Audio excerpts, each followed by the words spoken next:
playing in this game. You know, Lance, a lot of people said he's the guy that might pick up some Bowers coverage in that secondary. So that'd be interesting if he's not there. Yep. Yeah. So that's the big story there to keep an eye on to see if Daxton Hill is a part of the warm-ups tomorrow night for the Orange Bowl. We've got another show coming your way tonight at 5 o'clock live here. It's a Cotton Bowl preview show. We'll be live back at 5. We'll get all your reaction. Come join us, chat, and join us for some input and some final thoughts before we go to the stadium tomorrow here in Dallas. For everybody associated with the next round, until next time, God bless you and God bless America.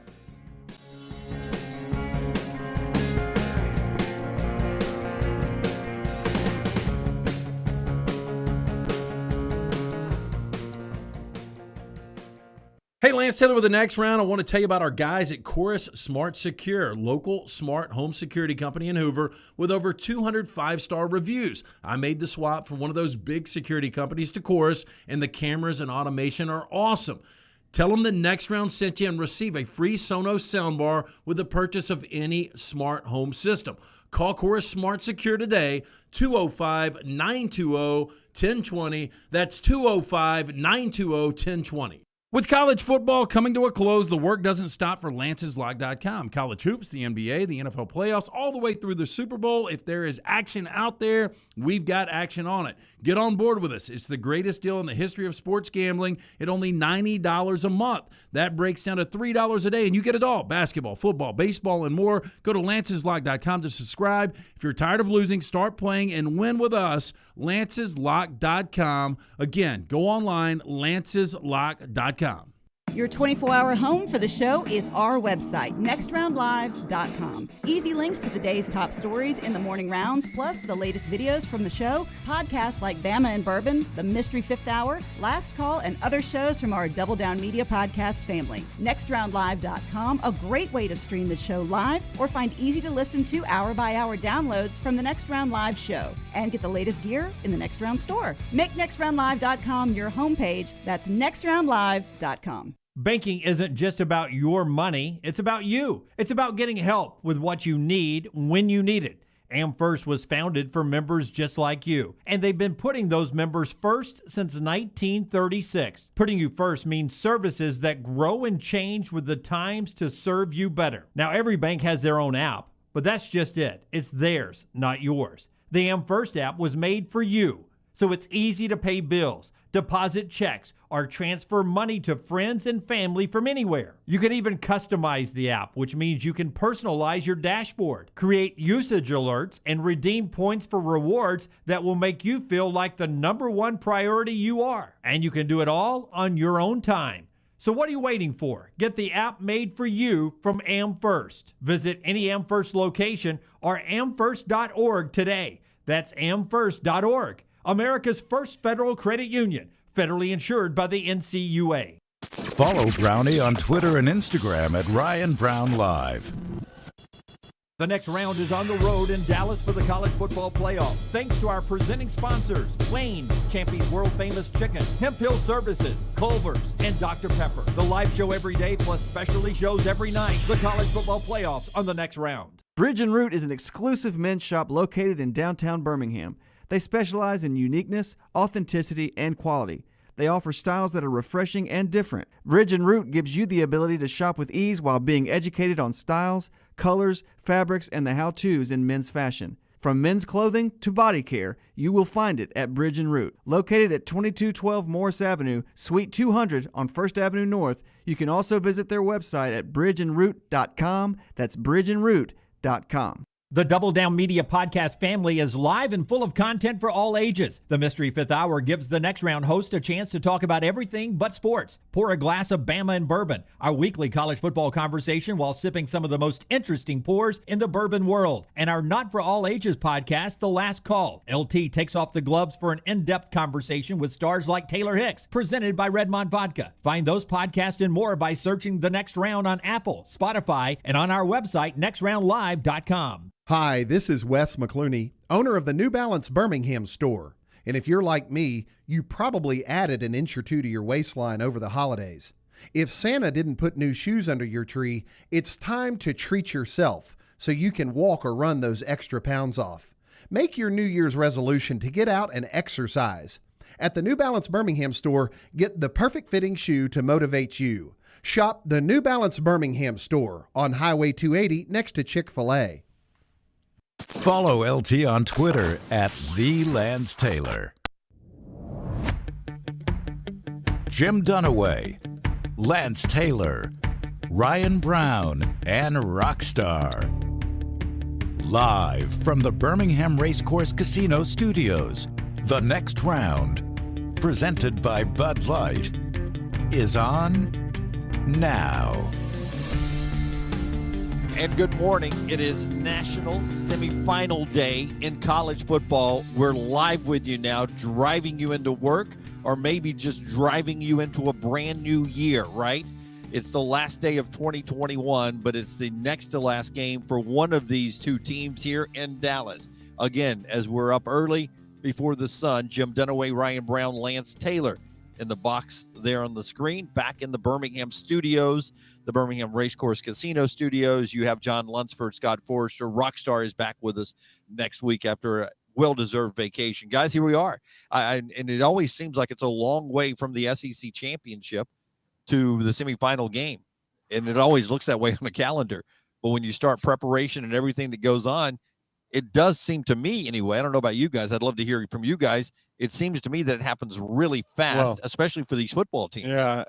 Lance, I don't know if you're a fan of the Counting Crows. Do you like the Counting Crows? I do. I've seen them a couple of times in concert. Best Counting Crow song. Well, it's the one I'm about to reference, in my opinion, is Long December. I think that's their best song. I don't know about you, Lance. I know he's going to say Mr. Jones. I knew you would. No, I like Long December. Yeah. Lance, I don't know if you have a personal favorite Counting Crows song. I do like Long December. I think it's a really good song. I think it's interesting you bring it up. I don't think December's really long, though. I don't either. That was my point. You think this has been a long time between? That was going to be my point. Is I do like that song, and in a way, it seems like a long time because think about how long ago the Bama-Georgia game felt. I mean, that feels like a long time ago to me. Yeah, but see, it doesn't to me. That's what I'm saying. That's weird. It just happened like that to me. And then, but Christmas speeds things up and everything that's happening in December. And I feel like we sit around and talk about this game, every way we can for, it feels like 2 months. And then finally one day it's here and it's time to play. Yeah. No, the LT, there's sometimes that get tired of talking about one particular game for a week. So there is we're out of everything to say about this game. We'll have some interesting thoughts over the next 4 hours, but there is nothing to say about Cincinnati and Alabama anymore. We're going to find out if Cincinnati belongs in a few minutes, and we're going to find out if Alabama shows up on the good side of consistency or the inconsistent side today, because that's what that team's been this year. Well, in the perception in 60 minutes and how everything can change, because remember back in December was the SEC championship game. And going into that game, I think, 90% of the public and the expert analyst out there believed that Georgia was going to win that game. And you go from 41-24 Alabama to where we sit right now. Now people are unsure whether or not Georgia can beat Michigan. People think Alabama is going to destroy Cincinnati. If you would have gone back before that game, Alabama fans would have thought they were fortunate to be in this 14 playoff. Now they're the number one overall seed, and they're favored to win this entire thing. So it's just amazing how you can have this huge body of work from Georgia. Alabama, has, kind of sketchy, shaky moments. And now everybody believes Alabama's going to win a national championship. Yeah, I mean, to Lance's point, you could have sold Alabama fans the 4 seed coming out of College Station for a lot of money. Yes. Just get us in. That's right. Just somehow get into this field. And now once it gets here you are, as like Lance said, the number 1 seed. We have the morning rounds, our top links every morning up for you at nextroundlive.com. One of them is from one of my favorite sports writers, Matt Hayes of Saturday Down South. And he gives you this headline today. And we can talk about it now. We can talk about it later on. But in the morning rounds, he gives you Bryce Young is about to do his best Joe Burrow in the upcoming college football playoffs here. And, it's an interesting thought, because how good was Joe Burrow back in 2019? But that's going to be the expectation here. of what Bryce Young, because he's won the Heisman Trophy. He has been so fantastic in the win over Georgia. So there are people that expect Bryce Young to, do that again and again and right off into the sunset of 2021 here. I'm not sure the Alabama game plan or the setup will be exactly the way it was against Georgia. I don't know what Bryce Young's numbers will be today or what Alabama fans need Bryce Young's numbers to be today. Well, the one thing I would say, when Joe Burrow rolled out there against Clemson, and before that it was against Oklahoma, he had a healthy Jamar Chase. He had a healthy Jordan Jefferson. So, without John Mechie, again, I think that's a major factor. I go back and look, Jamison Williams has been the better overall receiver this year. But once he was ejected in that Iron Bowl, the offense was totally different. Once Mechie left in the second quarter of the SEC championship game, to me, the dynamic of the offense changed. I know some guys stepped up in the second half. I think Slade Bolden ended up with 5 receptions in that game. But still, you've got a nice supporting cast there, but you don't have Mechie, who's got all of that experience and is such a shifty guy that finds those open pockets. I think that's a huge loss, and especially against a secondary like Cincinnati's. We'll see how this thing plays out. Bryce Young is obviously a special talent. He'll be the best player on the field. I think he'll make plays. He'll put up numbers, but are the numbers going to be as big as they would have been with Mechie? I don't think so. Well, obviously everybody knows what his best game statistically was. I think his best game was the Georgia game. Right. But statistically, his best game was the Arkansas game. So let's look at what are not his best games, and you tell me, would these numbers be okay? Take Florida, for instance. I'm going to throw out Mercer and New Mexico State. They're bleeding clock in those games, running the ball. Florida, 22 of 35, 240, 3 touchdowns, no picks. Is that good enough today? I think it is, because I really think Alabama is going to have success running the football. Yeah, I was going to ask you, what does Brian Robinson do? What did Brian Robinson do against Florida? He had a pretty good game, I thought. I'd have to go back and look. We'll come back to that, Lance. But I think if you just tell me Alabama has the first quarter that they had against Florida. Yeah, it's 21-0. Yeah. Saddle up and go ahead and ship the equipment to Indy. Game's over. Yeah, exactly. Ole Miss, he was 20 of 26, 241, 2 touchdowns and a pick. And Brian Robinson had a day against Ole Miss. And LT, I think that's more of the game we may see today. I think that's more, if Brian Robinson's 90+% today and can stay healthy and not get dinged up in the process, I think that's the game. That Ole Miss game is the game we see today. Probably not fair to Desmond Ridder, but I'm going to go on and call him a poor man's Matt Corral. If Alabama's defense plays like they played against Ole Miss today, then Cincinnati's got some issues. I'm really interested to see how this Alabama defense plays today. Yeah, but if it does turn out like the Ole Miss Alabama game, if it's playing that way early on, Luke Fickell will kick field goals. He will not. He'll take points early and often against this Alabama team just to get his guys into a flow. Lane Kiffin had experienced Alabama before, and he was trying to throw some knockout punches early on against the Tide to sort of get them going in the wrong direction. Luke Fickell will not play it that way early on. If they're down in a 4th and short, in a makeable field goal situation, I don't think he'll go for it. I think you'll see him line up, kick a field goal, take 3, and let's go play football. Well, your face says you disagree. Well, no, I don't disagree.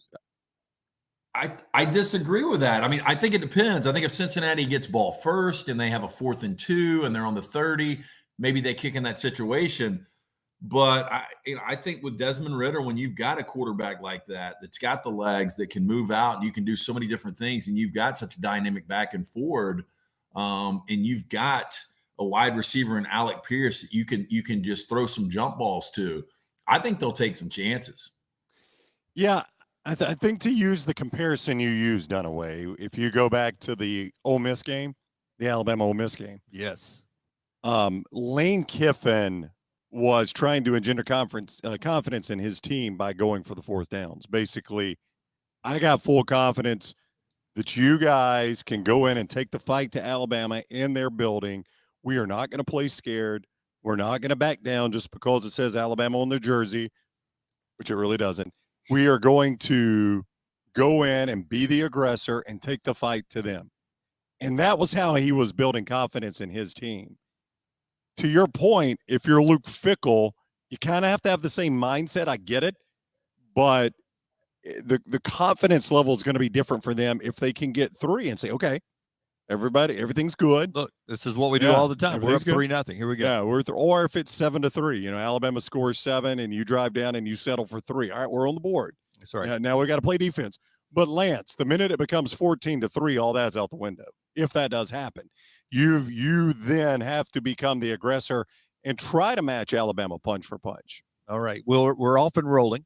We're about to roll back and look at what happened yesterday because we had some really, really cool football games yesterday. As we always do, we look back in this first segment. And today it is brought to you by our friends at Odie's LT, where we're getting ready for another special weekend. I mean, you've got New Year's Eve today, and then we roll into a new year with our friends at Odie's that have been there a long, long time. Yeah, they really have. Will Haver and his staff does such a great job. And New Year's Eve, always a special night there. If you're driving around Birmingham trying to figure out something to do, it's a great place to go. Post up tonight, some live music there. Enjoy some of that incredible food. Rodney Davis has been serving up for almost 30 years now, the delicious burgers, award-winning wings, great sandwiches, including my personal favorite, the Diablo sandwich. You can watch both games there today. The weather, I think, is clearing up a little bit. It's still like really nice temperature-wise here in Birmingham. But go enjoy the great patio there, some ice-cold beer buckets full of the Bud Light. Go see Will Haver and that great staff, Odie's Tavern. It's a Birmingham institution located Crestline Village. All right. Brett's up early in the Farmfolio chat room. Happy New Year's Eve, friends and family there. LT's neighbor about to hammer out a Jack and Coke and get my mind right for game day. That's it's a bold start. Yeah. I mean, I've had morning beers before. Bloody Marys are common. Throw out a screwdriver, a Paloma, something like that. I don't know if I've ever hammered out a Jack and Coke at 7 a.m., LT. I have. It's been a while. It depends if I'm traveling, if I'm getting on a plane. I remember one time Brown and I, when we went cross country to that was a rough one. That was out to LA. I think we went Birmingham, Charlotte, right. Vegas, Vegas, LA. And I think I started drinking bourbon early. I do remember you doing that. Yes. Michael, it's finally game day in the Farmfolio chat room. He's excited about that. Mark's there. Let's go, guys. Rick's there this morning. NAAU fan is there. Scott's there. Everyone rolling into the Farmfolio chat room. Thanks for waking up. We're live all the way through 11 today. Maybe you're catching us on a replay throughout the day leading into the game. We are in Dallas getting ready to kick off Cincinnati and Alabama today, where Alabama stays a healthy virtual 2-touchdown favorite in this contest. LT will have a lot coming up.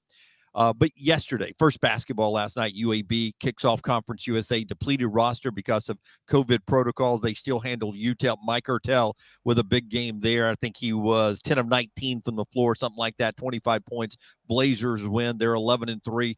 They're the favorites to win Conference USA. Good start for UAB last night. In football, you got to start with the Tennessee game. You do. Because crazy.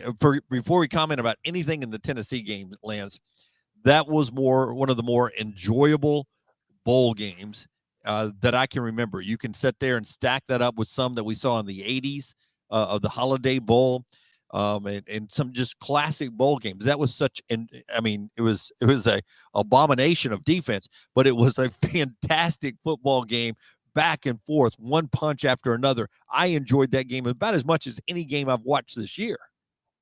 Well, 1,293 total yards. That was the second most in bowl history. You guys probably, if you think back, I'll give you the year. It was 2015. Was that Baylor and who were they playing? Oregon? TCU in Oregon. Yeah, that was in the Alamo Bowl, right? Alamo Bowl. That was the most ever yardage, but it came close last night. And if I would have told you Hendon Hooker goes 26-41, 378, 5 touchdowns, no picks, Jabari Small rushes for 180, Tennessee wins this game by 28. I thought Tennessee was going to absolutely crush them. They got them 21-7, and it was just a weird game the way this thing played out. It really was. And I think, again, it feels like we end up in the same conversation about every one of these bowl games. What does it mean about next year? And I would tap the brakes on trying to draw any conclusions. I will, however, say this feels like from what I've watched of Tennessee this year, this feels like a normal script for the Vols. play well early, and I saw them do this twice against the two best teams they played, Alabama and Georgia. They come in, they play well early. They've either got the lead, as they did against Georgia. I'm trying to remember if they ever had the lead against Alabama. I think they did. But they're right in those games, and then it just starts to fall off for them. They did that with Purdue. They were up 21-7 in that game. Yeah. Well, Scored 21 first quarter points, Lance. Yeah, here's going to be a theme with Josh Heupel, and I like Josh Heupel. And Brown, I know you weren't a huge fan of this hire. Offensively, he's going to be a lot of fun to watch. And I think for Tennessee fans, this is at least better than losing 17-14 when Jeremy Pruitt was your coach, losing 48-45. But he's got to find a way to put some defense out there, because when you win the turnover battle +2, you score 45 points, Hendon Hooker plays really good football, you got to be able to win these games. And that was, I don't know, 80% in front of Tennessee fans there in the Music City Bowl. Oh, it was a home game. I mean, may as well have been in Neyland. Yeah. And, you know, I don't know that it's a criticism of that style that Heupel plays, you know, the one snap every 20 minutes. But those snaps start to add up for your offense, but they also start to add up for your defense. That's right. Because it puts your defense right back out there. And if you can get a team that gets hot the way Purdue did, all of a sudden now you've gassed your own defense. Yeah, both those teams were gassed at the end of that contest, but just an enjoyable game. And Tennessee and Ole Miss, both of them this year were just fun watches. So, you know, whatever you take away from 2021, the SEC entertainment value went up with Lane Kiffin at Ole Miss and now Josh Heupel at Tennessee. Those were fun teams to watch this year, just enjoyable television. Now to the call that everyone was talking about. I still disagree with the call. We talked about it last night, our instant reaction on our Cotton Bowl special. We've got an instant reaction later today after the Alabama game. We'll be live out at AT&T Stadium, and we appreciate all of our great sponsors that bring you that. But we talked last night, so we can bring this back here now for our main show and our big audience, a much larger audience here. But that play last night, I understand the rule that if forward progress is ruled stop, it can't be reviewed and blah, blah, blah, blah, blah. But my problem is, why are you stopping forward progress when his forward progress isn't stopped? If his legs are still churning, as they were, I thought it was a bad call last night, and I thought it should have been a Tennessee touchdown. Doesn't mean they necessarily, you know, win the football game or anything like that. Just I thought that should have been a touchdown. What did you think, LT? Yeah, I agree 100%. And, you know, it goes back to, I forgot when you were actually officiating one of the 8A games, and I think it was Steve Shaw said, look, whatever you do, don't blow the whistle. Once you blow the whistle, there's nothing we can do. It's out of our hands. And I think you let them play on there, man. It was such a bang situation. And we see so many, you know, instances from the college game to the NFL where you have the offensive line behind pushing the pile and you get another 3, 4, 5 yards. And in that situation down on the goal line, you got to allow that guy to be able to extend, go over, which he did. It was a touchdown. Can you guys imagine if we were in overtime in either one of these games today, Alabama, Cincinnati, or Georgia, Michigan, and the same thing happened? They wouldn't. I don't think they would blow the whistle. I don't think they would make the same ruling. Well, I think you're more in a playoff championship situation of letting it play out. But I will also say, not every play ends with a guy running out of bounds or a player stopped and on the ground. So, I mean, there has to be some sort of mechanism for stopping a play that doesn't end that way. And yeah, it's a judgment call. And, you know, it looks like, and I'm not saying in this play, I'm just saying in general, it looks like his forward progress is stopped. So I blow the whistle, come in, wave it in my hands, and then all of a sudden he gets, you know, his foot catches and he's able to push forward one more time. Now I look like I've blown that call, but for a split second, the forward progress was stopped. I mean, that's a tough call to make. It's a tough call to make, but I think right before the play, and I could be wrong because there were so many plays in that game. I forgot exactly how many plays were run in that game.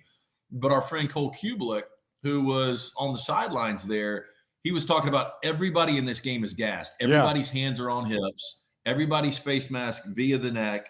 And I think that was right before that play. And I think it was also the officials. I think those guys were literally ready to get out of there. And that's just not fair to Purdue or Tennessee. Yeah. But, you know, as people point out, and you can play the if game on stuff like this all day long, if the Tennessee player, is, churning, going nowhere, tries to reach it out. Play looks dead. It gets popped out in return, 99 for a touchdown, and Purdue wins. Then you start screaming, my God, how did they not blow the whistle? Yeah. Clearly, as forward progress, it stopped. Well, I mean, it's very much like the Najee Harris Ole Miss. The only Najee Harris fumble in his career. Yeah. The Ole Miss game where it looked like, okay, his progress is stopped. He's in the pile. They pull it out and get the ball. And, I think Alabama fans, oh, man, you got to blow the whistle at some point. The guy's stacked up in the pile. It happens. Yeah. It's all point of view there. But that was a controversial call yesterday. But Tennessee loses. Purdue gets the win. I thought Brahms' team was well coached. They fought. They were down some players and still hung in there. Just a fun game, a classic. You mentioned Cole and Rogers and our buddy Tom Hart. That trio just – they're a joy to listen to for me, and I thought they did a fantastic job on the call. And I've gotten where I hate more announcers than I like. I really do. I mean, there are so many, no offense to them, but there are so many bad broadcast teams out there that they not only do they not add anything to the broadcast, they've got where they hurt the broadcast.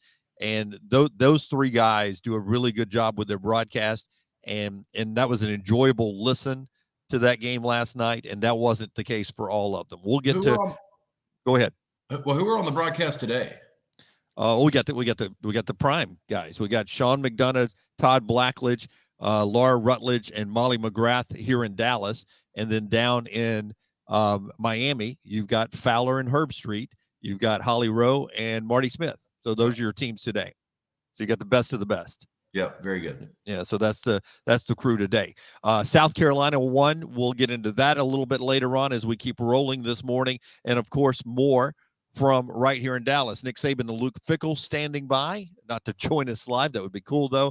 But some interesting comments from those coaches as they wrapped up their media availability yesterday and then put everybody to bed and wake up today. The sun coming up, a little fog today in Big D as we get ready for the national semifinals, being brought to you in part today by our friends at Storm Restoration Roofing. Those storms that blew through, man, if you're over in Winfield and places like that, you know the damage. You got on your home, some businesses and stuff. Get that roof inspected right now with my buddy Greg Nelson. Greg from Pell City, 205-542-3531, 542-3531, or just look him up on Facebook, Greg from Pell City. When we have these storms, there are people that come in, they try to take advantage of you. They may not be insured. They may not be bonded. You may not know who they are. They may not do this full time. They just maybe just rolling through trying to take advantage of you. Be careful. Use names and that includes our sponsors here at the next round and my buddy Greg from Pell City and Storm Restoration Roofing. A+ rated with the Better Business Bureau. Insurance companies trust him, so they work with you, and sometimes you benefit from that, right?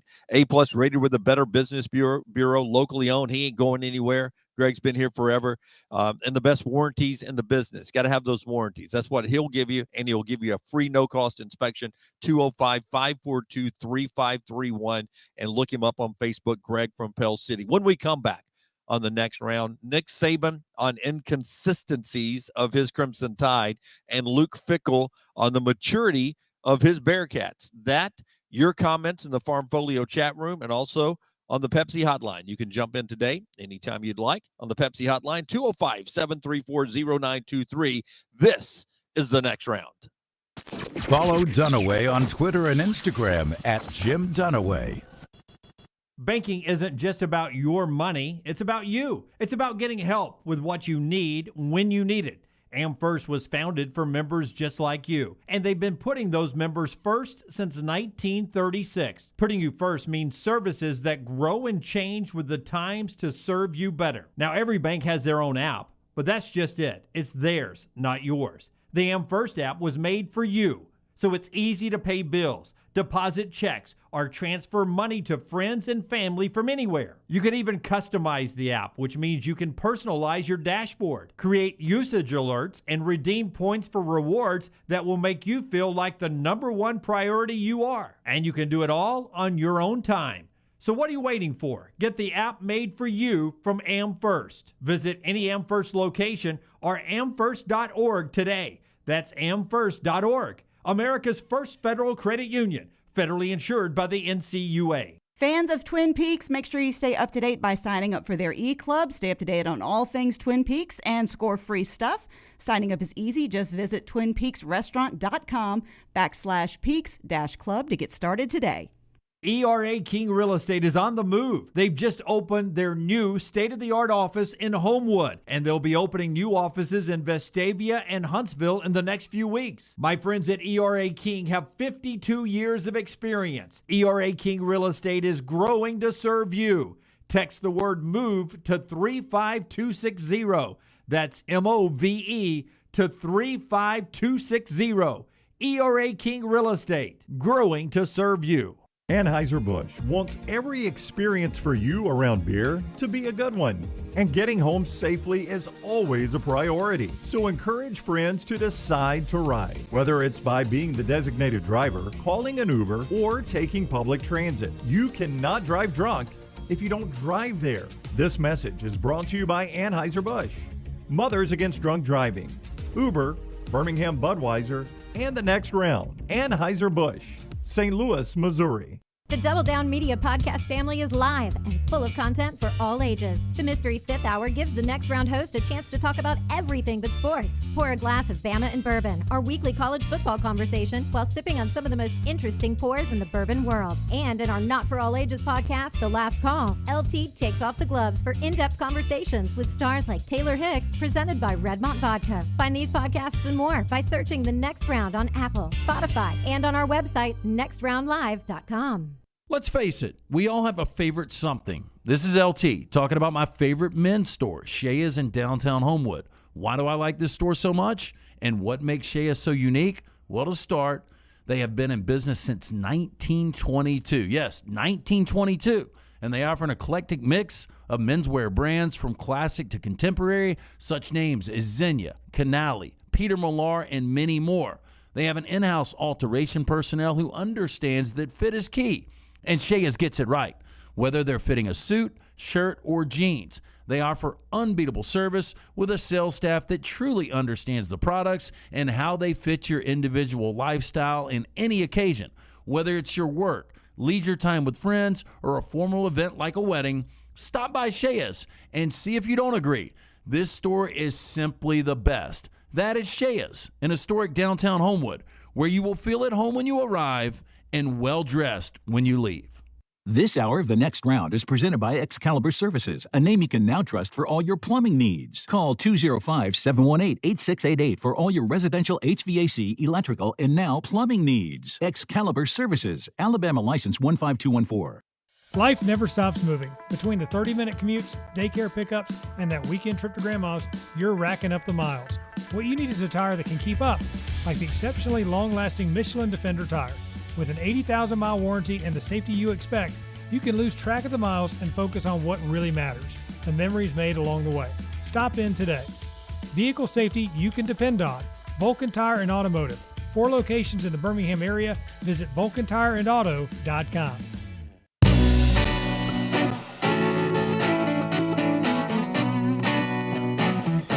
UAB wins in basketball last night. I told you that. Also, big news for Auburn again yesterday. Derek Hall announced he's returning. All SEC edge rusher. Big for Auburn there as that defensive line continues to look good. I mean, you couldn't play that up anymore, could you? You timed it off camera until we were back on where it showed that you brought me coffee again today. One of the nicest things I've ever done for him, Lance. I brought him another cup of black coffee. I mean, I see that. Did you see he set off camera and stood over there until I started talking, then set it right in the middle of the screen here. That's right. For everybody to see that Ryan Brown's the nicest guy at the Omni Hotel and Resorts here in Dallas, Texas. I try, man. Yeah, appreciate that a whole lot. I appreciate the folks at Pradco as well. They have been giving you guys a ton of opportunities to help out the outdoor enthusiasts in your life. And today's the final day for the Pradco Outdoor Brand Signature Hunting Holiday Bundle. That bundle including a trail camera, a deer feeder, hand warmer, and a scent elimination spray from all your favorite brands. And you know the names, the Moultrie, Summit, and Decode by Code Blue. Those names are recognized in the outdoor world for a reason, because they're the best products out there. You go to their website, the Moultrie site, the Summit site, or the Code Blue website right now, today, last day for this offer, and save 40% on that Pradco Outdoor brand signature hunting holiday bundle. Free shipping today as well if you purchase it today. Last chance to get in there. Go rock it, Next Round World, and help us out, and go help the folks at Moultrie Summit and Code Blue out by getting that outdoor enthusiast in your life set up for 2022. All right, let's listen to a little bit of the coaches and react a little bit, and then maybe get to a 3 and out here in this segment. But first, tell me what you think of South Carolina, LT, finishing off that win and what they accomplished this year. I mean, forget the Shane Beamer, Dennis Dodd battle on Twitter. Forget the Which is so weird, by the way. Yeah, forget the Mayo bath, all that stuff. Also weird. Yeah. But the fact of the matter is, you had a South Carolina football team this year that I didn't think. I mean, they would struggle to win 4 games, and now they've won 7. And along the way, they beat preseason top 25 Auburn, Florida, and preseason top 10 North Carolina. You guys you've got to be impressed with that. Well, and you do it with a combination of 3 or 4 quarterbacks, none of which you thought were going to be starting before the season. I didn't even know who the Joyner kid was until yesterday, to be honest with you. And I don't know what his future is, but he looked really, really good. I mean, they jumped out 18-0 before we could blink. We talked about it during our live show yesterday. And I mean, look, these players believe in Shane Beamer, and we even have a Kevin Harris sighting. And I don't know what Kevin Harris's future is. I thought he was one of the better running backs, not only in the SEC, but in college football last year. I thought coming into this season, him and Tank Bigsby were the 2 best backs in the SEC. He battled injuries early on, but he goes 182 and a touchdown yesterday. He's a junior. He can come back. I don't know if he's declared. I don't know what his situation is, but you've got quarterback now with Spencer Rattler. If Kevin Harris comes back with what he's building there and he's starting to recruit, I don't know. We saw magic in a bottle with Steve Spurrier, with them winning 10-plus games 3 consecutive years. I don't necessarily think we'll ever see that again. But Shane Beamer's got something cooking in Columbia. I never thought we would see this. I thought he was hired for his name, but obviously the guy can coach. Yeah, I mean, we like Shane Beamer, but I think we were all just kind of thought, that felt like a stretch of a hire. It felt like a reach. But you look at them next year. Look, they're always going to play Georgia. They're always going to play Clemson. So, I mean, it's a great place to start. Yeah, you'd start there. And then I was just looking at their schedule. They get A&M out of the West and Arkansas on the road out of the West. I mean, it's going to be another fight next year for them to be a 6-6, 7-5 team. I don't want to keep doubting Shane Beamer, but Lance, even with the 2 guys you mentioned, Kevin Harris and Spencer Rattler. I mean, when you are at Arkansas, Georgia, at Kentucky, Texas A&M, Missouri, at Vandy, at Florida, Tennessee, at Clemson, that's your underdog still in a lot of those games. Let me say this, though. Last year, Arkansas goes 3-7 in Pittman's first year, and we talk about, hey, they could have easily been 5-5. And, I said coming into this year, I think it's a really good fit. Although I think they're going to be better in year 2 because of that schedule. They might be worse. Arkansas goes out and wins 8 games. So who knows? I mean, this might be the Arkansas of the East now. Yeah, it's a great point. Well coached and a gutty bunch. South Carolina beats North Carolina yesterday. All right, Nick Saban getting ready for today's game. 2:30 kick here local time. It's I don't know how many times Alabama's had the earlier game of the 2. I know last year. And was it last year too? Yeah. Yeah. How about that? Because it was sure it was in the traditional Rose Bowl spot. Right. Yeah. 2017, I remember they had the earlier game too because nope, it wasn't. It was the late game in 2017 because we were watching Georgia and Oklahoma play that classic game, and it kept bleeding over because they went to overtime and all waiting of that. on Bama Clemson, right? Yeah, that Georgia Oklahoma game when we were in New Orleans, that was the earlier game, so that was a late game. Seems like the earlier game. I don't know if I like having the earlier game when I'm on location because I want to see the other game, but I think back now to Georgia Oklahoma. It's like, God, I was watching, and Alabama was playing in a playoff game in front of me, and I'm caught watching Georgia and Oklahoma because it was such a classic game. Anyway, 2:30 today here. It's the early game, and Nick Saban yesterday wrapping up his media availability talked about the inconsistencies of this team and how, maybe now after what they did at the SEC championship game, they can find some consistency. Because we were young, I think that took this team a little longer to maybe respond on a consistent basis like we wanted them to. Because that sense of purpose is what keeps people focused on the task at hand.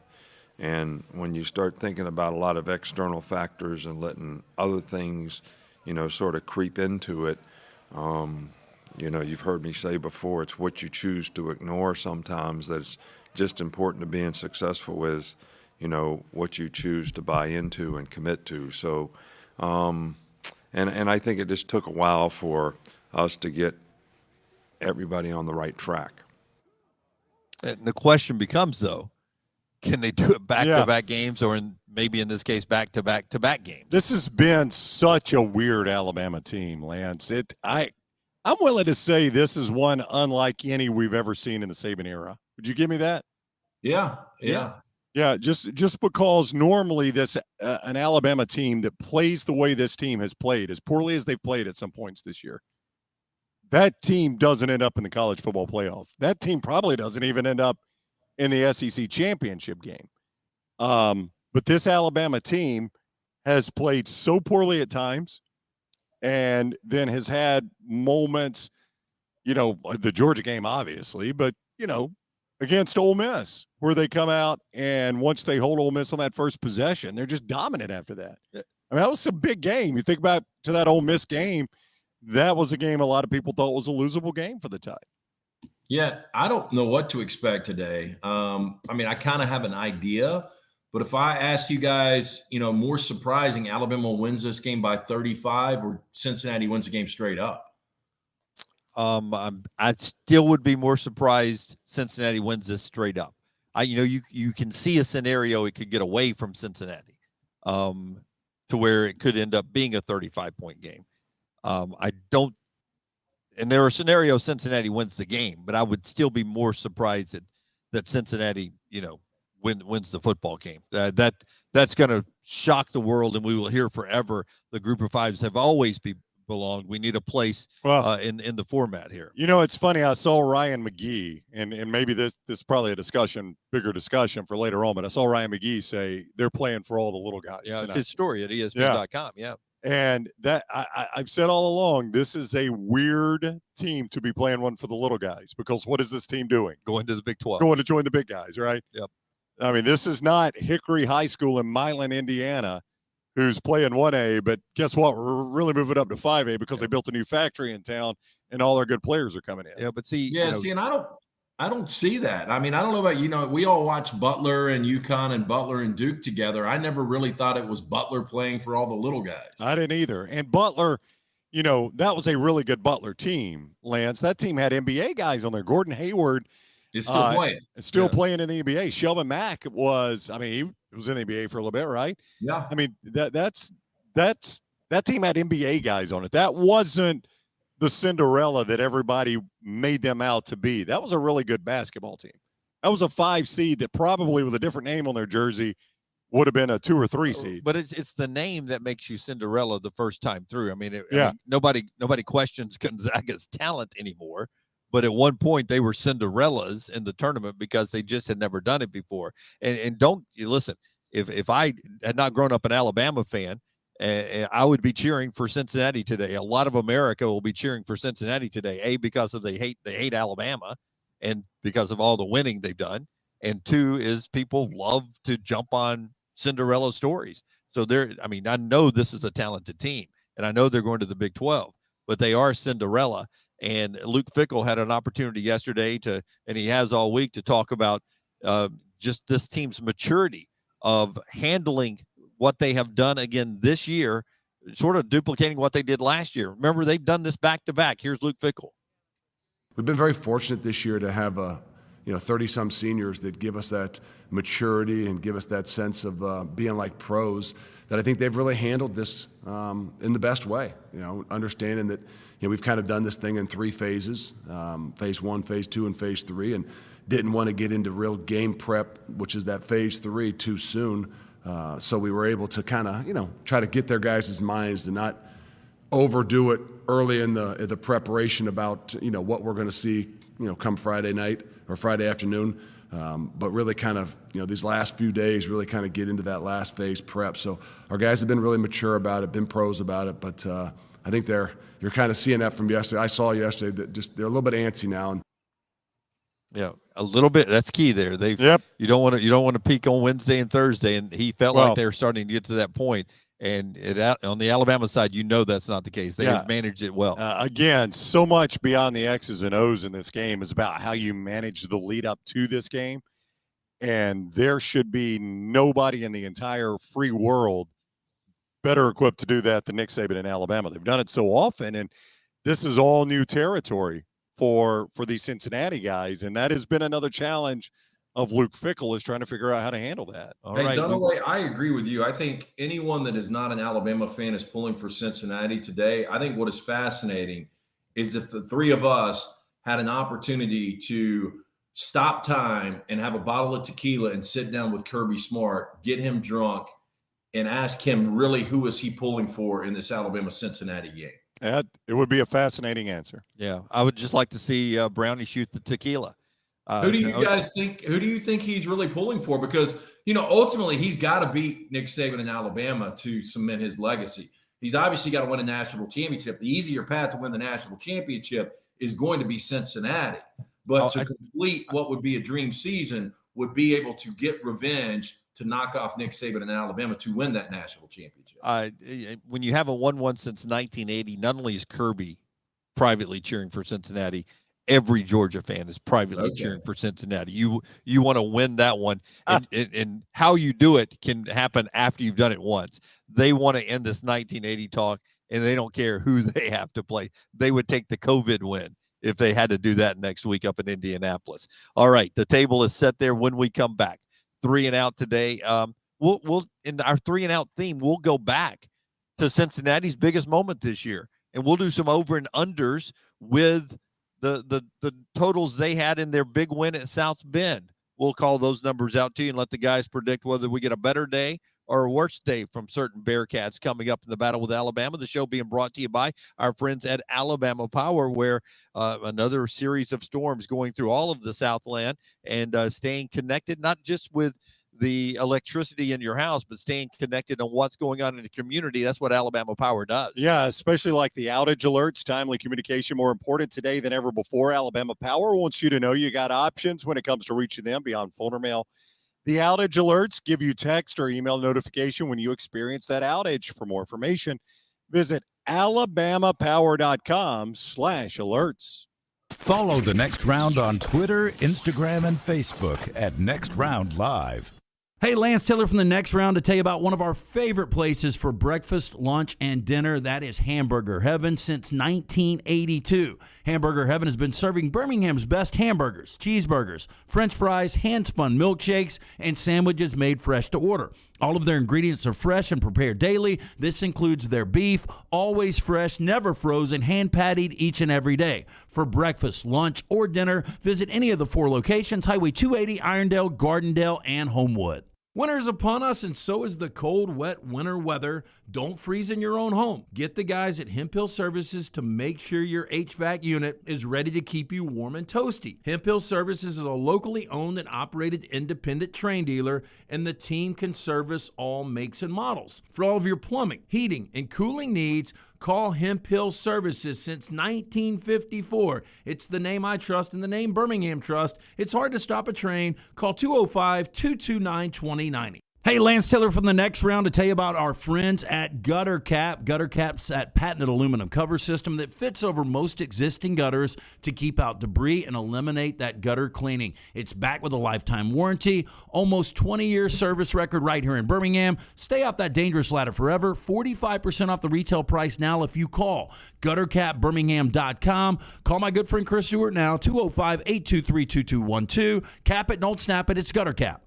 It's nonstop gaming action at Birmingham Racecourse Casino. Come play over 900 of the latest and greatest games around, featuring fun bonuses and big jackpots. The Birmingham Racecourse Casino 7 days of giveaways is going on right now. We're giving away $100,000. That's right, $100,000 will be given away at Birmingham Racecourse Casino. The more you visit, the more chances you have to win at Birmingham Racecourse Casino. Located off I-459 exit 31 Derby Parkway. Must be 21 or older. Must be present to win. A legendary coach once said, "It's not the will to win that matters, it's the will to prepare to win." Bryant bankers have the dedication and experience to put together a financial game plan that's right for you. Stop by one of the 7 Central Alabama locations today or give them a call at 1-855-4-BRYANT to begin preparing for your financial future today. You'll find out what unbeatable service and legendary results are all about. Bryant Bank, Equal Housing Lender, member FDIC. The new location of Walk-Ons is now open at Stadium Trace in Hoover, near the Hoover Met. And just like the location off Highway 280, you get authentic, mouth-watering Louisiana cuisine prepared fresh from scratch every day. Walk-Ons Happy Hour is 2 to 6 Monday through Friday. $5 moonshine swirls, $5 house pours, and half-price appetizers. Download the Walk-Ons mobile app for an easy take-home experience for the family. It's game day with a taste of Louisiana at Walk-Ons off Highway 281-19 and now at Stadium Trace near the Hoover Met. Ship happens. Give us a call to get Ship started. Call Griffin and Jeff today, 205-605-8101. You can always go online. Go to getshipstarted.com. Ship happens to get ship done. Don't ever have an accident. Ship yourself. Don't ever have an accident. Ship yourself. Go to getshipstarted.com. Stay up to date with the next round at nextroundlive.com. The latest videos from the show, plus podcasts like the Mystery Fifth Hour, Bama and Bourbon, Last Call, and others from the Double Down Media podcast family. You can start your day with the latest college football stories, plus easy to listen to hour-by-hour downloads of the live show. NextRoundLive.com, a great way to stream the show live or shop in the Next Round store. Make NextRoundLive.com your homepage. That's NextRoundLive.com. Cardinal Roofing would like to inform you of a few cardinal rules for roofing. Shingle roofs should be replaced every 10 to 15 years. Damage from storms may be covered by insurance. Leaks are typical where vent pipes come through the roof or in a valley where 2 slopes come together. But the most important cardinal rule is to always call Cardinal Roofing for all your roofing needs. Cardinal Roofing is your home for financing, one-day jobs, and more than 500 5-star reviews. 205-900-ROOF. That's 205-900-7663. Mention the Next Round and get $100 off your next roof replacement.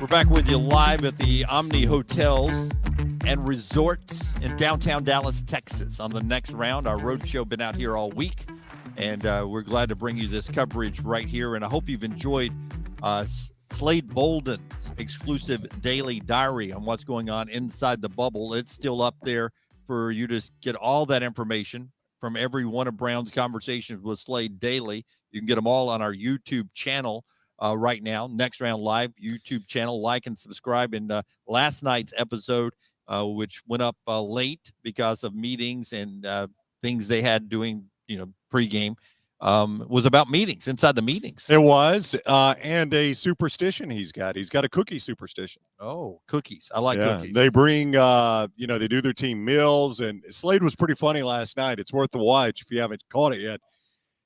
He talked about all the team meetings and kind of, what they walked through the day before the game and things like that.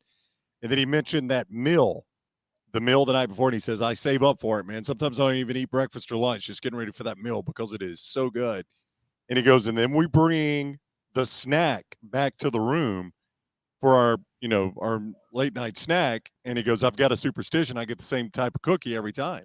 All right. So that's right now in the daily diary. We'll get Lunsford or Forrester to resend it from the Next Round right now on Twitter, so you can have an easy place to go to and pick that up, but also on our YouTube channel. Let's do first our Cowan Equipment poll question, brought to you, LT, by our friends at Cowan Equipment. It's out there. Who is Kirby Smart pulling for today? Is he pulling for Alabama for a chance at revenge or Cincinnati? You can vote at Next Round Live.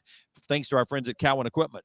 Yeah, if you're having a hard time finding that new plastic on the seat piece of heavy equipment, check out Cowan Equipment's rental fleet hit list for a wide range of well-maintained equipment from their rental fleet for sale now. Visit cowan.com/featured used equipment, or you can call them 1-800-239-COWAN for more information.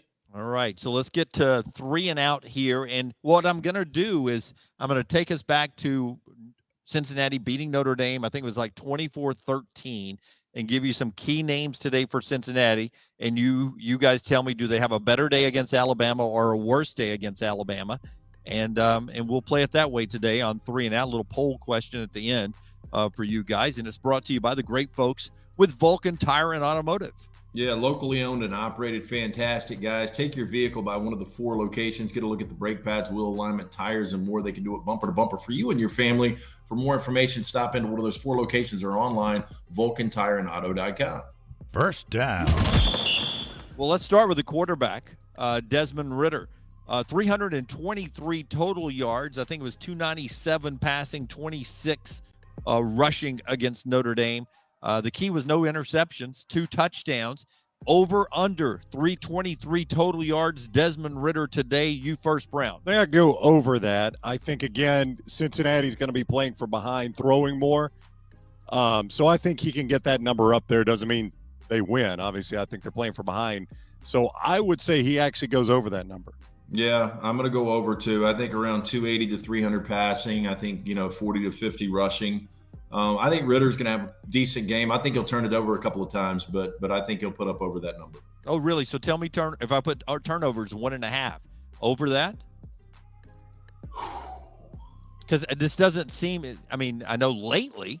I mean, now that I think about it, lately the secondary has become ball hawks. They've started to get turnovers, haven't they? Yeah, I think he has 2 touchdown passes and 2 interceptions. So a double-double. Yeah, I don't know if they can survive that. Double-double. Yeah. Yeah, the 2 interceptions would not be good. It'd be tough. Let's do second down. Second down.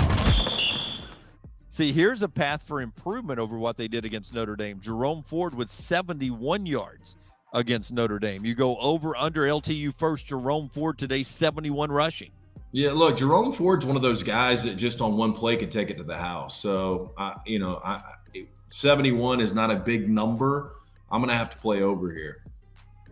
I think I'll take under. Under on the 71 from Jerome Ford. I know you talk about Alabama's stingy rush defense all the time. A lot of that comes down in the red zone, keeping people out of the end zone. Yeah. Nobody's running the ball for touchdowns against Alabama of late. Again, I think, they can get down in this game and have to abandon the run a little bit. So I think Ford will actually be under 70. I think this is much more on Desmond Ridder. Another question there off of that, LT, is do they play pace in this game, or do they try to limit possessions? What kind of pace does Cincinnati play at today? What do you think? I think they try to limit possessions. I mean, when you look at Alabama's offense, when you're talking about the best player on the field is your Heisman Trophy winner and Bryce Young and a guy like Jameson and then B-Rob. I mean, there's just so many weapons from this Alabama team. I think Cincinnati would be wise to kind of slow this thing down. All right, here we go with third down. Third down. Alec Pierce, who is their best receiver, had a game in South Bend, 144 receiving yards. Brownie, over, under. Alec Pierce at 144. Well, I mean, if Ridder goes over 300, somebody's got to catch those balls. I don't think they'll have a receiver that has that kind of game today, though. Take under. Yeah, look, I'm a big Alec Pierce fan. I think the guy is going to be better at the next level than he is right now. Again, I think he's an Alan Lazard with more talent. Wow. I will go under. That's a big number. All right, and that's what he did against Notre Dame. Didn't have a touchdown in that game, but moved it up and down the field. And finally, on fourth down. Fourth down. If we give you Saban 1, and I'm interested in how you do this. Saban is 1. Rank the 4 coaches that are coaching today. Brown, start us off. I think I go Saban. I think I'd rank 1, Saban, 2, Kirby. Harbaugh is complicated. He's coached in a Super Bowl collegiately. I think he's a little under-delivered. I think I'd go Harbaugh 3, Fickle 4. LT? Yeah. Yeah, I'm going to agree. I think Fickle and Harbaugh, it gets close, but when you start to look at the body of work, I mean, look, this is year 7. We expected more, but he finally got Michigan there. The Big Ten is a loaded conference, so you got to give him his due, man. This is a guy that won the Pac-12. He won the NFC, and now he's won the Big Ten. That's right. Won some championships. That is 3 and Out today, brought to you by our friends at Vulcan Tires. Yes, 4 great locations for you. If you need to get that car winterized, get by, see our guys, locally owned and operated.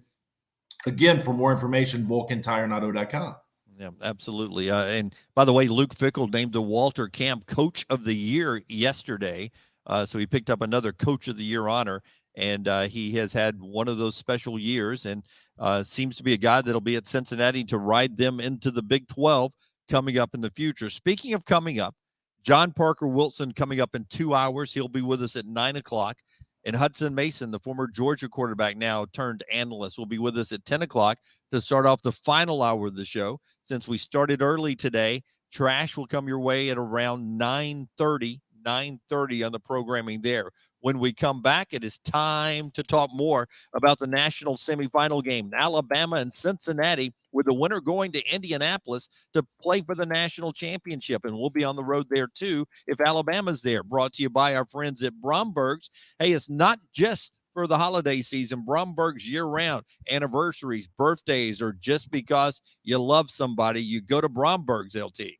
Yeah, family owned and operated since 1836. Bromberg's has established that solid reputation as a fine purveyor of quality diamonds, as well as jewelry, timepieces, and gifts. Bromberg's also an extensive giftware department to service the registry of brides and grooms right here in Birmingham. Go see our friends at Bromberg's. 2 great locations, Mountain Brook and the Summit. You can also view their online store today. Go to brombergs.com. Follow LT on Twitter at @TheLanceTaylor. There's nothing I like more than a unique, delicious meal, and that's what you get at Champy's world-famous fried chicken right on Highway 119 in Alabaster. Those great full fried chicken plates, the tenders, the po' boys, but I love the Southern staple chicken on a stick. It's perfect for a tailgate or watching the big game. And then the authentic Mississippi Delta recipe homemade tamales, the best I've ever tasted. See the whole menu or order online at champy'schicken.com. For Blues, Brews, and Bird, it's Champy's Chicken, Highway 119, Alabaster. The holidays are approaching, and you might be wondering how you can make some extra money. Ryan Brown here for the next round. My friends at Mortgage Right have a great solution. If your home's equity is the size of Santa's waist belt, then Mortgage Right can help you turn that equity into cash in your pocket with a cash-out refinance. Reach out today for a free home health check to see if a cash-out refinance is right for you. MortgageRight.com/TNR. That's MortgageRight.com/TNR. Mortgage Right, NMLS 2239, Equal Housing Lender. Hey, Lance Taylor from the next round to tell you about my friends at Michelson Laser Vision, located conveniently UAB Highlands. Almost 20 years ago, I went in for the procedure. Only took 12 minutes for both eyes. When I went in, I had 2200 vision. I was legally blind. Now I have 20/15 vision, still 19 years later. Make the call today. Schedule a hassle-free consultation, 969-8100. Dr. Mark Michelson, Dr. Jen Michelson, Michelson Laser Vision. Make sure you tell them the next round sent you, 969-8100 or MichelsonLaserVision.com. Iron Mountain Construction is an industrial services company with over 500 people available for your situation and needs. They are committed to safely supporting the operations of your facility through their execution of quality-driven maintenance services and on-time, on-budget small capital construction work. And they offer support with plumbers, pipe fitters, millwrights, iron workers, laborers, operators, and more. Call the office of Iron Mountain Construction, 205-781-1170 for Jeremy Purvis and Iron Mountain Construction. Hey, Lance Taylor from the next round. You've heard me for years talk about our friends at Bromberg's Jewelers, and we welcome you to stop by and see that great customer service at the Mountain Brook and Summit locations. But we'd also love for you to check out their new online shop. They've got plenty to choose from. Great gifts, big and small. Available online, they've got David Yurman, Tudor watches, select diamond and gemstone jewelry, William Henry, seasonal and favorite giftware items and baby gifts as well. They've even got an online sale section. For more information, Brombergs.com. Drunk driving prevention is a priority at Anheuser-Busch. You can't drive drunk if you don't drive there. Encourage friends to join in the pledge to Decide to Ride on DecideToRide.com. Brought to you by Anheuser-Busch, Mothers Against Drunk Driving, Uber, Birmingham Budweiser, and the next round. Anheuser-Busch, St. Louis, Missouri. Want more of the show? Download the app or visit nextroundlive.com for the latest podcast. The Mystery Fifth Hour our Not For All Ages podcasts like Bama and Bourbon, and the entire Double Down Media podcast family, all at nextroundlive.com and on the Next Round app. Start your day online with our website, nextroundlive.com, the latest videos, podcasts, and college football stories. It's also a great way to stream the show or shop in the Next Round store. Stay connected by visiting nextroundlive.com. That's nextroundlive.com. The next round is on the road in Dallas for the college football playoff. Thanks to our presenting sponsors, Wayne's, Champy's World Famous Chicken, Hemp Hill Services, Culver's, and Dr. Pepper. The live show every day plus specialty shows every night. The college football playoffs on the next round. Ran into a guy at court today. He used to be an inmate here in Shelby County. He'd been arrested for DUI, battling addiction, and his girlfriend was ready to bail with their kid. And while he was in, we talked every day. I tried to help him see it wasn't too late to turn it around. That was 8 months ago. Today I found out he was in treatment, clean, and just had his first parent-teacher conference at his kid's school. He was thanking me for believing in him, even when he didn't believe in himself. I don't know what you did at work today, but me, I got to be a part of changing someone's life. Yes, sir, I got to be a part of that. If a flexible work schedule, paid vacations, a gym at work, and $40,000 plus a year to start sounds good, then maybe you should think about a career as a jail deputy in Shelby County, Alabama. Change your life. Change the world. Look us up at Indeed.com or on Insta. Jim Dunaway, Lance Taylor, Ryan Brown, and Rockstar. Live from the Birmingham Racecourse Casino Studios, the next round, presented by Bud Light, is on now. All right, hour number 2, live now on your drive into work on the next round. Jim Dunaway, Ryan Brown, LT back in Birmingham. And I tell you, everyone in the Farm Folio chat room, LT saying that you sound about as close to 100% as you have sounded all week long. Are you feeling close to 100? Yeah, I really am. I'm probably 95%. I mean, I finally got a little cardio in this morning, the first time I've done that in over a week. So got to sweat a little bit today, but yeah, I feel a lot better. Yep. Meanwhile, to my left, Ryan Brown, still feeling great? Just your voice a little shaky? A little, I believe, is a pretty big understatement. It's gotten better, though, I think. But you don't feel as bad as you sound. No, I feel much better. Okay. I think it was good enough to let me sleep in today, but yeah, I don't think it was. Yeah, I don't think it was because early on that first segment, I was wondering whether he would make it through the first segment, but it has gradually improved. He was slow out of the gate, Brown liking to defer when he wins the toss until late in the show to bring his A game. And back in Birmingham, our man John Lunsford and Scott Forrester, who have done an amazing job all week long with Rockstar on vacation, just keeping us on the air as we broadcast remotely for a variety of reasons. And we are so fired up to be here covering the national semifinals with our new venture. And hopefully we roll into Indianapolis with a little momentum for the show next week as well. And we appreciate all you who woke up with us early today or who are listening right now on the replay on the app as we move throughout the day and watching on YouTube, Twitch, Facebook, and Twitter. Thanks for being along with us. Let's do the headlines this hour. It's brought to you by our friends at Mortgage Right. Hey, if you're ready to make some major money moves, but your bank account is at a standstill, well, our friends at Mortgage Right, they can help you get the ball rolling with a cash out refinance. You can pay off debt, renovate your home. Whatever needs funding is in your future if you have the home equity to back it up. With refinancing experts nationwide, Mortgage Right will guide you through the process with ease. Make your home work for you by visiting mortgageright.com/TNR today, NMLS 2239, Equal Housing Lender.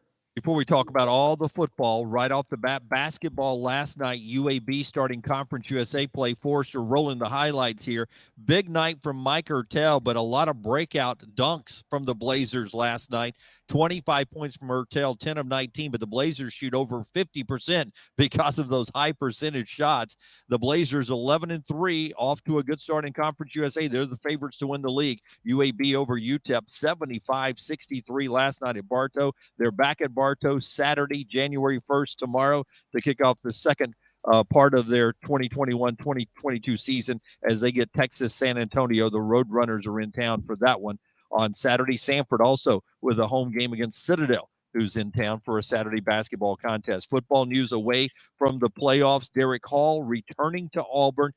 That's another big get this week. With Wooden this week announcing he's coming back to Auburn. So a couple of guys are running it back for the Tigers. He was an all SEC edge rusher this past year. Meanwhile, by the way, Smoke Monday gets invited to the NFL Combine. Now, help me, LT, with this one. NFL Combine, everybody who's entering the draft doesn't get that invite. You got to be pretty well thought of to be a Combine invite, right? Yeah, and I think that's one of the reasons Smoke decided to give up a final year of eligibility to enter the NFL draft. I think he's a guy, he's not going to be a first-round guy at all, but, heck, who knows? Maybe he could work his way into the second or third round. There's also probably, I don't know the number, Lance, you may know it. There's a significant amount of guys that go to the Combine and don't get drafted too. So, while it's an opportunity for you to climb up, it is also an opportunity, if you don't do it right, to fail. And I'm not saying about Smoke Money. I'm just saying that's the reality of the NFL Combine.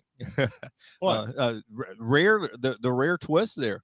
Positivity from Lance on Smoke Monday. Negative for you. It's a great opportunity, but you can screw it up too. Yeah, so I'll tell you what happened there. Smoke won him a steak. That's true. So he's all in on Smoke Monday. That doesn't carry over to the NFL for you, right? Hey, only Dunaway could get him ejected in his final game. And he tried twice. I mean, Smoke was on your heads out there. Joseph in the Farmfolio chat room. Smoke has the size to be a decent NFL safety. We'll see how that plays out for him. Michigan State with a fourth quarter comeback last night to beat Pitt. Tennessee, a heartbreaking loss to Purdue in the Music City Bowl. And then South Carolina beat North Carolina. Forrester, do you still have the mayonnaise dump again? Can you throw that up there? This got debated on whether this was hokey or not. But as you guys, it's Heath over in the Farmfolio chat room. Beamer's got that Duke's twang now. I mean, how do you just throw the clothes away at this point? I mean, the grease, the oil, and everything. You can't get that out, can you? No. You get mayonnaise on. Mustard's easier to get out than mayonnaise. Mayonnaise is impossible because of the oil and the grease in it. So, yeah, you just absolutely chunked that. I know it was hokey, but, this was part of the Duke sponsorship. You kind of knew it going in. It's not even real mayonnaise. I used Duke's on my sandwich yesterday. I'm a big Duke's fan, and Duke's is much thicker, so they had to dilute it with something. I did notice that. It was watered down. It came out of the cooler really, really quickly. But it apparently had some weight to it because, as Mark and others are pointing out, and Dave, there's no doubt that Beamer woke up today in concussion protocol because that cooler hit the back of his head. Those poor chicks that dropped the cooler on him, they drilled him in the back. It was like that back skull part that if you want to knock somebody out. I hate that. Joseph also adds, he says, I think they forgot to get the Gatorade out of the cooler when they poured the mayo in there, so it's a Gatorade mayo mix there. Well, how about Dabo got the Cheez-It bath the other night. He did, yeah. And they pour potatoes, French fries on the guys up at the Potato Bowl. Well, Goodyear sponsors this game, so that's bad news for Nick Saban. start throwing tires at him. I was gonna start. Do they still make radial tires? I'm sure, yes. Yeah, that's so good. That's where we are with the bowl sponsorships. But some people were upset about that. I just it's fun, man. And $10,000 to charity. Yeah. I mean, your team won the game. You get $10,000 for your charity. Who wouldn't do that? Who wouldn't do it? So Dennis died, and I'm not sure if I'm going to be able to find the tweets, but do you have it? I've got it. I've got it. You got it, LT? Yeah. I got it right here. So Dennis Dodd, our friend with CBS Sports. And look, Dennis is a personal friend of mine. I like Dennis. And he's come on our show for a very long time, for years, talking football. And he tweeted, my God, we've reached the point where hyping a condiment being poured on an adult male passes for programming. When we have the discussion about bowl relevance, I'll start right here.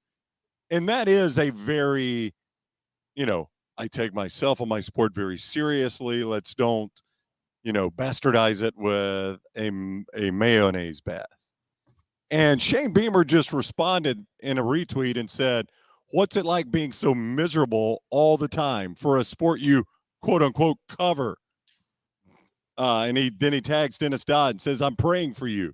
So it's a pretty big step there by Beamer. I still remember back in July at SEC Media Days when you said the ceiling, all caps, for our team was 2 wins. Keep bringing that expert, quote unquote, analysis Happy New Year. Hashtag find some joy. Yeah, there's a lot in that. Yeah, A lot boy, in there that. is. There is. LT, your take on the Beamer clap back at Dennis Dodd there. Well, look, I think it's probably unneeded. There might be some deeper, bad blood between the two. It seems like, and Dennis has always been nice to us and accessible. And I know he was on the show the other night before I came on with you guys. But it seems like he gets irritated at some of the fun, silly stuff of college football. Yeah. And I don't think there's anything wrong. I think a lot of this stuff is cheesy, but just because we're keeping it light, I don't necessarily know why we got to take shots at it. Well, I mean, to criticize the programming for ESPN or whatever. And look, a lot of people were either making fun of or criticizing or having fun with whatever, all the mayonnaise stuff in that game, because that is, Duke's Mayo is the big sponsor of the bowl game. Yep. I think Mike Golick Jr. was talking about how he dips Oreos in mayonnaise, which sounds awful to me. But if that's the way he wants to eat them, that's the way he wants to eat them. But what's the weirdest thing you put in mayonnaise? See, I'm not a big mayonnaise guy. I don't use a lot of it.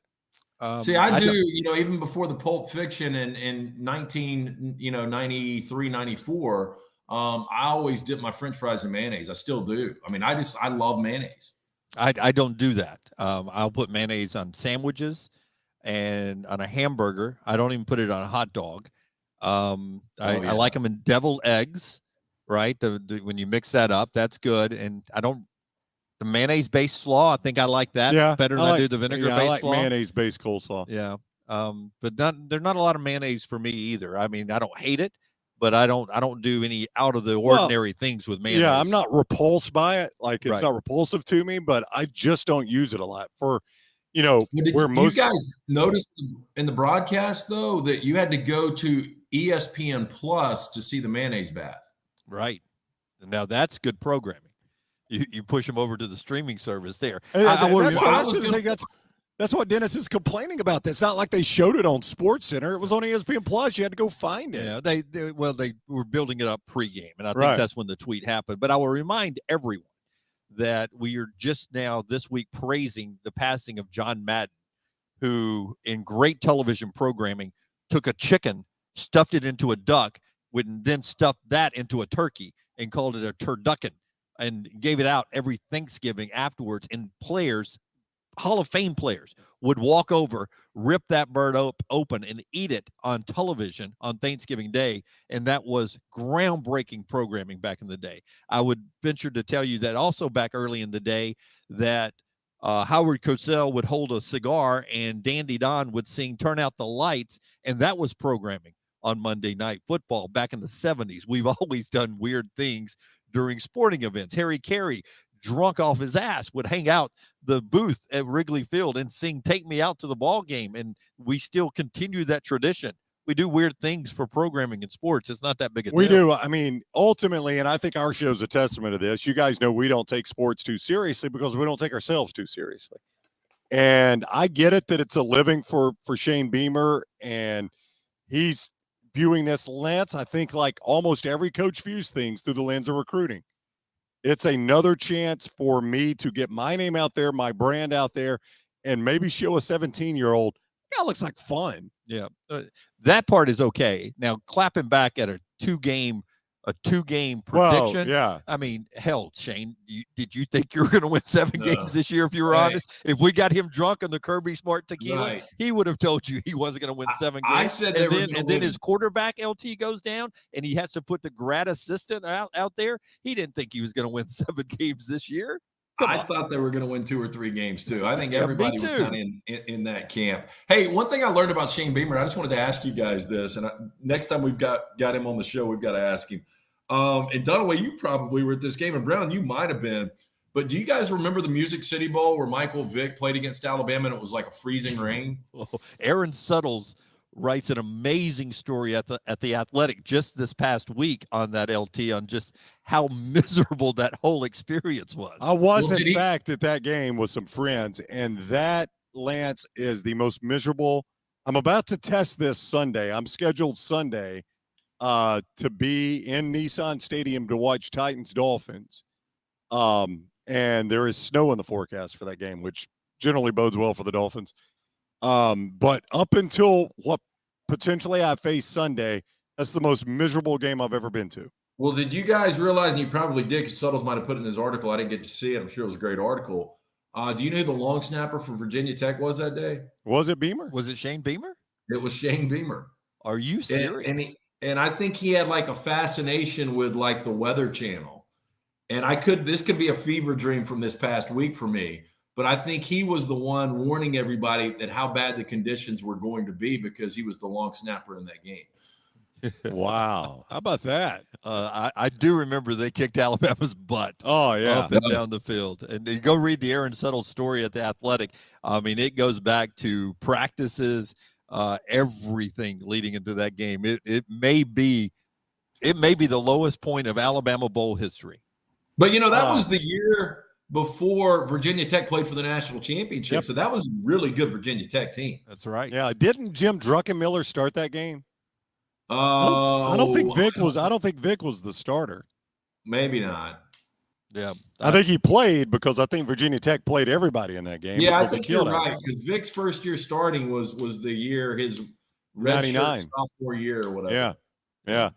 Aaron told a great story in there about them using John David Phillips on the punt team to secure punts. And, as Brown pointed out at our dinner the other night, it's always smart to do something unique and different that doesn't work against the best special teams head coach in the history of the sport. That's right. Yeah, we're going to make a little special teams wrinkle for the heck of it. Let's do it against Beamer. Yeah. Known for blocking punts. When do they ever block kicks? Yeah, went south on them pretty quickly there. All right, that's Aaron Suttles at The Athletic.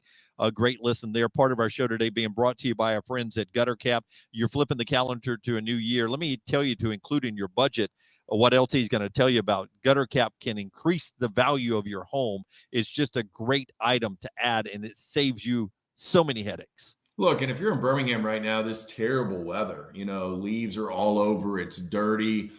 You want to keep those gutters clean and free flowing. The answer is Gutter Cap. You'll never have to get the ladder out again. You'll never get on the roof. It's a dirty, dangerous job. If you fall off, you snap the neck and die. You're no good to the wife or kids. Right now, 45% off the retail price for January installs. Call 823-2212, guttercapbirmingham.com. My good friend Chris Stewart. Cap it. Don't snap it. It's Gutter Cap. All right. Fox on Twitter at Next Round Live. No mayo on banana sandwiches, guys. Oh, yeah. That's I don't eat a banana sandwich often, but when I do, that's the way I do it. Mayo on both slices. No, I do peanut butter on both slices with a banana. Peanut butter, mayonnaise, and banana. It's unbelievable. Oh, you put mayonnaise with the peanut butter. I don't do that. Oh, yeah.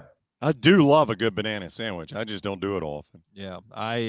I'll tell you, the Chick-fil-A biscuit with jelly and mayonnaise is really good. Boy, you go a lot of mayonnaise. I didn't know you ate that much mayonnaise.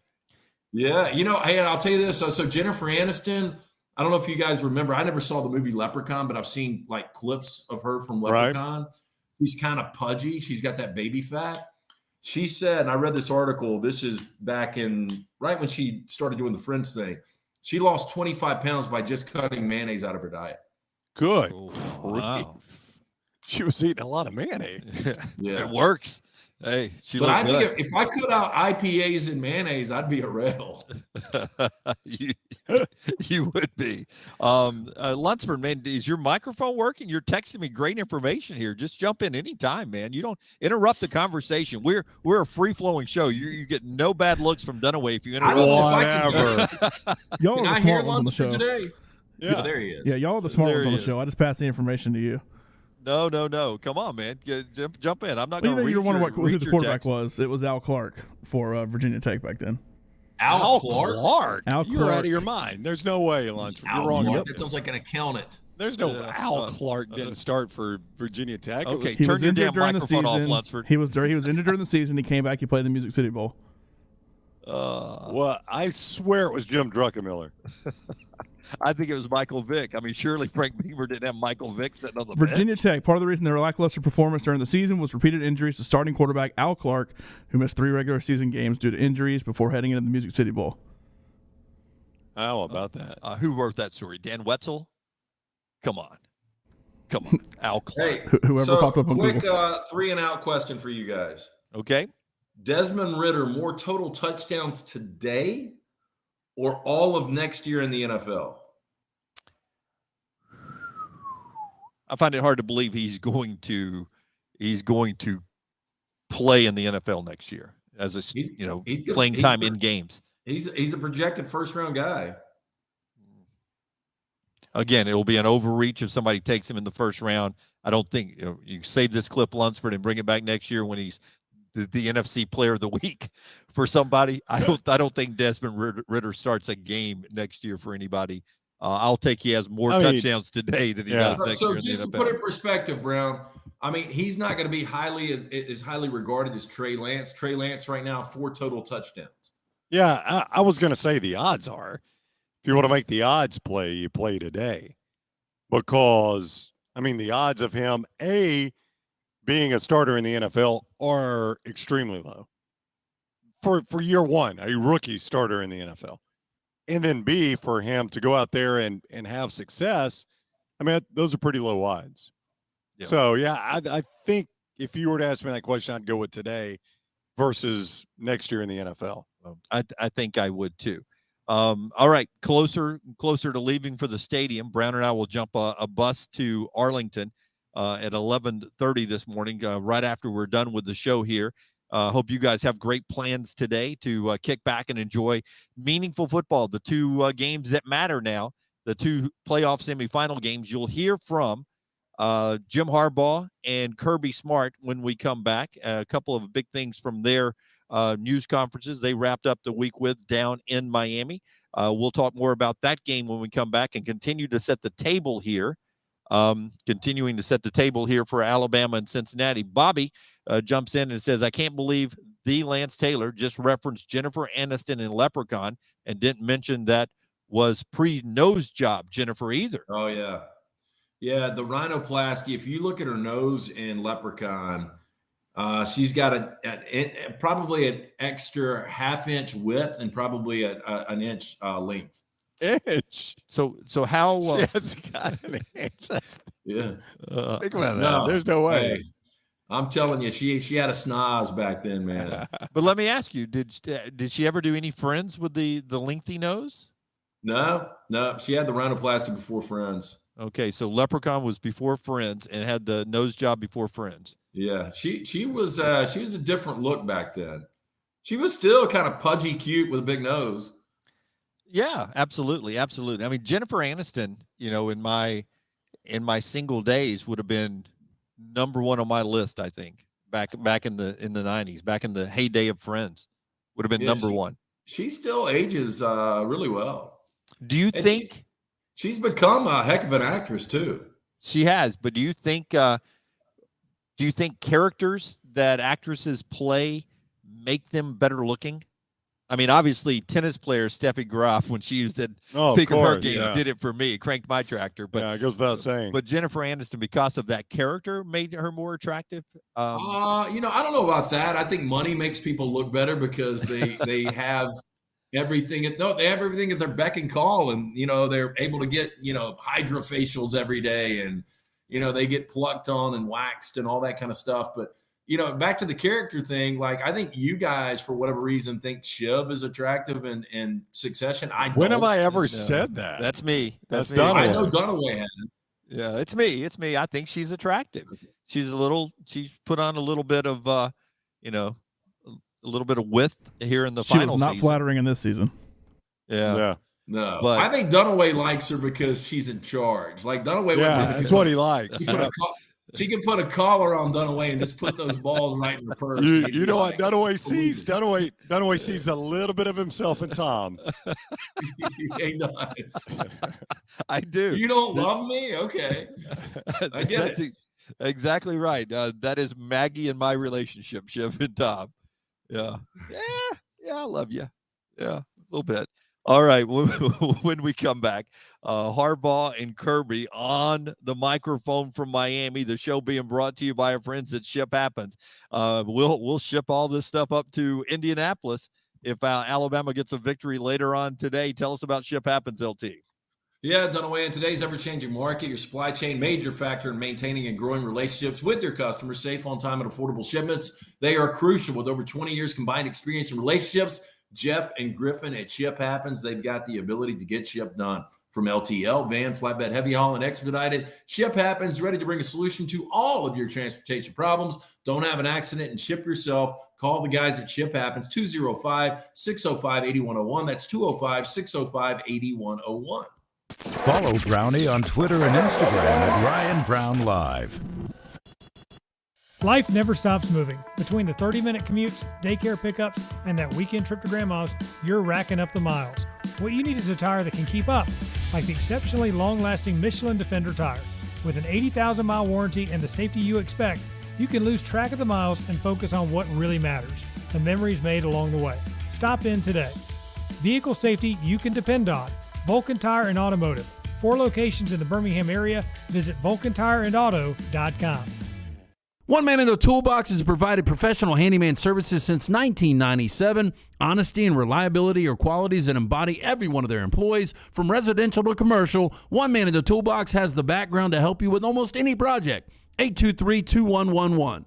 A legendary coach once said, "It's not the will to win that matters. It's the will to prepare to win." Bryant bankers have the dedication and experience to put together a financial game plan that's right for you. Stop by one of the 7 Central Alabama locations today or give them a call at 1-855-4-BRYANT to begin preparing for your financial future today.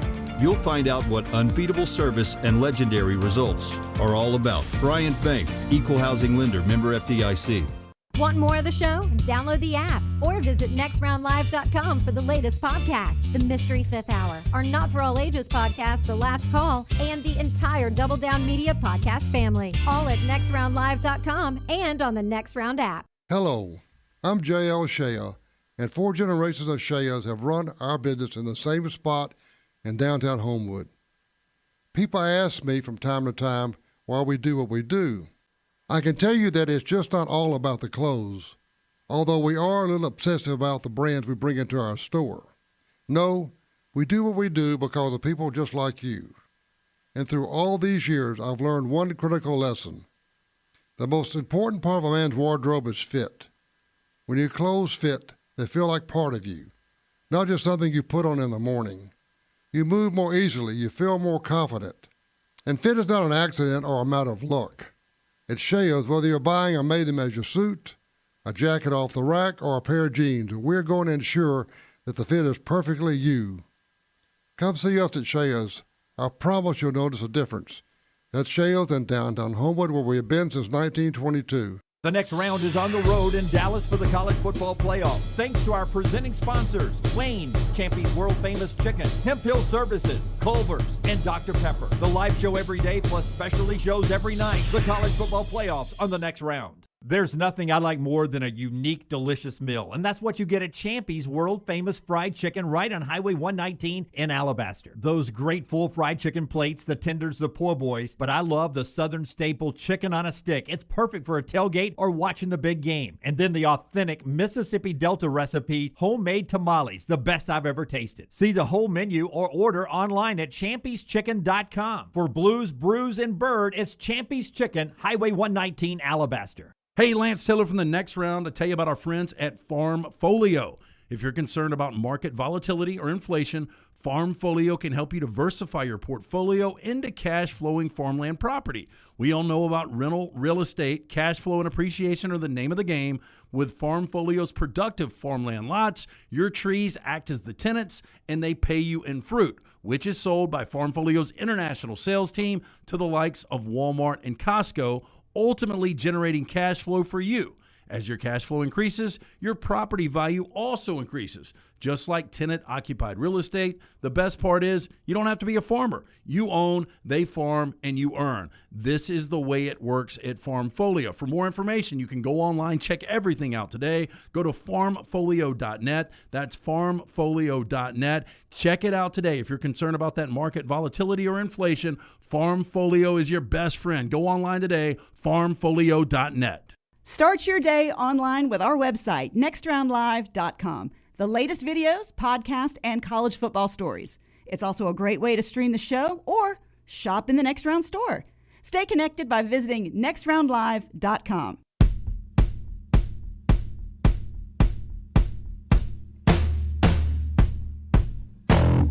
Back with you on the next round. Don't put it on the floor. What is it? Bagel? Ham? Ham and bagel? It is not. Okay. It's a bagel. It's got something on it. Cream cheese. Cream cheese. Very good. Thanks to our friends at Dr. Pepper and all our other sponsors who keep bringing us our post shows and our Cotton Bowl specials from out here in Dallas. We'll have another one today at the conclusion of the Alabama game. It'll happen out at AT&T Stadium, and it'll be brought to you by our friends at Dr. Pepper, our friends at Wayne's, Hemp Hill, Culver's, and Champy's world famous fried chicken. Thanks to all those sponsors providing our coverage this week from out here in the Big D. Before we get back into the college football talk, Bobby has asked a question via Twitter in our Farmfolio chat room. He says, it just occurred to me, I want LT's opinion on, has it ever been a more valuable nose job in the history than Jennifer Aniston's? He says maybe Michael Jackson's first or second one. Conversely, his 20th probably was the worst one ever. The damn thing fell off his face. Yeah. But when it comes to most successful and valuable nose jobs, is Jennifer Aniston's number one in your opinion? Yeah, it is. I mean, from the way she looked to the way she looks now, she got it definitely right. Jennifer Grey, and you guys all remember Jennifer Grey from Ferris Bueller and Dirty Dancing. I mean, she completely jacked up her face. It was never the same. I thought Jessica Simpson's younger sister, Ashley Simpson, I think she looked better before she got her nose job done. I think she messed her face up. Mickey Rourke destroyed his face. There's been some really bad nose jobs. I'm one of those, the rhinoplasty seems really, really risky. But the only one that I can say was 100% a success was Jennifer Aniston's. Have you guys looked at before and after pictures? Oh, it's been sent to us. Just Matt has sent us a couple. The leprechaun on the left and Jennifer Aniston after that. And not even prime Jennifer Aniston, later life Jennifer Aniston. And it's just a beautiful job. Yeah, absolutely. Yeah, it does look, it's a huge difference. Huge difference. I like a little character in the nose, though. Well, it's almost like she had a small hot dog on her face before the nose job. Is that your new feat? You like character in the nose? Well, I find weird things to like about people. I've noticed that. Yeah, I do. All right, let's do our viewing menu. Lunsford's got some stuff for us. It's brought to you by our friends at New Life Art. New Life Art there for us. And maybe another painting from Daniel A. Moore coming out of the game today. You never know. They're working on Bryce Young, the Heisman portrait right now. For more information on those guys, you can always call 1-800-735-2787 to view his incredible work. Go to danielmooreart.com. New Life Art, bringing you memorable sports moments by Daniel A. Moore for over 40 years. All right, so nothing on TV tonight. Are y'all watching anything tonight? I don't know. Nothing really going on. Other than the games. Some football games. Yeah, so if you don't care about watching Michigan, Georgia tonight, after the Alabama game, debuting on Netflix today, Cobra Kai Season 4. Either any of y'all Cobra Kai fans? LT. Yes, I was, and this is why it's kind of depressing. My little guy and his cousin were coming over.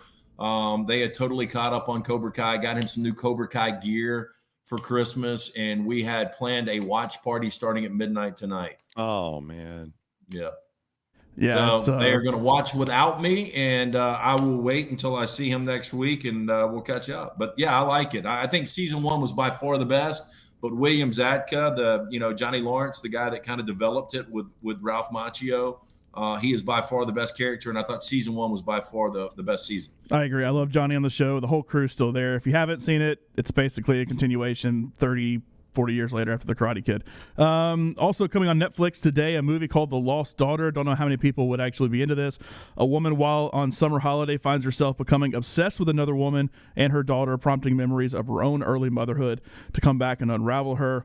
Kind of a psychological drama, but a lot of people think it could get nominated for Best Picture. Stars Olivia Colman, who was in The Father last year, won a few years ago for The Favorite. She's going to be nominated as well, written and directed by Maggie Gyllenhaal. So potential Oscar nominee there on Netflix.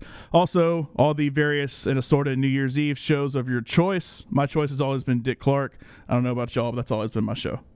Yeah, Dick Clark, and now Ryan Seacrest takes over for Yep. Dick Clark, right? So that's my go-to as well, and that's what's happening tonight as we round out 2021 and turn the page to 2022 with a couple of more meaningful football games today. And let's jump into the conversation down at the Orange Bowl. It's brought to you by our friends at Nichols Outfitters. Yeah, the place to go for all your outdoor equipment, especially those of you who are looking for the best gun showroom, firearm showroom, bow technical team. It's right there at Nichols Outfitters. And they get inventory and expertise. It's the reason you go there. Exit 242 in Pelham. Online, nicholsoutfitters.com. All right, Jim Harbaugh, give the man some credit. He bet on himself last year to keep his job, took a pay cut, and now came back, sort of restructured that coaching staff, but still played Michigan football and are into the semifinals today with a chance to play for a national championship with a win over Georgia. Here's Harbaugh on betting on himself. How did you react to the new contract and some of the concessions you had to make? Was that, and how did you kind of realign your? I don't know. Did that hurt your pride at all? I reacted, no big deal. Attacking each day with an enthusiasm unknown to mankind. As always, that was didn't really mean anything to me. It's just money. He's so aloof. He is, but he attacked the day with enthusiasm unknown to mankind. Yeah, I mean, and it's only money, and people who have money say it's only money, right? So he already had money, and he gave a little bit of it back to keep that job and try to finish the job at Michigan. And you can love him, you can hate him, but the guy's done a heck of a job this year, Lance. No, he is. And I think you can make an argument he is your national coach of the year. And you guys have done a complete 180. I remember we started the show together. You guys were Harbaugh fans. And look, and this happens. I mean, I think he's just worn a lot of people down. But he can coach. And in year 7, it took a lot longer than we believed. I go back to 2016, and I remember I was at Sky Castle, the Bajalia Brothers restaurant, watching when Iowa kicked a late night Saturday night field goal to upset Michigan.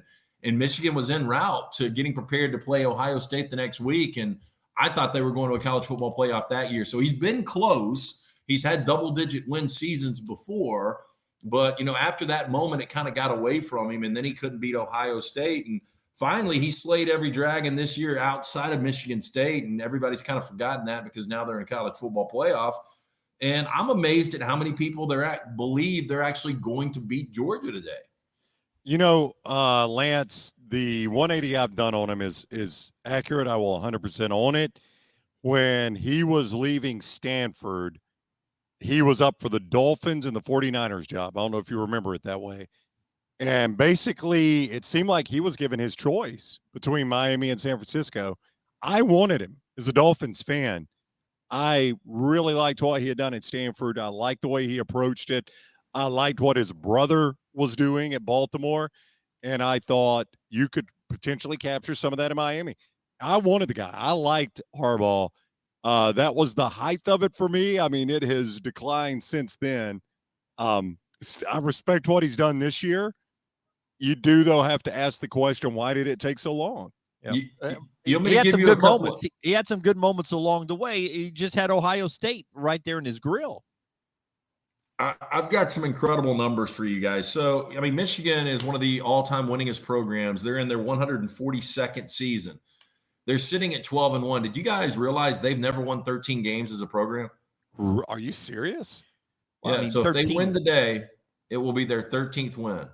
I mean, 13 is a new number, relatively speaking, in the history of college football to get to, right? I think we've had 13 for a long time. But I mean, yes. we used to have an 11 game and only a chance for one bowl. 12 was sort of you could max that out. So 13 is not. It's only been around since like 2002. Your chance to get 13. I mean, that's a long time to go to never do it. Yeah. That's a crazy stat. I didn't know that, Lance. Still to never do it. And how about this? As 7+ point underdogs, Michigan has lost 16 straight. By the way, they're catching 7.5 today. They've lost 16 straight. Yeah, when they've been 7 or more point underdogs. Yeah.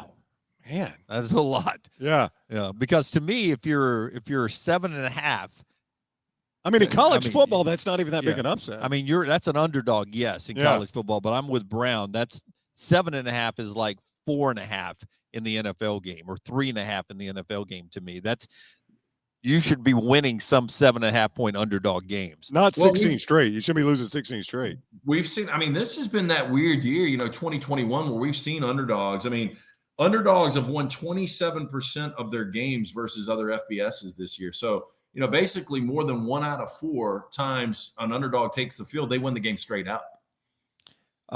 That's one he needs to shake. Today would be a great one to shake. You'll forget the other 16 with a win today in the semifinals. They still run the football. Blake Corum seems like he's healthy, right? Coming into this one, he wasn't really that healthy at certain parts of the season. Seems like they're going to have both of their hammers in the backfield today against Georgia. Yeah, and what gives? Georgia gives up 83 yards per game on the ground, one of the best rush defenses in all of college football. And when you look at the combination of Haskins and Corum, these guys have gone over 2,200 yards. And for whatever reason, if they get stymied early, I just don't think McNamara is going to be able to snap out of this. And I don't think he's going to be able to be a guy that's going to, somehow heroically lead Michigan to victory if they can't run the football. One more soundbite. This is from Kirby Smart. Another storyline in that game is defensive coordinator Dan Lanning, who's been building a coaching staff at Oregon. He's been recruiting for the late signing period for Oregon, but he also has been preparing as the Georgia defensive coordinator. At first, we thought they were going to turn over the play calling of the defense to Will Muschamp, but during the process, Kirby Smart said, "Nah, Dan Lanning's still going to call plays for us in the semifinal and possible national championship games." Here's Kirby on Dan Lanning's focus for this game. That's not a major concern for me. I mean, it's something that I did as a coach and many coaches have done. And we talked about it. It's, there's not a 24/7 continuum on being just the coordinator. There's guys that have other things on their mind, and he delegates his time. I trust Dan. He's done a tremendous job here. Number one, he's a great recruiter. He's loyal to Georgia. He's loyal to these players he recruited. He knows for his sake and Oregon's program's sake, he wants to play well. And he's as invested in this process as everybody is.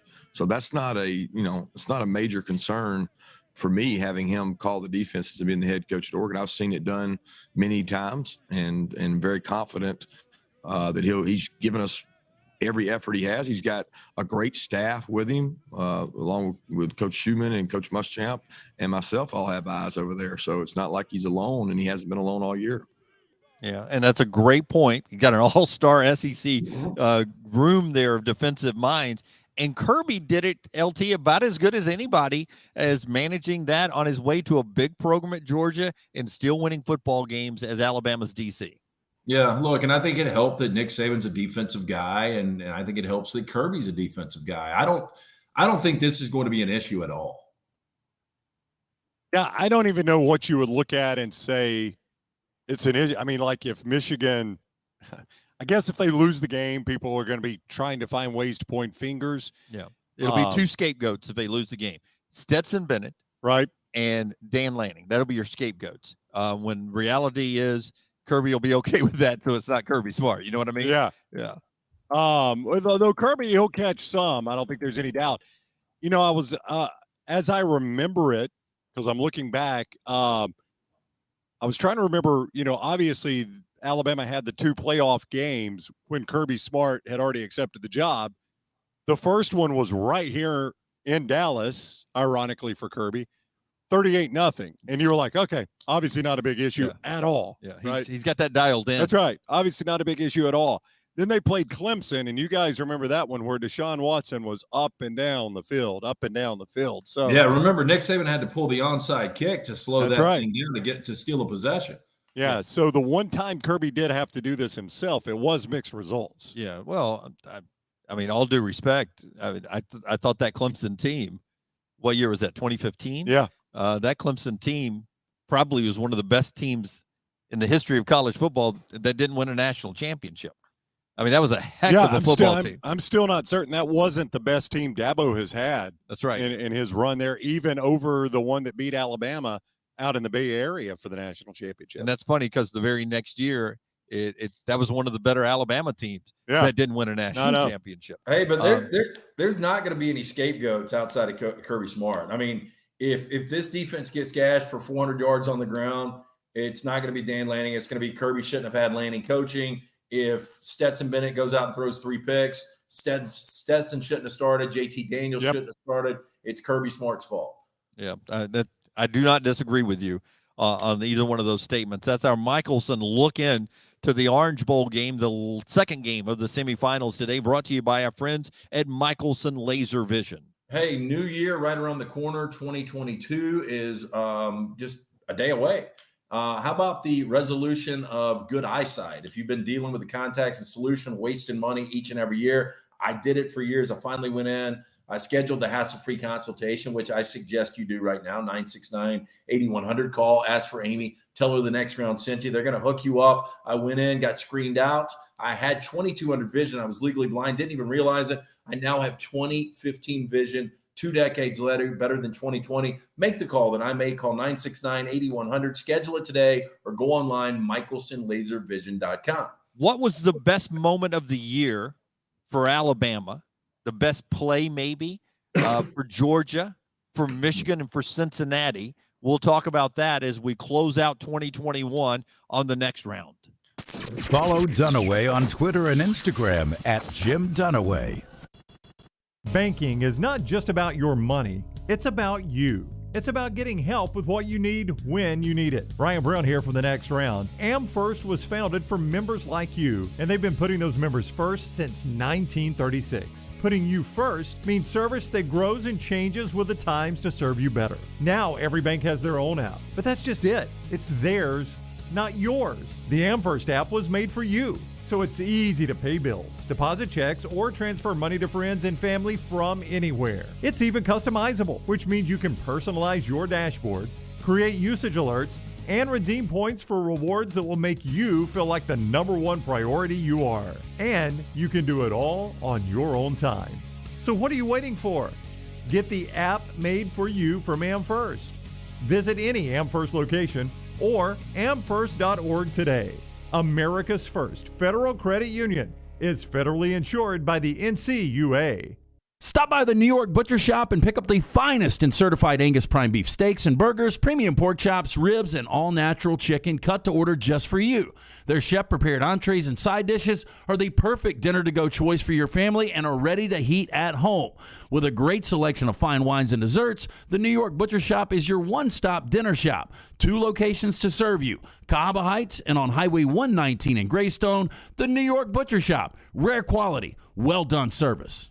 Life sure can come at you fast, but our friends at Mortgage Right are faster. If you're looking to refinance, Mortgage Right has a multitude of trusted professionals behind them. Whether you need a cash-out refinance to pay off debt, make home repairs, or if you're just looking for a lower interest rate, Mortgage Right has the right option for you. That's right, Mortgage Right has your back. Visit mortgageright.com/TNR. That's mortgageright.com/TNR. NMLS 2239, Equal Housing Lender. The Double Down Media podcast family is live and full of content for all ages. The Mystery Fifth Hour gives the next round hosts a chance to talk about everything but sports. Pour a glass of Bama and bourbon, our weekly college football conversation, while sipping some of the most interesting pours in the bourbon world. And our Not For All Ages podcast, The Last Call, presented by Redmont Vodka. LT has in-depth conversations with personalities like Clay Travis and Taylor Hicks. Find those podcasts and more by searching The Next Round on Apple and Spotify. And remember to like and subscribe. This hour of The Next Round is presented by Excalibur Services, a name you can now trust for all your plumbing needs. Call 205-718-8688 for all your residential HVAC, electrical, and now plumbing needs. Excalibur Services, Alabama license 15214. Anheuser-Busch wants every experience for you around beer to be a good one. And getting home safely is always a priority. So encourage friends to decide to ride. Whether it's by being the designated driver, calling an Uber, or taking public transit. You cannot drive drunk if you don't drive there. This message is brought to you by Anheuser-Busch, Mothers Against Drunk Driving, Uber, Birmingham Budweiser, and The Next Round, Anheuser-Busch, St. Louis, Missouri. The Double Down Media podcast family is live and full of content for all ages. The Mystery Fifth Hour gives the Next Round host a chance to talk about everything but sports. Pour a glass of Bama and bourbon, our weekly college football conversation while sipping some of the most interesting pours in the bourbon world. And our Not For All Ages podcast, The Last Call. LT takes off the gloves for an in-depth conversation with stars like Taylor Hicks, presented by Redmond Vodka. Find those podcasts and more by searching The Next Round on Apple, Spotify, and on our website, nextroundlive.com. Start your day online with our website, nextroundlive.com, for the latest videos, podcasts, and college football stories. It's also a great way to stream the show or shop in the Next Round store. Stay connected by visiting nextroundlive.com. After years searching for a classic jacket that was functional in the field and the city, Tom Beckby couldn't find one he liked, so he decided to make his own. Since designing that first jacket in 2015, Tom Beckby has continued to draw inspiration from natural settings to produce classic outdoor equipment with time-tested rugged materials. Visit the brand new Tom Beckby store in Mountain Brook Village, a local business with the goal of outfitting you for the outdoors here in Alabama and wherever the road takes you. Mountain Brook Village or online, TomBeckby.com. That's Tom, BECKBE.com.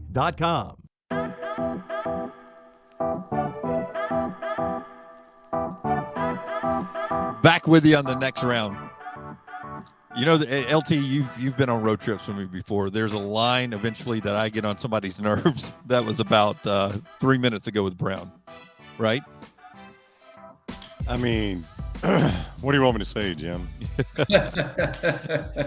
Hey, the good news is you two aren't flying back together tomorrow. We're not. We're not. In fact, he has now. We're not even riding to the airport now. He changed Why his does that flight bother on me. you? It doesn't bother me. No, it did. No, it didn't bother me.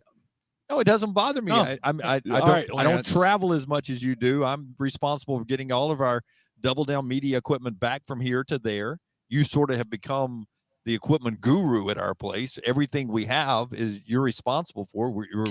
You've put all this together. It's an amazing bunch of stuff. And now I've got to get it back. I'm scared to death. You're scared to death Yeah. to give somebody a crate full of No, equipment? you're going to have it packed up perfectly. I know, but I'm feel responsible. I've got to get You it are. from A to B, and that scares me. Oh, Hey, God. didn't we? Hey, correct me if I'm wrong. When I bolted and left you guys on New Year's Eve at the Clevelander, didn't we just leave the equipment there? No, did. it was, yeah. We did. We did. We were shipping it back. It wasn't our equipment, though. That's right. We didn't own it. It was Cuba's. Yeah, we Cuba's equipment. were shipping it back, and it had to get back to Birmingham and then turn around and get out to Santa Clara, and never made it to Birmingham, or well, delayed making it to Birmingham. It's funny how much you care about it when you've paid for it, and not somebody Hey, else. so I'd love to be out there, but at the same time, you told me, Dunaway, I think you've got like a 6 a.m. flight. Brown, you're going to Nashville to check out your Dolphins on Sunday. So, I mean, are you guys going to be doing anything tonight to like celebrate New Year's Eve? Yeah, I may not sleep. I mean, my flight's not at 6 a.m., but my wake and departure to the airport is at 6 a.m. And listen, I'm over exaggerating my fear of getting this from point A to point B. But remember, I'm a nervous flyer because I don't do it a lot. Not worried about plane crashes or anything. I'm just worried about the point of getting to the airport and getting on the plane and doing all the stuff. And it's very much that old person's commercial. What is that, Geico commercial? I Off to a bad start. I get there 3 hours early and I just camp out at my gate just in case they leave early, I guess. I don't know why I'm there early. I just feel like something could happen. I don't want to miss my flight. But I'm reminded also of that Clevelander trip where we left the equipment in Miami, LT. That was that was also the one, which is why I should not be in charge of the equipment today, but I'm okay doing this. But I got to the airport with Brown. Brown's flight was earlier. I didn't want him to have to wait on me in Atlanta. And I'm at the gate, and he had one more ticket left, and he was like, "Oh, but we can't get your luggage off the flight. You'd already checked your luggage, so you can't make this flight." I said, "Forget the luggage. Just give me the ticket." And I just left all my clothes in Miami. And credit Delta, I never called anybody. I didn't go to. You were just going to buy all new clothes. I was going to just let what I took to Miami just be lost forever, luggage and all, just to hell with it. And I never called one person or at Delta or anything. The very next day, and we flew into Atlanta, and I didn't tell anybody there. We drove back to Birmingham. The very next day at my house in Birmingham, without me telling anybody, my luggage showed up at my door. There are people who worry about their luggage and never find it anymore. It ends up in Scottsboro. Yeah, I mean, and I didn't care about mine, and it showed back. I was ready to buy a new wardrobe, and then this coat showed back up at my door. It took Gaylord Fokker a full week to get his. Oh, boy, it's brutal for him too, wasn't it? All right, our show being brought to you by the great folks at Wayne's. Right now, Wayne's Pest Control introducing their new Smart Pest solution. It combines the effectiveness of the traditional pest control services now with a monitoring system for 24/7 in your house that will, watch out for rodents and other pests. Smart Pest monitors are proactively communicating to prevent an infestation. That's going to save you thousands of dollars and just give you a little peace of mind that Smart Pest is on the job. Smart Pest is the most intelligent, eco-friendly pest control solution available today. Call 866-WAYNES-1, 866-WAYNES-1, or go to the website. Always mention or use the offer code TNR for the next round. You're going to receive $60 off your initial Smart Pest service, and Wayne's provides residential and commercial termite protection, pest prevention, mosquito control, and lawn care services for the next round exclusively. All of us use Wayne's. We trust them. You should too. Call 866-WAYNES-1, 866-WAYNES-1. John Parker Wilson is standing by. We'll talk to JPW coming up on the other side about Alabama and Cincinnati. It's time for the Tide and the Bearcats to leave their hotels and make their way over to AT&T Stadium, Jerry's World, to crown at least one team that'll play for the national championship, the Cotton Bowl champions, for the 86th Cotton Bowl Classic from Dallas on the next round. Follow the Next Round on Twitter, Instagram, and Facebook at Next Round Live. Hey, Lance Taylor from the Next Round. I'm absolutely loving my Alfa Romeo Stelvio that I've been in for months now, and right now you can get up to $3,500 bonus cash plus 1.9% financing for 72 months on the all-new 2021 Alfa Romeo Giulias and the Stelvios at Alfa Romeo of Birmingham. Come experience the passion and performance of Alfa Romeo. Alfa Romeo USA of Birmingham.com, 1837 Grants Mill Road, exit 27, right off of I-459. Follow Next Round Live on Twitter, Instagram, Facebook, and YouTube. The social media team at Next Round Live is dedicated to giving you daily news conferences and practice video from UAB, Alabama, Auburn, and around college football. Follow and compare to the sites you used to visit. You'll also get the latest highlights and news from the Next Round Daily Show. Turn on the notifications so you don't miss a thing. Follow Next Round Live on Twitter, Instagram, Facebook, and YouTube. See more at nextroundlive.com. Support the show and grab some great t-shirts and hoodies right now in the Next Round store. Buy the Alabama State map shirts in your team's favorite colors, the popular Y'all Can Have the Rest, or Next Round flag shirts are also online now. Just go to nextround.store. That's nextround.store. The traditional Next Round logo shirts are there too. Buy them for yourself, or they make a great gift for someone else. And let us know what you'd like to see in the store coming up. Nextround.store. That's nextround.store. You tackle an endless to-do list every day. It may seem like a thankless job, but you know better. It's the little things that matter most. That's why you'll appreciate the enduring value of the Michelin Defender tire. Designed for doers like you, Michelin's longest-lasting tire keeps you on the go longer, so you have one less thing to worry about on your next road trip. Stop in today for miles of uncompromised safety and performance. Find your next set of Michelin tires at Vulcan Tire and Automotive. 4 locations in the Birmingham area. Visit VulcanTireandAuto.com. A legendary coach once said, "It's not the will to win that matters, it's the will to prepare to win." Bryant bankers have the dedication and experience to put together a financial game plan that's right for you. Stop by one of the 7 Central Alabama locations today or give them a call at 1-855-4-BRYANT to begin preparing for your financial future today. You'll find out what unbeatable service and legendary results are all about. Bryant Bank, Equal Housing Lender, member FDIC. On the field or in the office, you need a solid team and a strong game plan if you want to beat the competition. Xerox Business Solutions Southeast offers everything from printers to managed IT services, as well as hybrid work hardware solutions through our titanium partnership with Dell. For championship-level office solutions, get Xerox Business Solutions Southeast into your starting lineup. Visit xbssoutheast.com/win. Touchdown! Boy Frank 79629, standby. In school, I thought I might want to be a lawyer or a therapist. Mom always said I could talk to anyone, but being cooped up in an office all day didn't really appeal to me. And then I found a job working as a deputy in Shelby County. Now I spend my days helping people, sometimes on the worst days of their life. Nearly always, they just want someone to listen. And I've always been good at that. Plus, it pays great.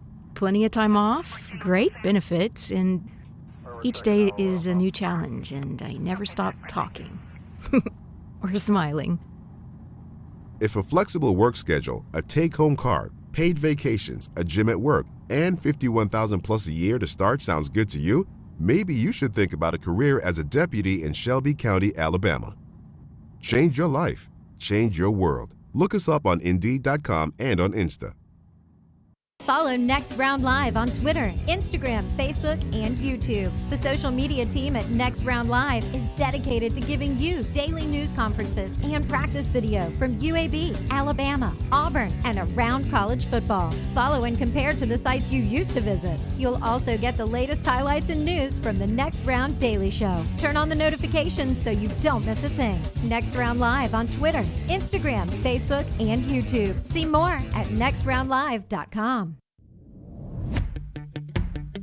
Jim Dunaway, Lance Taylor, Ryan Brown, and Rockstar. Live from the Birmingham Racecourse Casino Studios, the next round, presented by Bud Light, is on now. John Parker Wilson in just a second as we start the second half of the show. We rolled out early today at 7 o'clock. Some of you are joining us right now for our normal time. Welcome into Game Day from Dallas. Jim Dunaway, Ryan Brown, LT back in Birmingham, and back in our Birmingham Racecourse Casino Studios, John Lunsford and Scott Forrester. This will make Forrester very mad because I know he's out.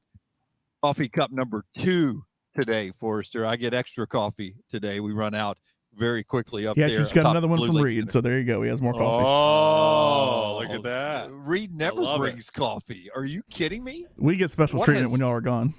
What has changed back there? Y'all whipped Reed into shape. All right. Can't wait to get back. 2022 Reed's going to be the best Reed. This hour of the show being brought to you by our friends at Champy's. World famous fried chicken, fresh to order.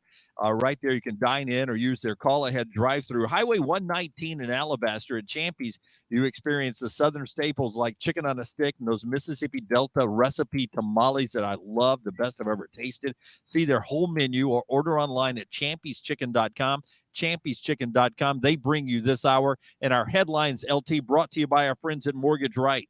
Yeah, so the holidays are here. You might be wondering how you can make some extra money. Well, our friends at Mortgage Right, they've got a solution for you. Reach out today for a free home health check to see if a cash out refinance is right for you. All you got to do is go to mortgageright.com/TNR today, NMLS 2239, equal housing lender. Derek Hall returning to Auburn. That's big news for them. Smoke Monday going to the NFL Combine. He gets the invite. That's big for Smoke there. Football yesterday. You get to Michigan State, a fourth quarter comeback to beat Pitt. Tennessee loses a heartbreaker in the Music City Bowl to Purdue. South Carolina gets win number 7, beating border rival North Carolina yesterday in the Duke's Mayo Bowl.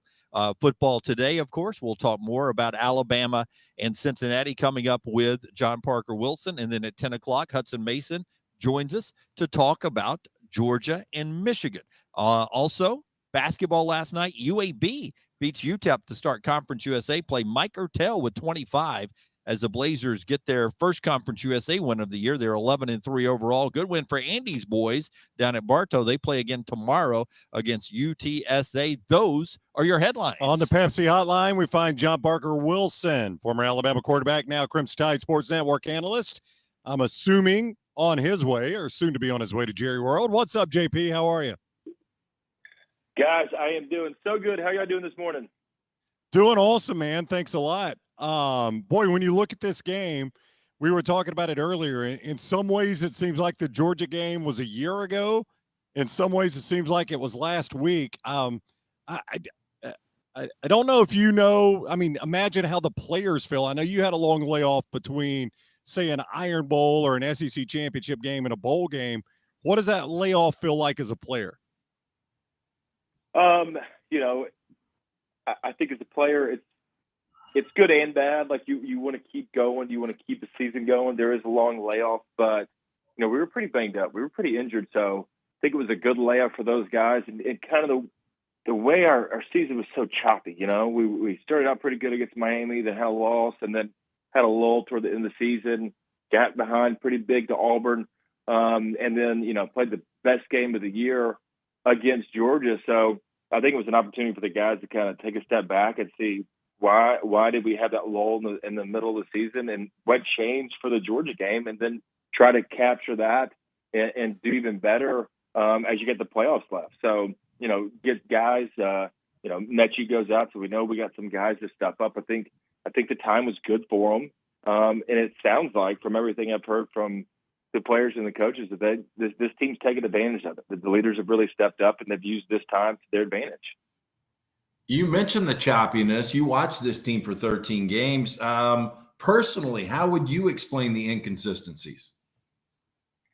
I think it was, this team is always compared to previous Alabama teams.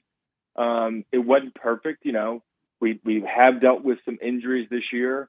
I think the most consistent thing has been Bryce Young, especially on offense, Will Anderson on defense. And around those two people on those sides of the ball, I think we've started to grow up.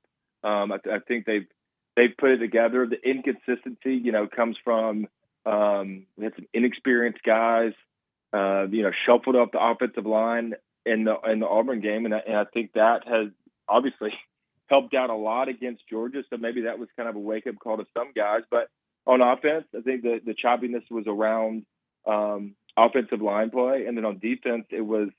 I think in the first half of the season, it was kind of inconsistency on assignment. It's not like our guys were getting beat 1-on-1 or man-to-man coverage. It was a blown coverage that would lead to a touchdown. I think our defense got really good in the second half of the season, and when we blocked from Bryce and give him some time, I mean, the guy's obviously the best in the country. So if he has a little bit of time again today, I think they play like they did against Georgia. But this game to me is going to come down to up front. Can we protect Bryce? And if we do, I think we'll win this football game.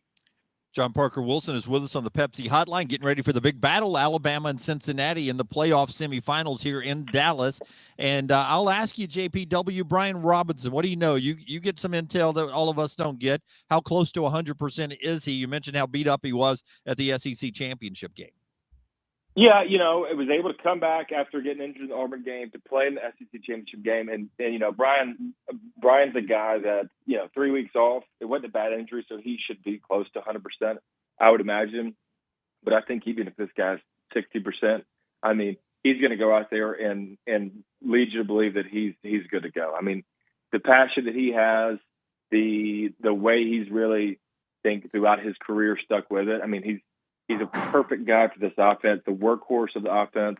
I tell you what, if you want to see a bulldog, go back and watch his blitz pickups because he decapitates linebackers. Like these linebackers, as they're coming on blitzes, they're going to see this guy pick up blitzes. He is so aggressive in the blitz pickup, and maybe that's had to do a little bit with why our offensive line's getting better. But we need Brian. We're down big time at the running back position, and this offense is good. It's the best when we're two-dimensional, when we're 50-50 run to pass, and not just relying on the passing game and Bryce Young. And we need even more this week with Mechie being out because we've got some young receivers that are going to have to step up, and a running game makes that a lot easier. Do you when you watch film, do you see linebackers who maybe go on their blitz a little reluctant after watching a week of tape of the way B-Rob picks up those blitzes? Do you think it slows them down, their heads on a swivel saying where he is?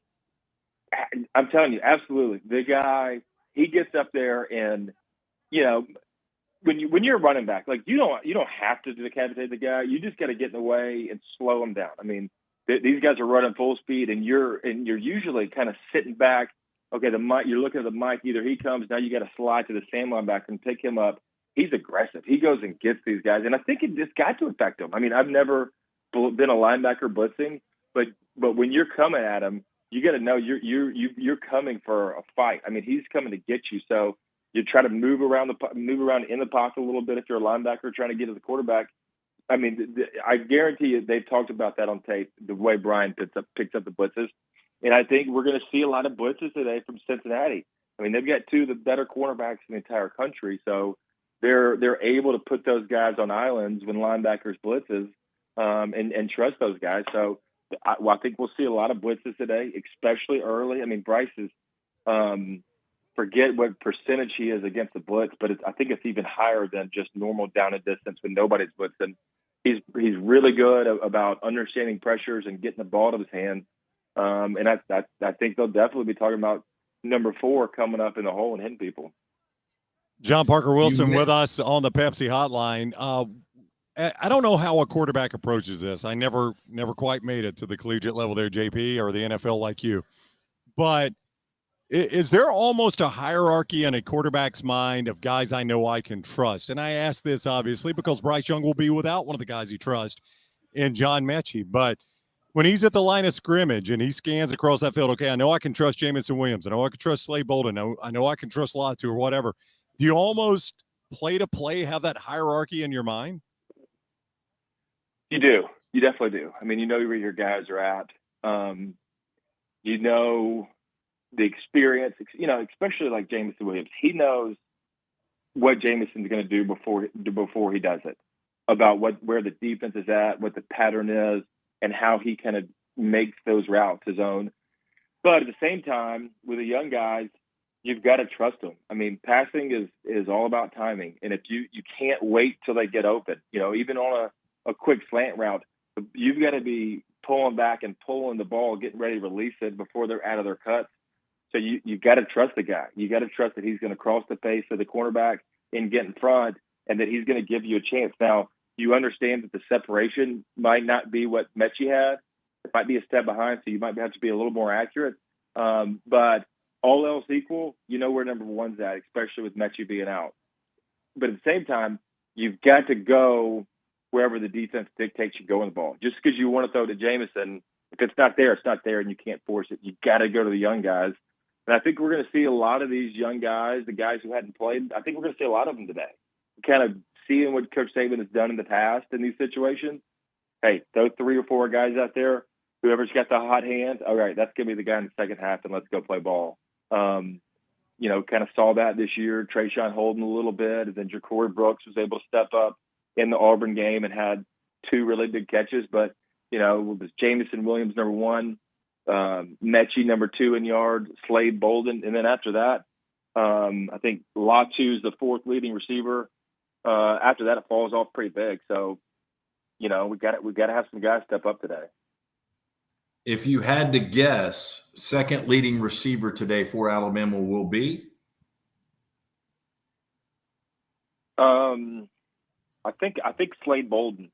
And I was thinking back to last year too. I mean, Slade's a guy that, with Mechie and Jamison in the game, plays the slot, catches 2, 3, maybe 4 balls a game, right? But last year when Waddle went out, I mean, he stepped up big time. It's like he is waiting for this opportunity. You remember Waddle went out last year, I think the first quarter, the first 1 or 2 drives of the Tennessee game, and Slade that game had over 100 yards. I mean, even with Devontae Smith on the field, he stepped up. He's almost like a relief pitcher where, okay, you come in the game, we need you right now. Slade's kind of done that throughout his career. He's an experienced guy. The cornerbacks are really good in these games, so we'll see him probably more in the slot going against the nickel defender. Bush, he's the nickel guy, so they run a 3-3-5 defense. They'll play that nickel guy down in the box a bunch. I think Slade's going to have some opportunities today. Desmond Ridder, the ability to escape a pass rush, to try to escape a Will Anderson and company. What do you see in him Does he remind you of a quarterback that Alabama's seen the last couple of years? He's a pretty unique guy. I mean, he's fast. He's not the fastest guy, but I think Desmond Ridder. I mean, he's 44-5 as a starter. I mean, this guy's I think he's the third all-time leading winningest quarterback in college football history, that's a lot of wins. And much like the rest of the team, is experience. So he is very calculated in what he does.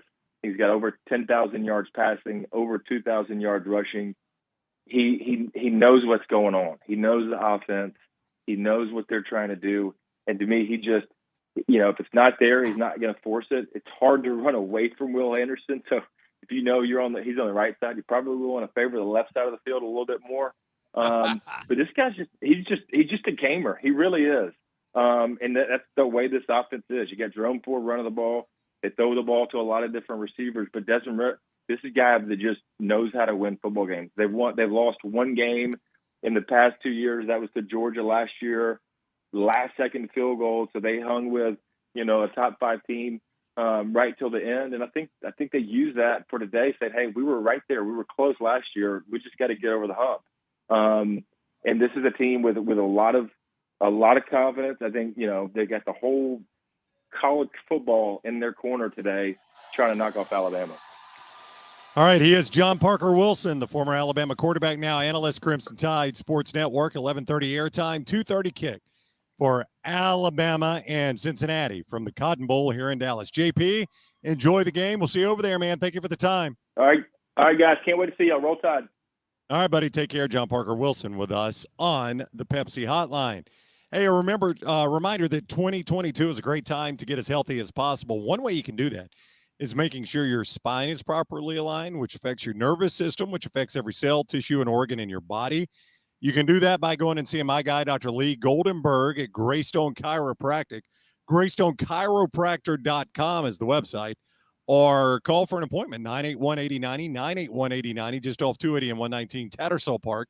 Dr. Lee Goldenberg and Greystone Chiropractic. Trash is coming up in our next segment.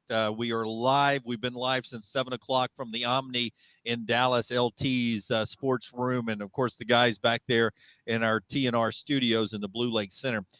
One thing that I have been made aware of this week, because we're in the staging area for both the marching bands, two things. One, the $1 Million Band is huge, and they travel, all travel to these games. Over 400 of the $1 Million Band folks are here.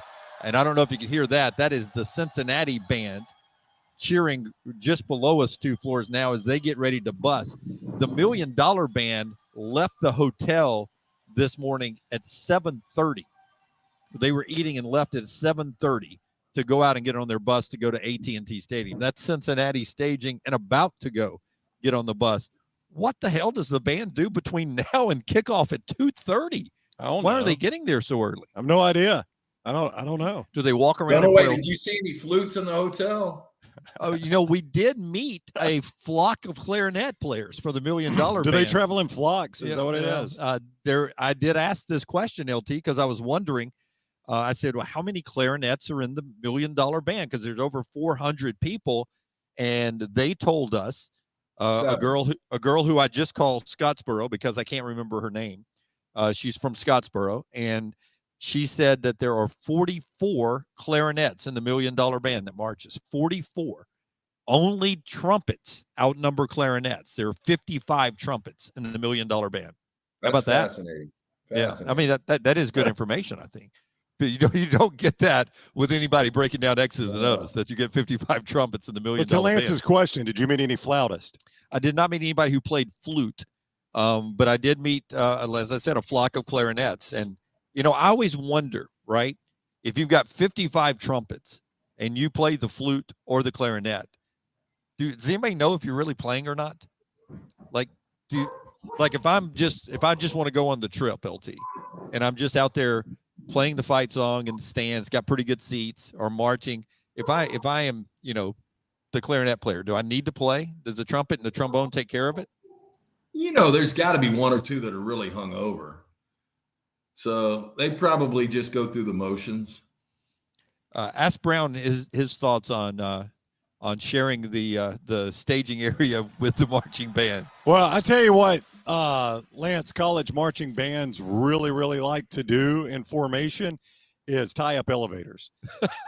And I mean, last night we finished the diary with Slade Bolden. What time? 9:40. Yeah, about 9:40. Slade was late because of the not late, but later than we've been doing it because of the team meeting. So we finished sending that out, packaging it up about 9:40. And this guy who's been, battling whatever he's been battling all week long, who knows, and all the work that we've put in out here in Dallas, he was ready to get up to his room. Right when we got everything situated here at our location, we start walking the 2 city blocks, 200 yards to the hotel at the end of the ballroom here. So we start walking, and as we're walking, here comes a stream of Cincinnati Bearcat marching band people up. And I said, oh, we better hurry or we're not going to get the elevators. And before we could get there, all the trumpets and trombones had piled in before us, and we waited. And now they're playing on the elevators and so they bring their I guess they have to. So they bring their instrument on the elevator. Well, the smaller instruments, yeah. Well, they had been. I don't think the sousaphone drags his in. Yeah, but they had been at a party, so they were getting back to the hotel to get up to their rooms too, probably to change and party some more. They didn't care that 2 guys needed to get up to their room to end their workday. So we got stuck in queue in line, and Brown eventually said, "To heck with this. Let's go to the hospitality room and have a cold beer." So we went in there and waited for all the Cincinnati Bearcats to 4x4 make it up to their rooms. I mean, boy, they love to tie up some elevators. Let me just tell you. I haven't seen him that frustrated since we couldn't find the orange deck for media parking at the SEC Championship. Don't bring that one back. Horribly labeled just by wait the Falcons. Wait for your traffic today on the way to Arlington. Hopefully we're on a bus with a police escort. I hope they do it like the Rose Bowl. I mean, in the Rose Bowl, they shut down the 4 and the 5 to get us from Orange County to Pasadena. I mean, they shut down the interstates in LA and just cleared off a Space Force, which is actually pretty ridiculous. That's the Rose Bowl. Yeah. Well, this place is known for their hospitality, so we'll see what they do. See how they get us to the Cotton Bowl. Our plan is to be on the 11:30 shuttle to get us to the stadium, which begs the question: what I asked of the band, what the hell do we do for 2.5 hours once we get there? That's what all these band people back are. Why do they need to get there early? Why are they shutting down the interstate for those guys? Well, all right. You're the guys that wanted to do the show 2 hours early, so I hope you have plenty to do when you get there. Yeah, I know you're right about that. We just want to get there, LT. We don't want to not get there. All right, so here we are. We're live. LT's got trash coming up. When we come back to Forrester, I sent you some pictures. Do you have pictures of our last 2 days of meals? Yes, he does. Okay, good. When we come back, we'll show you what Brown and I enjoyed the past 2 days. We went on a barbecue experience yesterday, and LT will deliver trash. Hudson Mason and Aaron Suttles in the final hour of the show that is being brought to you today by our buddy Tom Beckby as well. There's a little Tom Beckby in everybody, whether you're in Dallas or back in Alabama. Yeah, because the Tom Beckby people looking for great looking outdoor clothing that's functional in the field, looks great in the city, couldn't find what they like, so they made their own, starting with a jacket in 2015, now an entire line of outdoor equipment using time-tested rugged materials.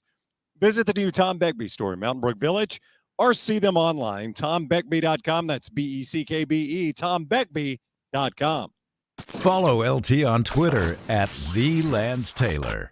Ship happens. Give us a call to get ship started. Call Griffin and Jeff today, 205-605-8101. You can always go online. Go to getshipstarted.com. Ship happens to get ship done. Don't ever have an accident. Ship yourself. Don't ever have an accident.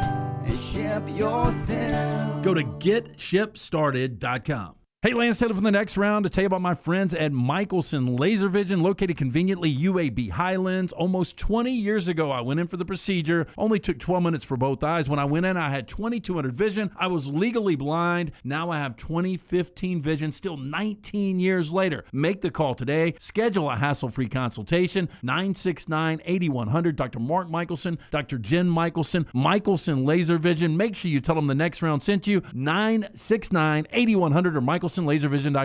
A legendary coach once said, "It's not the will to win that matters. It's the will to prepare to win." Bryant bankers have the dedication and experience to put together a financial game plan that's right for you. Stop by one of the 7 Central Alabama locations today or give them a call at 1-855-4-BRYANT to begin preparing for your financial future today. You'll find out what unbeatable service and legendary results are all about. Bryant Bank, Equal Housing Lender, member FDIC. Want more of The Next Round? Download the app or visit nextroundlive.com for the latest podcast. The Mystery Fifth Hour, our Not For All Ages podcast, The Last Call, and the entire Double Down Media podcast family. All at nextroundlive.com and on the Next Round app. The next round is on the road in Dallas for the college football playoff. Thanks to our presenting sponsors, Wayne's, Champy's world famous chicken, Hemp Hill Services, Culver's, and Dr. Pepper. The live show every day plus specialty shows every night. The college football playoffs on the next round. The Next Round store is live and loaded. Check out the latest logo t-shirts and hoodies. Get your favorite team colors, the Next Round flag shirt, or grab the popular Y'all Can Have the Rest t-shirts. Go to nextround.store. That's nextround.store. Stop by the New York Butcher Shop and pick up the finest in certified Angus prime beef steaks and burgers, premium pork chops, ribs, and all-natural chicken cut to order just for you. Their chef-prepared entrees and side dishes are the perfect dinner-to-go choice for your family and are ready to heat at home. With a great selection of fine wines and desserts, the New York Butcher Shop is your one-stop dinner shop. 2 locations to serve you, Cahaba Heights and on Highway 119 in Greystone. The New York Butcher Shop, rare quality, well-done service. Let's face it, we all have a favorite something. This is LT talking about my favorite men's store, Shea's in downtown Homewood. Why do I like this store so much? And what makes Shea's so unique? Well, to start, they have been in business since 1922. Yes, 1922. And they offer an eclectic mix of menswear brands from classic to contemporary, such names as Xenia, Canali, Peter Millar, and many more. They have an in-house alteration personnel who understands that fit is key. And Shea's gets it right. Whether they're fitting a suit, shirt, or jeans, they offer unbeatable service with a sales staff that truly understands the products and how they fit your individual lifestyle in any occasion. Whether it's your work, leisure time with friends, or a formal event like a wedding, stop by Shea's and see if you don't agree.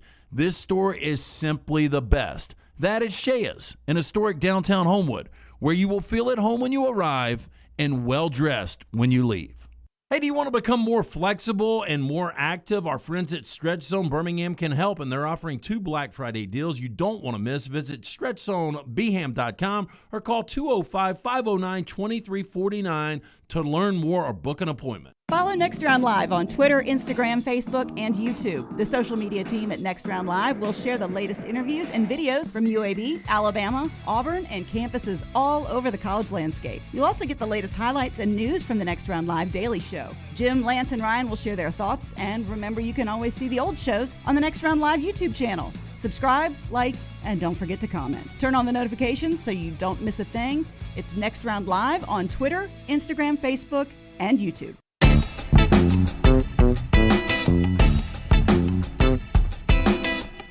Hey, shout out Justin. He's listening on the way to 30A on the Next Round app. Free download. We don't even steal your information. You don't even have to sign up. Just download the thing that starts playing for you. We love it. And Justin's on his way to 30A. He says he hopes to have a spot on the beach with a cold one by game time. # Roll Tide. Colin with a Next Round hoodie on. A lot of compliments about how soft that hoodie is, too, LT. Good job picking that one out. People just love it. My friend Christopher, who got one for Christmas, his parents gave it to him, said it just loves how soft that thing is. Colin makes a prediction in his Next Round hoodie. He says the Tide by 90. Would that cover the number? That would cover the number. Yeah. The Clarinet Girl, not Scottsboro, but the other one I didn't remember. They came out of breakfast over here from the $1 Million Band. What was her score prediction? Well, it was confusing. She said tied by 100. But I'm going to give Cincinnati 20 points. So I said 120 to 20. And she said no. And I said, are you a math major at Alabama? Me talking math smack was the worst part of that. Yeah. So a lot of predictions. Everybody out there trying to get the Tide rolling against Cincinnati coming up today, 2:30 in the college football playoffs. Before we do trash today, first our adventure around town today being brought to you by Rockstars Guy Lunsford. Grab that little piece of paper to your left there. Adam Mestre is Rockstars Guy, and he's going to show you what Brown and I had for lunch the last 2 days. Some of these are Mestre's recommendations, and Adam Mestre, just a good dude. He is. Adam Mestre at MD Realty. Adam is a third-generation realtor, born and raised in Birmingham, so he knows the area. You want a guy like Adam to find a house for you, so why rent when you can buy? Think of selling your house in the spring? You need to act now because January is one of the busiest months when it comes to listing homes. Call Adam Mestre for a free home evaluation at 205-422-0589 or visit mdrealtyllc.com. At MD Realty, we make house calls. This will be the first day we don't get an eating adventure out on town because we'll rush to the stadium and then come back afterwards and do work in the media room and enjoy a New Year's Eve. But 2 days ago, Forrester, give us the picture. We went up to Banditos up near the SMU campus and had some great ribeye tacos. Excuse me, we did. Those are very good. Very good ribeye tacos. That's Banditos near SMU, known for their Tex-Mex, kind of a out-of-the-way place right on campus right there. Very excellent. Very small location, also known for their margaritas and their ranch water. So really good right there. You can actually, LT, you like this, you can actually get in a jug margaritas to go. Oh, right yeah. there. Yeah, in a That half sounds gallon. fun. Yeah, so that's really good. Then yesterday, we couldn't get to the highly recommended Pecan Lodge because of food running out. But we had a chance to go to this place. It's Lockhart's over in a very cool part of town. Yeah, it's in the Bishop Arts District, Lockhart's Smokehouse, Lockhart Smokehouse. I think it's about the fourth or fifth time I've been. It is absolutely terrific. You stand in line, you shout over a butcher counter, basically, what you want. They wrap it up in the butcher paper, and you haul that to the table and just eat off the paper. Yeah, the ribs are so big, LT.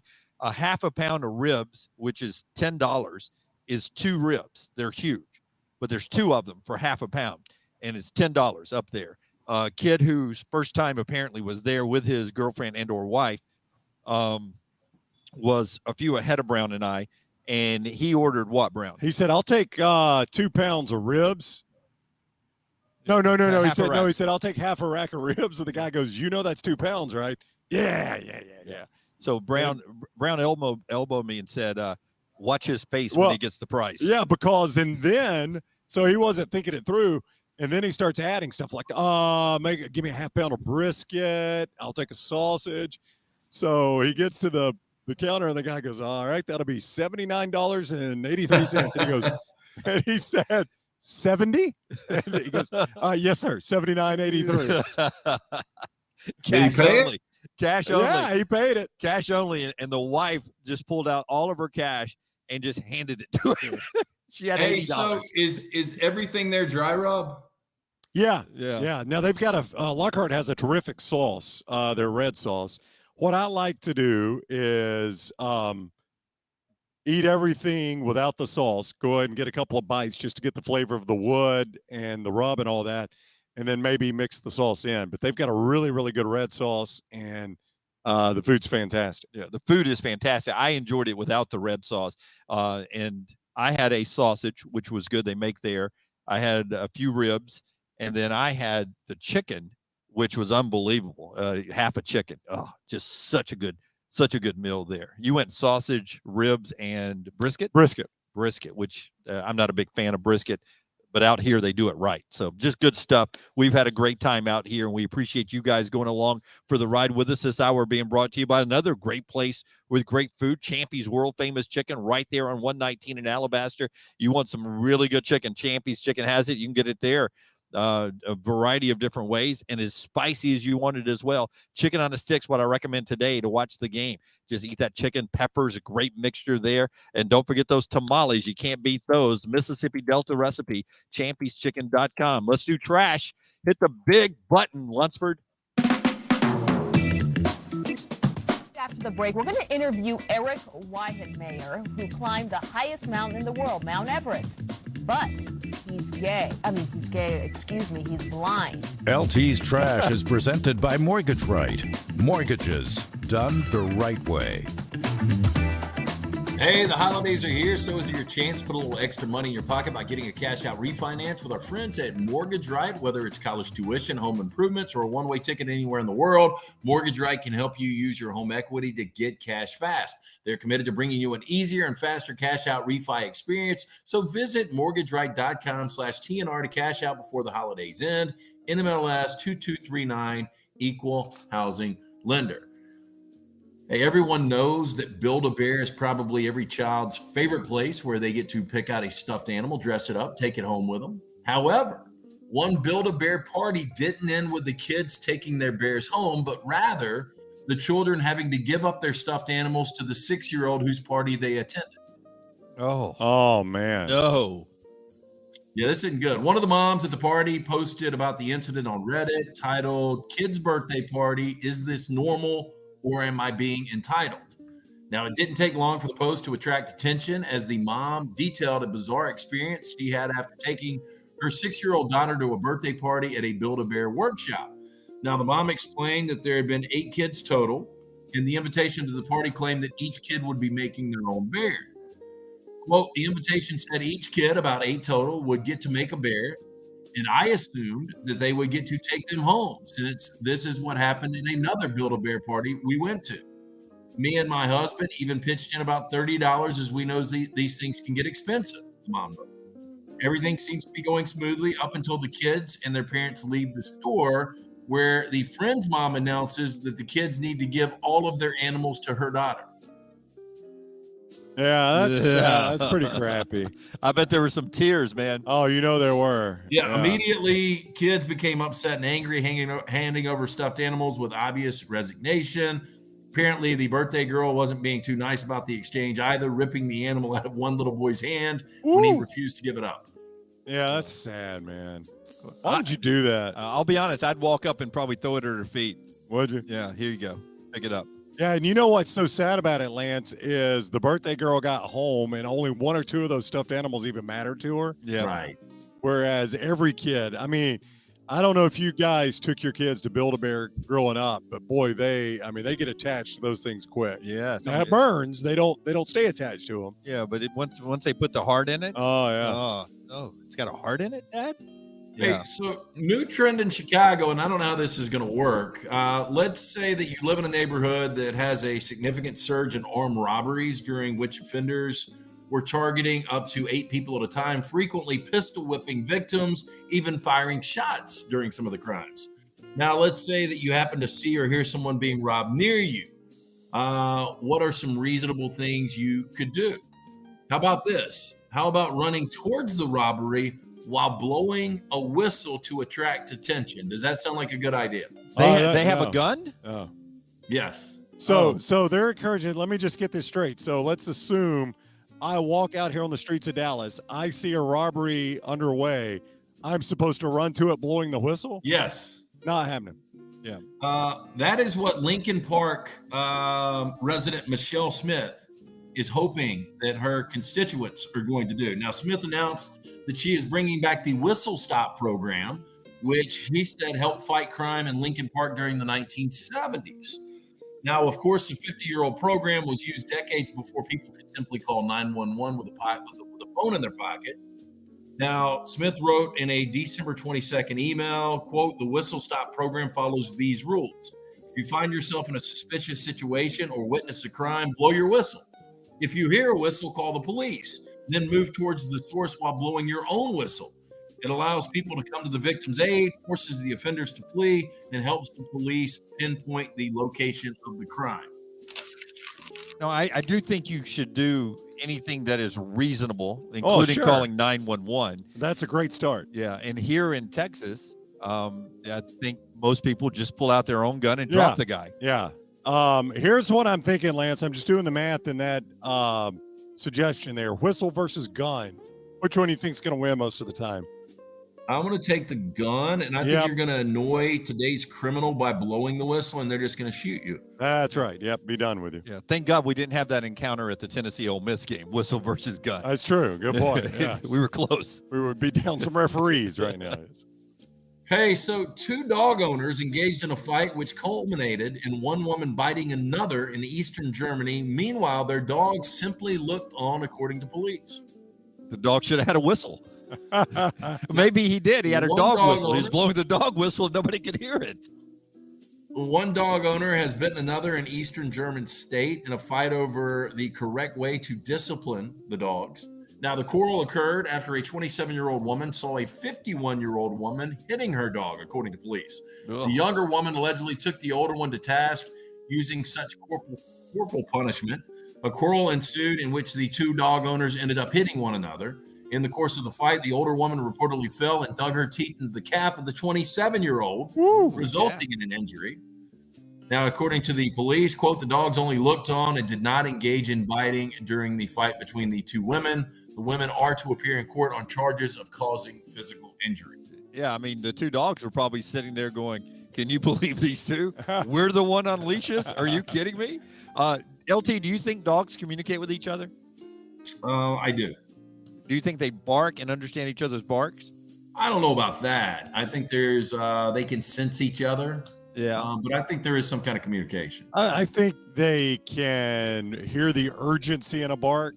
Like if a dog's barking that something's wrong, I think another dog probably figures that out. But it's not like words and they can't speak sentences and stuff. It's their words. Yeah. Yeah. My little dog will go out back and will bark, and then other dogs will bark back, and they will sit there and bark back and forth to each other. I think they're just making racket at that point. Yeah, I mean, there's a lot of dogs that are extremely intelligent. I mean, they've got intuition. I mean, you saw Lady Bird the other day when I was really sick. I mean, you know, that's just not normal for her to come up and put herself in that situation. Yeah, I'll give my dog credit though. Occasionally, my dog will drop in a live barking read in the middle of their conversation. Drop a sponsorship in there. That's good. We've got a deluge of creative works. Since it's Dunaway's dog, it's a really long part. Really long. We've got a deluge of creative works will enter the public domain on January 1st. According to the U.S. copyright law, anyone will be able to republish or adapt any work published on or before 1926 without needing to pay the author's estate or even seek their permission. This is interesting. Jennifer Jenkins, who's the director of Duke University's Center for the Study of Public Domain, describes 2022 as a blockbuster of a year for public domain enthusiasts. Now, the intellectual law professor has been tracking artistic works entering the public realm, publishes an analysis every December, goes on to say, quote, it's like unwrapping hundreds of extra presents during the holidays. Not only do I get to explore all of these incredible works from the past, I get to imagine what creativity they might inspire in the future. Now, this year's bounty includes books like A.A. Milne's Winnie the Pooh, Felix Salten's Bambi, A Life in the Woods, debut novels by Ernest Hemingway and William Faulkner. So, Lunsford, just to get this story correct, you can actually republish or adapt any of these works that were done before 1926 without any penalty? Basically, when you do something like, if I were to take something done in the last 50 years or so and redo it, I would have to give the author, basically it's their IP, and I'd have to, give them some piece of what I'm doing. So if you wanted to do Winnie the Pooh now, you're basically free to do that. Now, I'm sure, I guess Disney maybe owned the rights to some of that stuff, and they would still potentially own some of that, but the actual original stories of a lot of this, Winnie the Pooh, Bambi, some of the old novels by Hemingway and Faulkner, you have more freedom to do stuff with now. Wow. That's crazy. That doesn't seem So right. technically, It really doesn't. we could do a next round Winnie the Pooh version. Yeah. I mean, How about yeah, Winnie you the want Pooh on a t-shirt? wear a red shirt, no pants, and run around, I guess. That's Dunaway. Yep. I'm in. Tag, you're it. Is that it, LT? Nope, I got one more. We got a new residency in Las Vegas. Do you guys want to guess who it is? Oh, gosh. So it's got to be a musician that's nearing the end of their career. I think it's Katy Perry.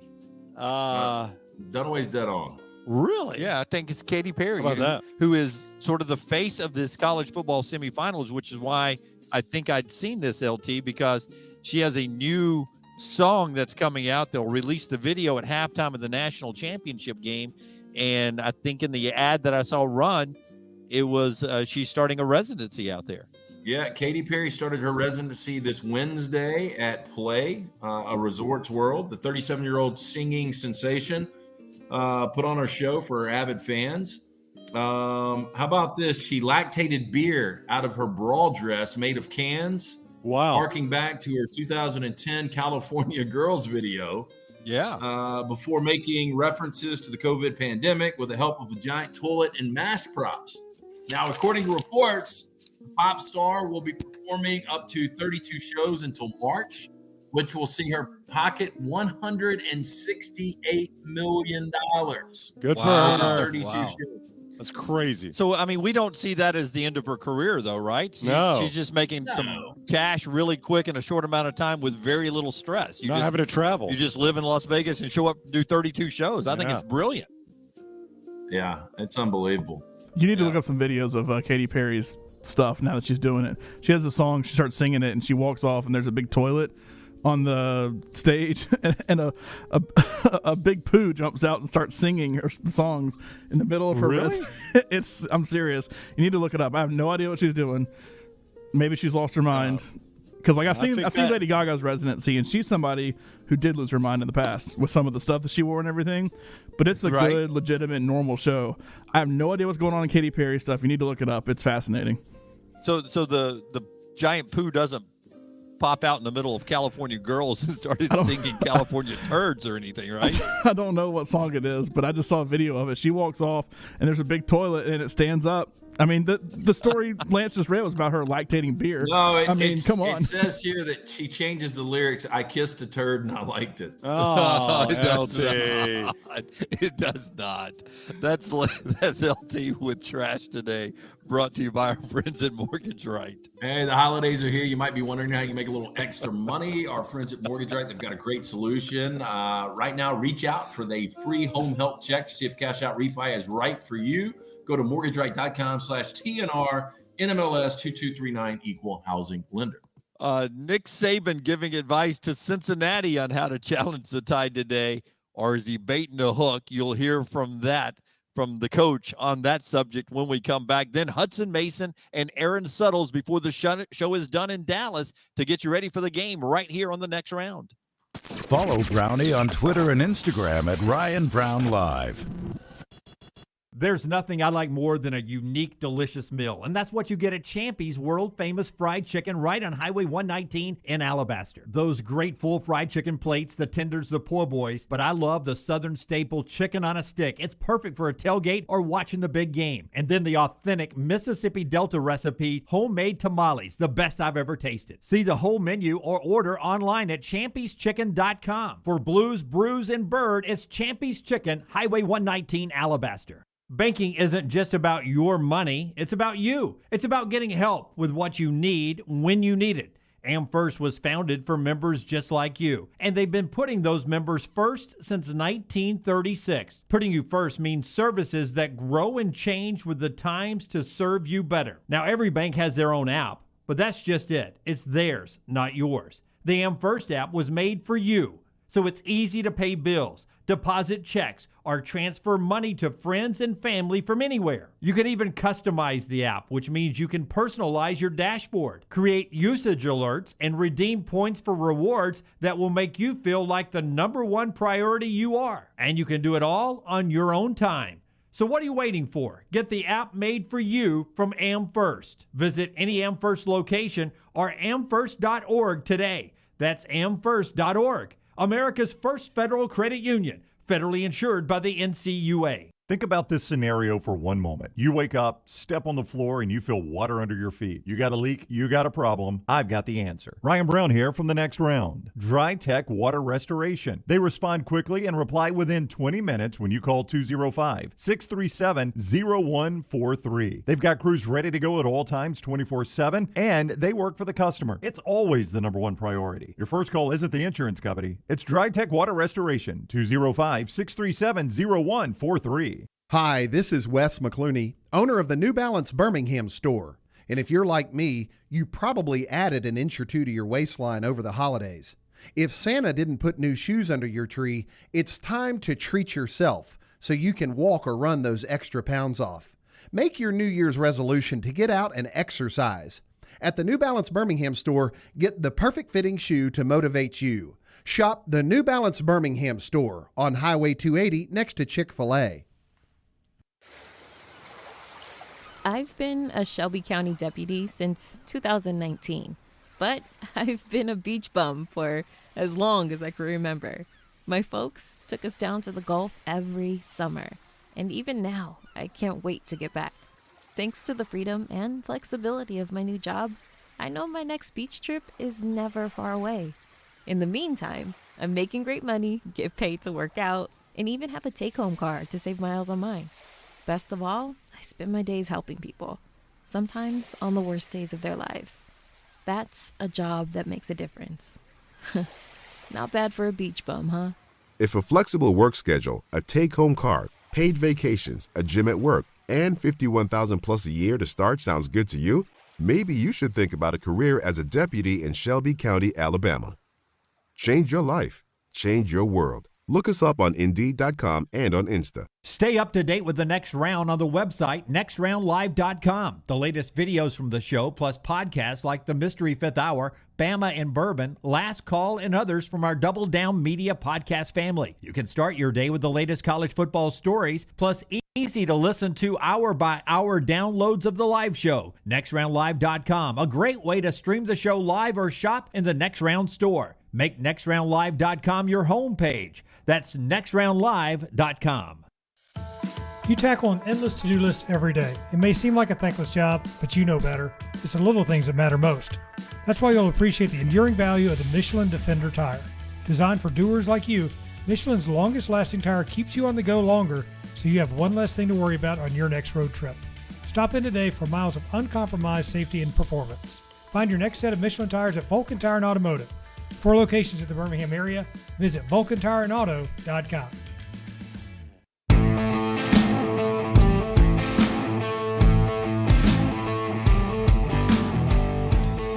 Back with you today from Dallas, getting ready to make our way over to Arlington for today's semifinal kickoff game of Alabama and Cincinnati. A lot of stories about Jerome Ford, one-time Alabama player, longtime Cincinnati Bearcat, who has the Tide and the Bearcats thinking about a running game today. Ford for the Bearcats, B-Rob for Alabama. More on that game and maybe some advice from Nick Saban, maybe baiting them into something after LT tells us about the mailroom. Hey, the mailroom would love to take this opportunity to wish everyone a happy new year. Make this holiday great with a fresh look from our friends at the mailroom. After the challenges the last couple of years, they're fully staffed. They're ready to serve you. Call for your appointment today, 995-4285. That's 995-4285. Or just drop by. They're located in Inverness Corners in Valleydale, right off of Highway 280. The mailroom, helping the men of Birmingham look their best, one visit at a time. Lunsford, give me cut number 1. Forrester is chopped up here. Brown touched on this yesterday, but I wanted to just hear it for myself and get y'all's reaction to this, whether he thinks, whether you guys think this is real advice or what Brown said yesterday, that Nick Saban is trying to lure Luke Fickell and the Bearcats into a trap. Here's Nick Saban on his offensive line and some advice he would throw out to teams playing Alabama. I think it is a challenge, for our offensive line. It was a challenge for them, in the SEC championship game against a very good front seven. They'll have a very similar challenge in this game. I know that I hear from a lot of the folks out there in the media that, the way to have a chance to beat us is to pressure the quarterback. So in many cases, it's important that the offensive line can do a good job of protecting the quarterback and not allowing that to happen so he does have a chance to operate. And we've been most successful when that's been the case. So this is a very challenging game for them. I hear. Yeah. I pressure the quarterback. One matchup to watch today, though, is Alabama's Evan Neal against Myjai Sanders, who LT is actually a really legit pass rusher off the edge for Cincinnati. Well, I think everybody talks about these cornerbacks and look, and they're great. They're fantastic. But one of the reasons Cincinnati has so much success on the backside is because of the pressure they're able to get on the quarterback. Again, I brought this up. opposing quarterbacks are completing only 54% against pressure from Cincinnati. I mean, Cincinnati gets after the quarterback. Look, this is going to be a different animal. They haven't seen an offensive line like this. I don't have the numbers exactly. Brown, you might have them sack-wise, what they were able to do against Notre Dame. Yeah, I can find Notre Dame's got a pretty good offensive line. I think it would be, in line with what you've got with Alabama, especially with how inconsistent Alabama's offensive line's been this year. Cincinnati had 37 sacks, which was actually second in their conference behind Houston. Against Notre Dame, they had 2. So that's a little bit low for them. I mean, for instance, they had 6 against Temple the very next week. But flip that around, guys. I think Cincinnati's the weakest part of their team is the offensive line, which sets the table for maybe a big day for Will Anderson. But it will not be because of size. James Tunstall, the old looking at the team get off the bus, the big left tackle for Cincinnati, 6'5", 315. He's a big human on the edge, but what's his speed and can he handle Will Anderson? Most people can't.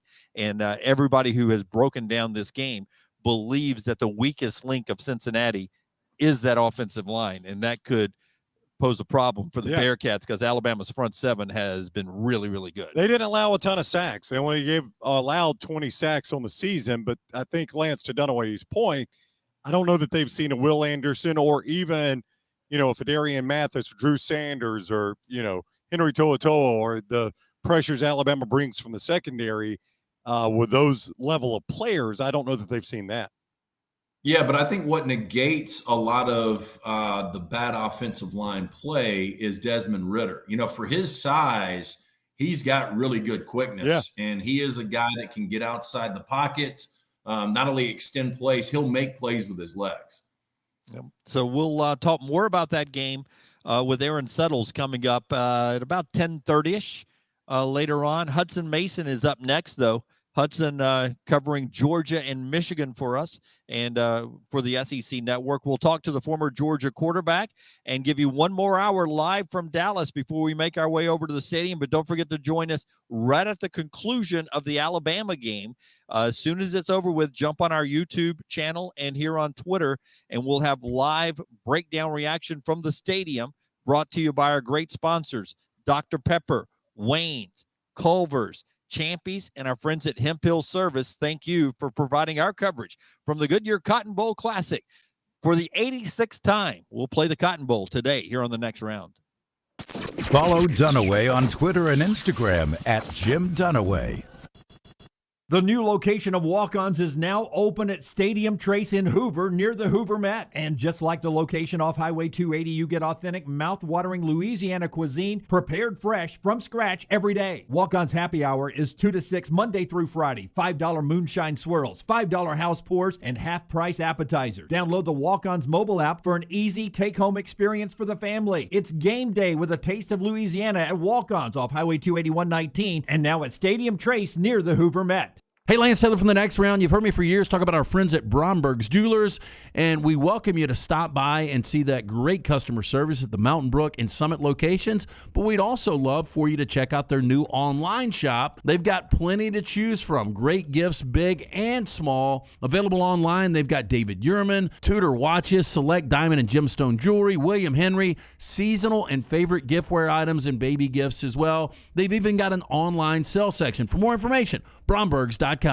Hey, if you're looking for a local agent to handle all of your insurance needs, you need to call my good friend James Anthony at the James Anthony Agency, 205-985-7717. Hoover, Birmingham, Northport, and Tuscaloosa. Has been in business over 20 years. The James Anthony Agency. Bridge & Root is an exclusive men's shop located in downtown Birmingham. They specialize in uniqueness, authenticity, and quality.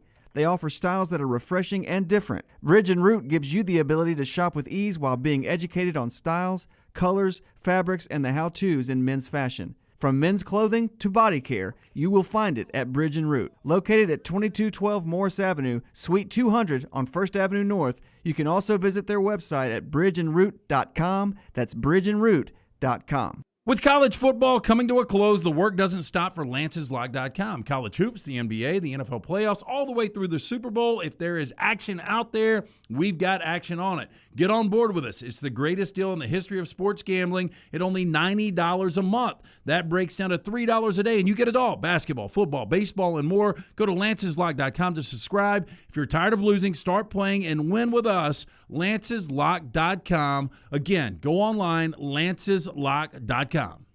Hi, it's me, Electra.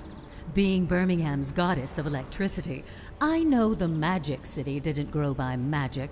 Its growth is powered by connections. Now that First Bank, a southern bank known for great connections, opened in Homewood, you have legendary service and great digital banking to power your growth.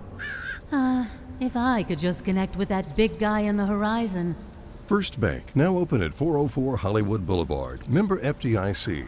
This hour of The Next Round is presented by Culver's, located in Stadium Trace, just off 459 and 150 in Hoover. And coming soon to Tattersall Park on the corner of 119 and 280. Culver's, welcome to Delicious. Hey, Lance Taylor from The Next Round to tell you about our friends at Farmfolio.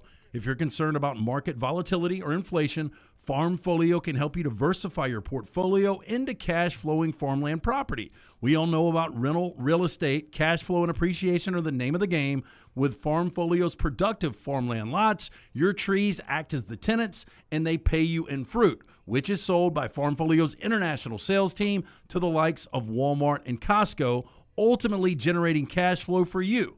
As your cash flow increases, your property value also increases. Just like tenant-occupied real estate, the best part is you don't have to be a farmer. You own, they farm, and you earn. This is the way it works at Farmfolio. For more information, you can go online, check everything out today. Go to farmfolio.net. That's farmfolio.net. Check it out today. If you're concerned about that market volatility or inflation, Farmfolio is your best friend. Go online today, farmfolio.net. Your 24-hour home for the show is our website, nextroundlive.com. Easy links to the day's top stories in the morning rounds, plus the latest videos from the show, podcasts like Bama and Bourbon, The Mystery Fifth Hour, Last Call, and other shows from our Double Down Media podcast family. Nextroundlive.com, a great way to stream the show live or find easy-to-listen to hour-by-hour downloads from the Next Round Live show. And get the latest gear in the Next Round store. Make nextroundlive.com your homepage. That's nextroundlive.com. Jim Dunaway, Lance Taylor, Ryan Brown, and Rockstar. Live from the Birmingham Racecourse Casino Studios, The Next Round, presented by Bud Light, is on now.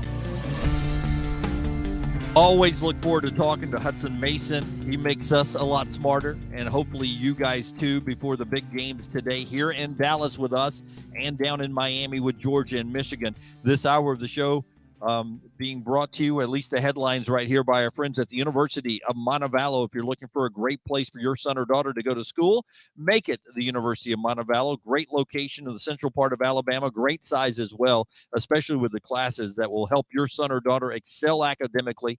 21 fully funded scholarship Division II NCAA sports, 75 majors, new buildings going up all the time, schedule an in-person tour at montevallo.edu, montevallo.edu. Basketball last night, UAB started Conference USA play with a win. Mike Ertel had 25 for a depleted roster because of COVID protocol. Derek Hall is returning to Auburn. That's going to help their defensive line and all SEC edge rusher there. Michigan State a winner yesterday, a fourth quarter comeback over Pitt. Tennessee loses a heartbreaker in overtime. South Carolina gets the SEC's first and only bowl win so far. And we've got the big championship games coming up today in the semifinals, and we'll talk to Hudson Mason about that right now. Yeah, you can find him on Twitter at HMason14. Hear him on 680 The Fan and Atlanta. See him on the SEC Network and ESPN. What's up, Hudson? How are you? Hey, guys. How you doing? Happy New Year. Happy New Year to you. Hudson is with us on the Pepsi Hotline. Let's, we'll get you to touch on Alabama if you don't mind, Alabama and Cincinnati. But let's start with your former team, the Georgia Bulldogs, as they take on Michigan. A lot of people feel like this may be some sort of redemption type game for Stetson Bennett. Didn't have his best game against Alabama. And if he's paying attention at all for 3 weeks now, his starting job has been questioned. Do you feel the same way about Stetson Bennett going into this game tonight? In terms of his job security, no. I mean, I don't. From hearing Coach Kirby Smart and talk about it the past 3 weeks, and especially with JT testing positive back in Athens and him basically not practicing for a week, outside of an injury to Stetson, I think there's 0% chance that we see JT Daniels today. So I know there's been a lot of speculation and a lot of talk, from our end of things, but I think inside that building, that conversation's not even being had. I think that book is completely closed on JT Daniels' plan. So as far as a production question, no, I don't think we'll see Stetson pulled. And my point with all of that is that if you go back to the SEC championship game and you look at where Georgia was in the second half, down double-digit points, and they really needed a spark offensively to get back into things. And yet after the game, Coach Smart told us that they never even considered putting JT Daniels in. So if they didn't consider putting him in then, what makes us think, or what makes you and I think that they would consider putting him in, after they had 3 weeks with him to get him ready? So if they didn't do it then, I don't see them doing it now. Alabama didn't run a lot in that game, but an injured Brian Robinson was able to get 66, and they ran enough in that game. Michigan lives or dies by the run. Do you think they can run the football to their liking today on the Georgia defense? I don't know if they'll rush it for 225 yards. I mean, I'm not going to be the idiot that comes out and says, yeah, you're going to do that against this Georgia defense. I mean, that would be a pretty bold take because, we all know how historically good this team has been against the run. So if they end up having that much success against Georgia's defense, then you'll know it'll be rightfully earned. And I don't think anybody sees that coming. Now, could they rush for over 100 yards? I could see that. I mean, they do a really good job. They run a bunch of different schemes at you. Their offensive line is good. I think that's probably one of the more underrated elements of this Michigan offensive line. Obviously, we're talking about these two running backs a lot. We're talking about McNamara and what can he do. But, this is a really good offensive line, and I think they're going to be able to match that physicality with Georgia. And as we saw in the SEC championship game is, this defensive line, this front seven for Georgia needs to have a bounce-back game. Like, if there's a position group, in my opinion, that really needs to prove themselves more so outside of the quarterback spot, it's that front four for Georgia. I mean, 0 sacks in the SEC championship game, and they've been so great all year. And it wasn't just the sacks. I mean, they really just were a non-factor. And so I think that Jordan Davis, that front four, you could even add to Kobe Dean, just those guys who will, mix in pressure, TFLs. That front seven really needs to have a huge bounce-back game. Hudson Mason is with us, 680 The Fan, over in Atlanta, also the SEC Network and ESPN. He's on the Pepsi hotline. Hudson, they seemed gassed a little bit in that game. It looked like Alabama's pace got to them. Though it will be, I'm sure a warm, humid night in Miami, Michigan doesn't give you that same kind of pace, and it would feel like that would play into them having a better game. Yeah, I kind of wondered that same thing when you're watching that SEC championship game. And, one specific play when, Bryce Young had all that time in the pocket. I think it was the second touchdown pass the day we pointed Mechie to go back to the back pylon. If you look at Jordan Davis on that play, I mean, his feet aren't even moving. Like, you're looking at him and you're going, man, this guy must be gassed. But in the first half, how are you gassed in an indoor stadium in the first half? So I don't know. I don't. That was very odd. I think it was hard to kind of piece that together and figure exactly why. I think when you get a mobile quarterback, obviously that plays into it with a defensive line, right? You're not just rushing the passer. You could be rushing the passer, and then all of a sudden you got to turn and run on a scramble drill. And so a couple of those type of plays really does start to affect your stamina. McNamara is athletic, so that could definitely play into it. It's going to be a warmer day down there in South Florida. I think that the weather plays more into the favor of Georgia than Michigan. I mean, Michigan's been, obviously up north and dealing with cold weather, and everybody thinks about cramping and getting ready for a a warm weather game and hydrating when you're going to play in hot weather, but sometimes players forget to do that when they're playing in, lower temperatures. And so as we saw last night in the Music City Bowl, there was some cramping problems there when tempo came into play. So it could be a small element. I don't think it'll be a large one.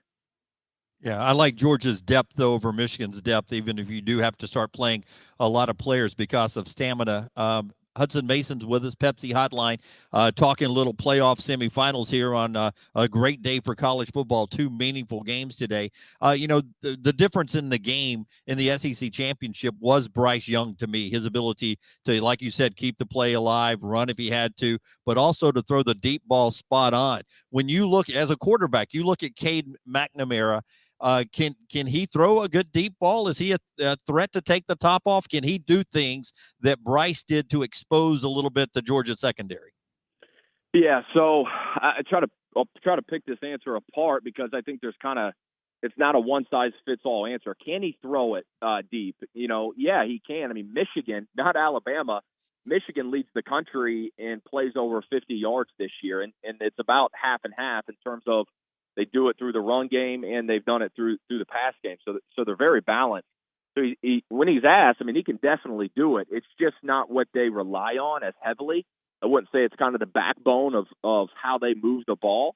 Whereas Alabama, obviously, especially in the first half, when they had both their top receivers, Williams and Mechie, and plus, Heisman Trophy winning quarterback, I mean, they could turn around and throw it and give Bryce Young 5 options at the line of scrimmage on any play, and that's how they move the ball. That's just not Michigan. So McNamara can definitely do it. They just, kind of like Georgia, they just don't ask their quarterback to do a whole lot. And I think in games like this, and, we've had 3 weeks to analyze and even overanalyze this game, and there's a lot of strength-on-strength matchups. I tend to look at games like this and oversimplify it, and eventually it'll come down to quarterback play. At some moment, may not be the first quarter, but at some moment in the second half, it's going to come down to a 3rd and 8. It's going to come down to a 4th and 6. It's going to come down to a drive where a quarterback is going to have to step up and the receivers are going to have to step up. And I think that's what I'm most eager to see for Georgia, because there's been a lot of talk around Stetson Bennett and the fan base has made it out to be at times that it's just a quarterback problem for this offense, which I couldn't disagree with more. But this receiving core for Georgia needs to step up. I mean, if anybody, I said the defensive line, but this receiving core, which Kirby has recruited at a really high level over the past couple of years, has got to show up in a big game. And I'm not talking about the Arkansas or Kentucky. I'm talking about SEC championship game, national title game. I'm ready to talk about some of these Georgia receivers like we talk about Alabama's receivers every single year. And so at some point in this game, I'm looking at the pass game and I'm looking at the vertical threats and I'm looking at Burton and I'm looking at Kyrus Jackson, outside of Brock Bowers. I'm talking about specifically receivers. And I'm saying, man, you got to go make a play. Somebody's got to have a breakout game in a big-time atmosphere on a big-time platform for you to win a game like this. And so that's something I'm most interested to see with Georgia. But I think you can make that argument for Michigan and Georgia that at some point they're going to have to look at their quarterback and say, hey, go make this throw. Will any of that be George Pickens? Do you expect much, if anything, out of him? Yeah, I really do. It's a good question because I was asked that leading into the SEC championship game, and I was like, man, I don't think he'll be that much of a factor. He had played a little bit in the Georgia Tech game, but as we saw in Atlanta, I mean, he started and had a nice back shoulder catch, and I don't think the knee is really a question anymore. And so I think the past 3 weeks have benefited him getting ready, getting in more shape. So, yeah, I think we'll see a larger role by him. And I kind of thought that maybe the knee brace, even him being out there, that, man, the knee brace would kind of prohibit him from moving and all that stuff. But that's just not what I saw in the SEC title game. So it absolutely could be him. Always good to talk Georgia football with Hudson Mason, and he knows it great, right? But you're too good of an analyst not to ask you about Alabama, Cincinnati. So for our people driving into work right now or getting ready to go home and settle in front of their TV and watch Bama and Cincinnati, give me, let's say Cincinnati pulls the upset, Hudson, and the game is over with, and Luke Fickell's got the Cotton Bowl confetti falling on him. What has happened in this game that Cincinnati wins it? What has to happen for the Bearcats to beat the Tide? Yeah, I think the first thing that comes to my mind is Desmond Ridder has to have a type of game that Bryce Young had against Georgia. Just that Heisman-type performance, that performance that we'll look back on a couple years and go, hey, remember that game? Remember, that was the game that Desmond Ridder, established himself on a big stage in front of the whole country and kind of had his, Heisman-type moment. I think that's part of it. I think they'll have to do a great job of confusing Bryce Young. It's hard to imagine Cincinnati pulling off the upset without winning the turnover battle. I think that will definitely play a role into it. And Cincinnati's got a really good pass defense. I'm eager to see what Alabama's offense through the air looks like without their best receiver, Mechie. And I know a lot of people don't know a whole ton about Cincinnati, but one of the things that they have been elite at this year is pass defense. They've got the Jim Thorpe Award winner on one side. They've got a first-team All-American on the other. I mean, they are stingy as all get out as any pass defense in the country. And so it's a game in which I think Alabama wins, but I could say that I do believe this for both the games. I think both underdogs cover, and I think it's really a one score game, maybe 10 points at the most for Alabama, Cincinnati. But I think we get fourth quarter ball games in both of these. Hudson Mason giving us something we've not had much of. That's good semifinal games. They're generally blowouts. Yeah. Hudson, thank you for the time. Always great talking with you. Enjoy the games today, and we'll do it again soon. All right, guys. Appreciate it. All right, thank you. That is Hudson Mason, the former Georgia quarterback, with us on the Pepsi Hotline. Hudson, now with 680 The Fan, the SEC Network, and ESPN there in Atlanta. LT will have a lock force coming up a little bit later in the show. Part of this show is being brought to you as we bring LT back in from his comfortable home up in Birmingham.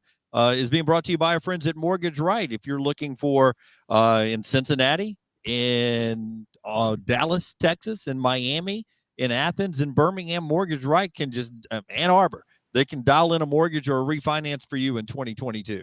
Yeah, if you're ready to make some major money moves, but your bank account's at Mortgage Right. Lance is muted. Hang on. That's okay. Oh, no, he isn't. I just couldn't hear him. That's on us, Lance. Okay, that's on my bad. That's us. Yeah. No, hey, ready to make some major money moves? Your bank account's at a standstill. Our friends at Mortgage Right, they can help you get the ball rolling with a cash-out refinance. You can pay off debt, renovate your home, even buy yourself that new car you want, possibly. Whatever needs funding in your future. If you've got the home equity to back it up, our refinancing experts nationwide, Mortgage Right can guide you through the process with ease. Make your home work for you by visiting mortgageright.com/TNR today. We'll send out another poll question in a second, and we'll get back into the football conversation. Aaron Suttle's coming up at live with us on location, coming up here at the bottom of the hour. But I've got an early flight tomorrow. I'll be up late tonight. It's New Year's Eve. What's the protocol? I'm on the flight by myself. My man here, Ryan's on a different flight. He's got different plans. So I'm not flying together. I'm solo on this flight. I'm going to be tired. I don't know about you guys, but occasionally you just doze off on a plane. Is it inappropriate for me to turn to the person sitting next to me, who I assume will be in the middle? I'll be on the window, I hope, and ask, hey, listen, if I fall asleep leaning against the side of the plane, and I start to snore, will you just elbow me and wake me up? Is that an inappropriate thing to ask of the person sitting next to me? I don't guess. I don't know. I probably would just leave it alone. Yeah, I generally try to make as little conversation as possible on planes. But if somebody asks me that, I think it's super weird. But I don't want to be, I don't know if you've ever been on a flight when someone has fallen asleep and they're actually snoring. Well, I don't want to be that guy. Most flights now, people have got their earpods in. You're going to have to be snoring pretty loud. You're going to be snoring pretty loud. Well, my daughter, who was home for Christmas, I didn't think I snored. I really didn't. And I don't think I do snore. But apparently recently I've started to snore. And she said, my God, Dad, you snore so loud. And I was like, I snore? And so I'm a snorer now. And I'm not happy about that. And now I'm nervous about falling asleep. Like, since she told me that before Christmas, I haven't been sleeping good because I've been trying to learn not to snore again. I'm waking up every 30 minutes thinking, am I snoring? Because I don't want to be a snorer. I really don't think apnea. Yeah. I think you need one of those. I don't want one of those. Oh, well, then you're just going to snore the rest of your life. Yeah, get you a CPAP. Yeah. Hey, we can get a sponsorship for that. Yeah, Lance will get it sold. Don't think he won't. I've taken a couple of sponsorship chores on my back over the days. I don't want the CPAP one yet. I don't want to be the snorer on the plane. So I don't think it's like I was listening to my music on the flight out, and the honeymoon couple who were sitting next to me, I wasn't paying attention. I thought they'd said on the itinerary that there was not going to be drink service. I thought they'd stopped all that because of COVID. I really did. I thought I saw that. So I'm not expecting drinks, and I'm in the very back of the plane where the cart is starting. And boom, so the first guy is getting asked is me. I'm not paying attention. So I'm listening, and I'm looking at my phone, and the girl next to me, she actually elbows me a little bit and says, "Do you want something to drink?" And I take my AirPod out, and I know I'm good. So she gave me the old elbow, which made me think of this. If she was sitting next to me, I know she would have no problem giving me the elbow saying you're snoring. Yeah. Well, I would mention it then. Yeah, I just don't want to be that guy. So I may mention it. Cowan Equipment brings you the poll questions. We've got one out there interesting right now. Tell us about Cowan, LT, and then Brown will update us on Kirby Smart's wish list today. Yeah, Cowan Equipment, proud to partner with the Next Round on our new venture here. Would love the opportunity to partner with your company for your heavy equipment needs. Visit us. Go to cowan.com to find out more about how we can be your heavy equipment solution, from rental and new equipment sales to superior service and parts. Again, for more information, cowan.com. LT asked the question, who is Kirby Smart pulling for today? 84% say Cincinnati, 16% Alabama. Cincinnati, the easy path is what everyone thinks he's pulling for. We'll talk to Aaron Suttles coming up in about 12 minutes, but when we come back on the next round, more audio clips from Forrester to get you ready for the game, the stuff you've got to hear next on TNR. Follow the Next Round on Twitter, Instagram, and Facebook at Next Round Live. One Man in the Toolbox has provided professional handyman services since 1997. Honesty and reliability are qualities that embody every one of their employees, from residential to commercial. One Man in the Toolbox has the background to help you with almost any project. 823-2111.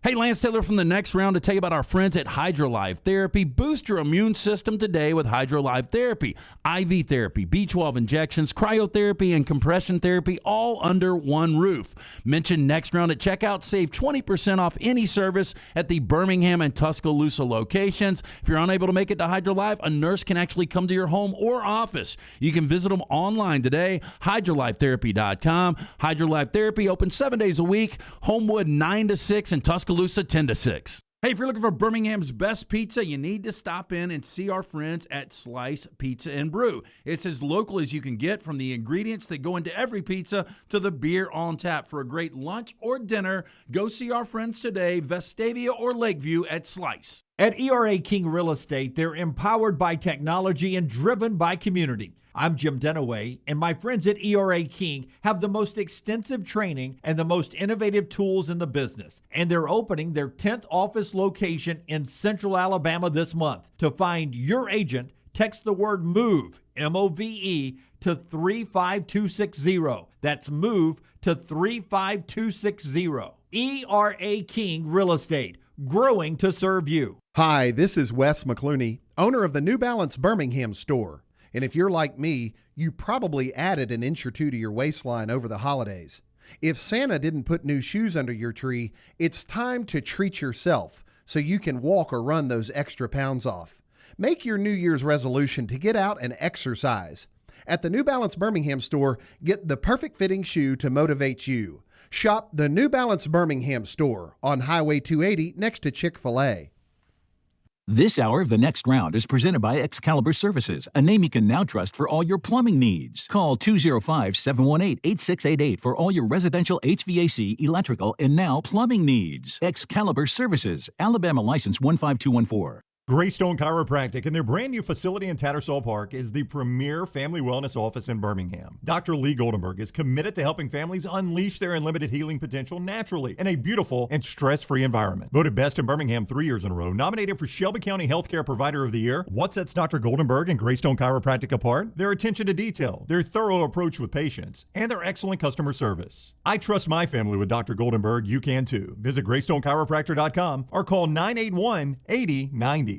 Banking is not just about your money, it's about you. It's about getting help with what you need when you need it. Brian Brown here from the Next Round. AmFirst was founded for members like you, and they've been putting those members first since 1936. Putting you first means service that grows and changes with the times to serve you better. Now every bank has their own app, but that's just it. It's theirs, not yours. The AmFirst app was made for you, so it's easy to pay bills, deposit checks, or transfer money to friends and family from anywhere. It's even customizable, which means you can personalize your dashboard, create usage alerts, and redeem points for rewards that will make you feel like the #1 priority you are. And you can do it all on your own time.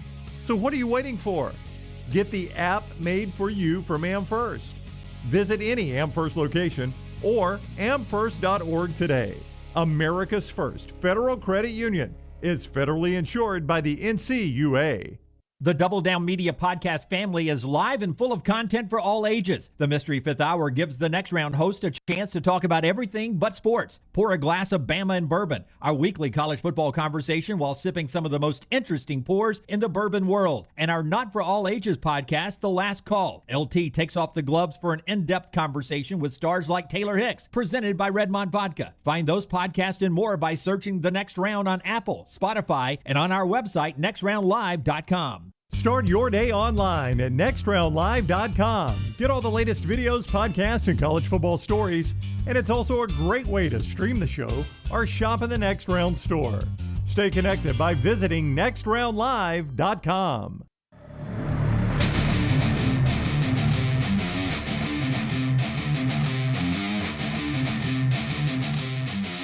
Hey, hats off to the whole crew, Lunsford and Forrester and Reed, Walls, and everyone back there in Birmingham that got up early when LT, Brownie, and I had this wild idea to do 7 to 11 on Tuesday before the Auburn game, and then again today to allow us to get over to the stadium. We hope you guys have enjoyed the earlier programming, and it does not happen without the team back in Birmingham.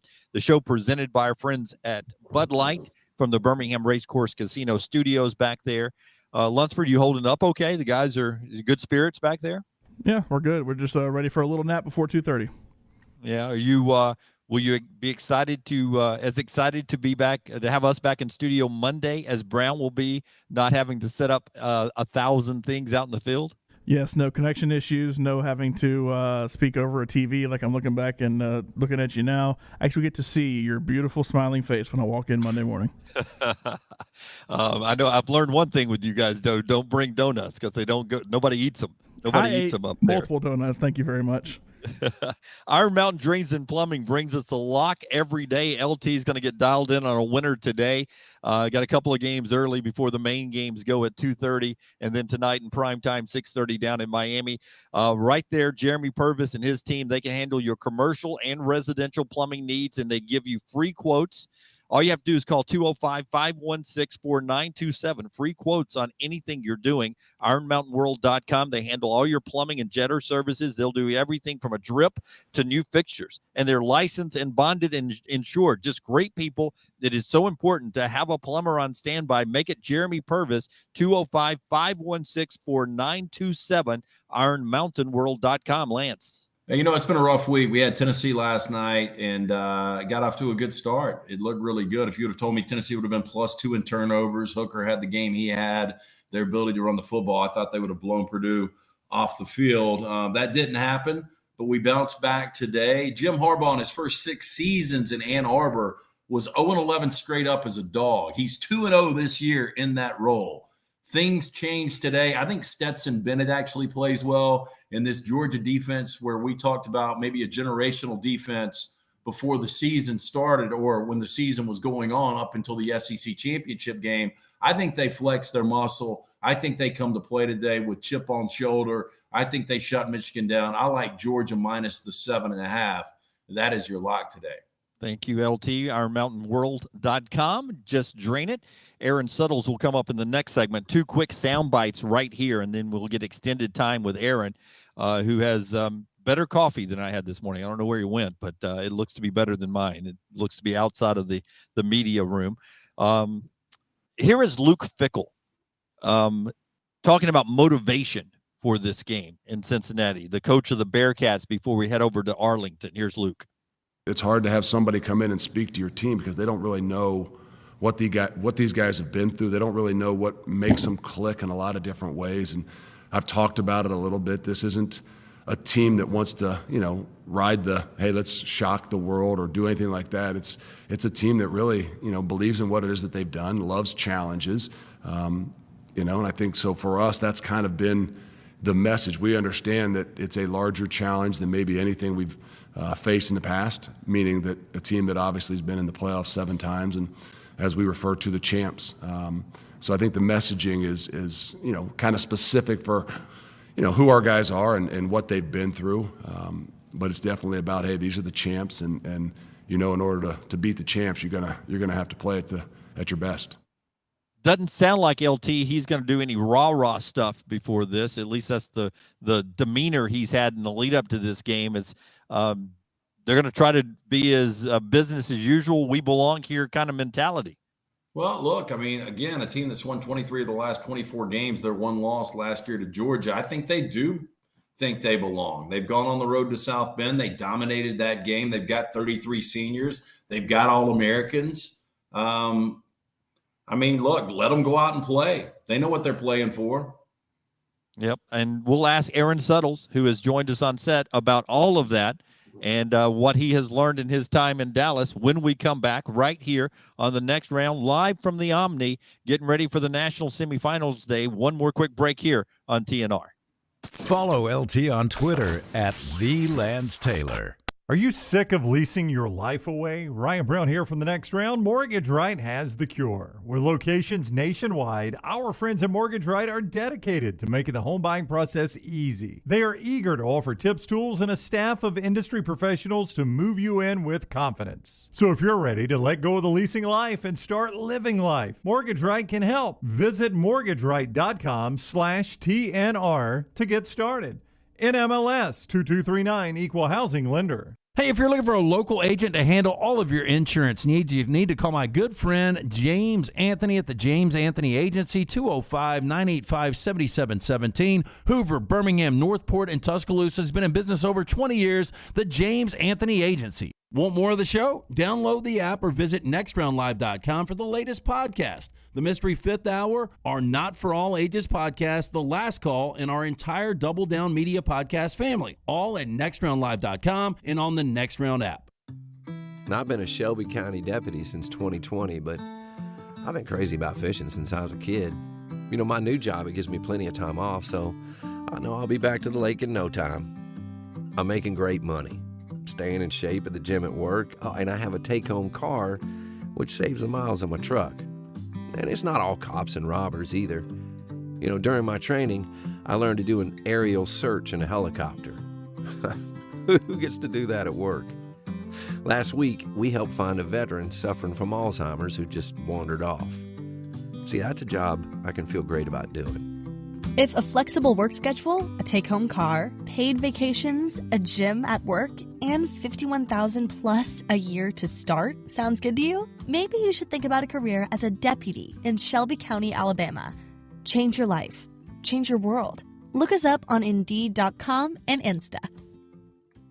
After years searching for a classic jacket that was functional in the field and the city, Tom Beckby couldn't find one he liked, so he decided to make his own. Since designing that first jacket in 2015, Tom Beckby has continued to draw inspiration from natural settings to produce classic outdoor equipment with time-tested rugged materials. Visit the brand new Tom Beckby store in Mountain Brook Village, a local business with the goal of outfitting you for the outdoors here in Alabama and wherever the road takes you. Mountain Brook Village or online tombeckby.com. That's Tom, BECKBE.com. A legendary coach once said, "It's not the will to win that matters, it's the will to prepare to win." Bryant bankers have the dedication and experience to put together a financial game plan that's right for you. Stop by one of the 7 Central Alabama locations today or give them a call at 1-855-4-BRYANT to begin preparing for your financial future today. You'll find out what unbeatable service and legendary results are all about. Bryant Bank, Equal Housing Lender, member FDIC. Anheuser-Busch wants every experience for you around beer to be a good one. And getting home safely is always a priority. So encourage friends to decide to ride, whether it's by being the designated driver, calling an Uber, or taking public transit. You cannot drive drunk if you don't drive there.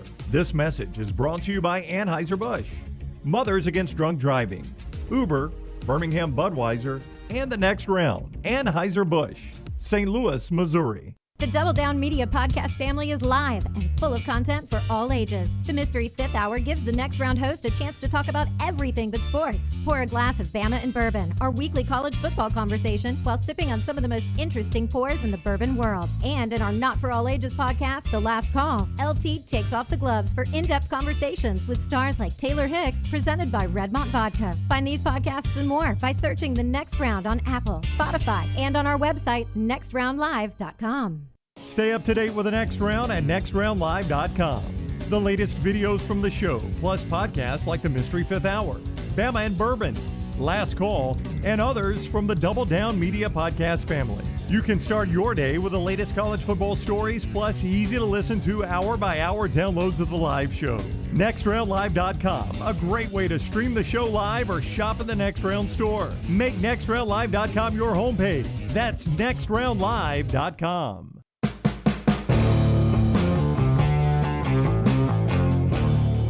The Next Round continuing from Dallas. Aaron Suttles is here. We'll talk to him about a variety of different things, and you've heard of the promos there talking about Bama and Bourbon. What a great job he and LT have done talking Alabama football all year long. So really, we'll sit back and let LT do a lot of the conversation with Suttles and just pretend we're all holding a bourbon. Part of the show, though, being brought to you by our friends at Hemp Hill Services. When something's not running right, flowing right, draining right, or flushing right, disaster can strike at any moment. That's when you need to pick up the phone. Call our friends at Hemp Hill Services, Adam, Chad, Andrew, the team at Hemp Hill, the ones I trust to fix it right, always at a fair price. For all of your plumbing, cooling, and heating needs, trust the name Birmingham has trusted since 1954. It is Hemp Hill Services. Call now, 205-229-2090. Aaron is with us here in Dallas. How are you, my friend? Doing well, guys. How are you? Doing great. Thanks a lot.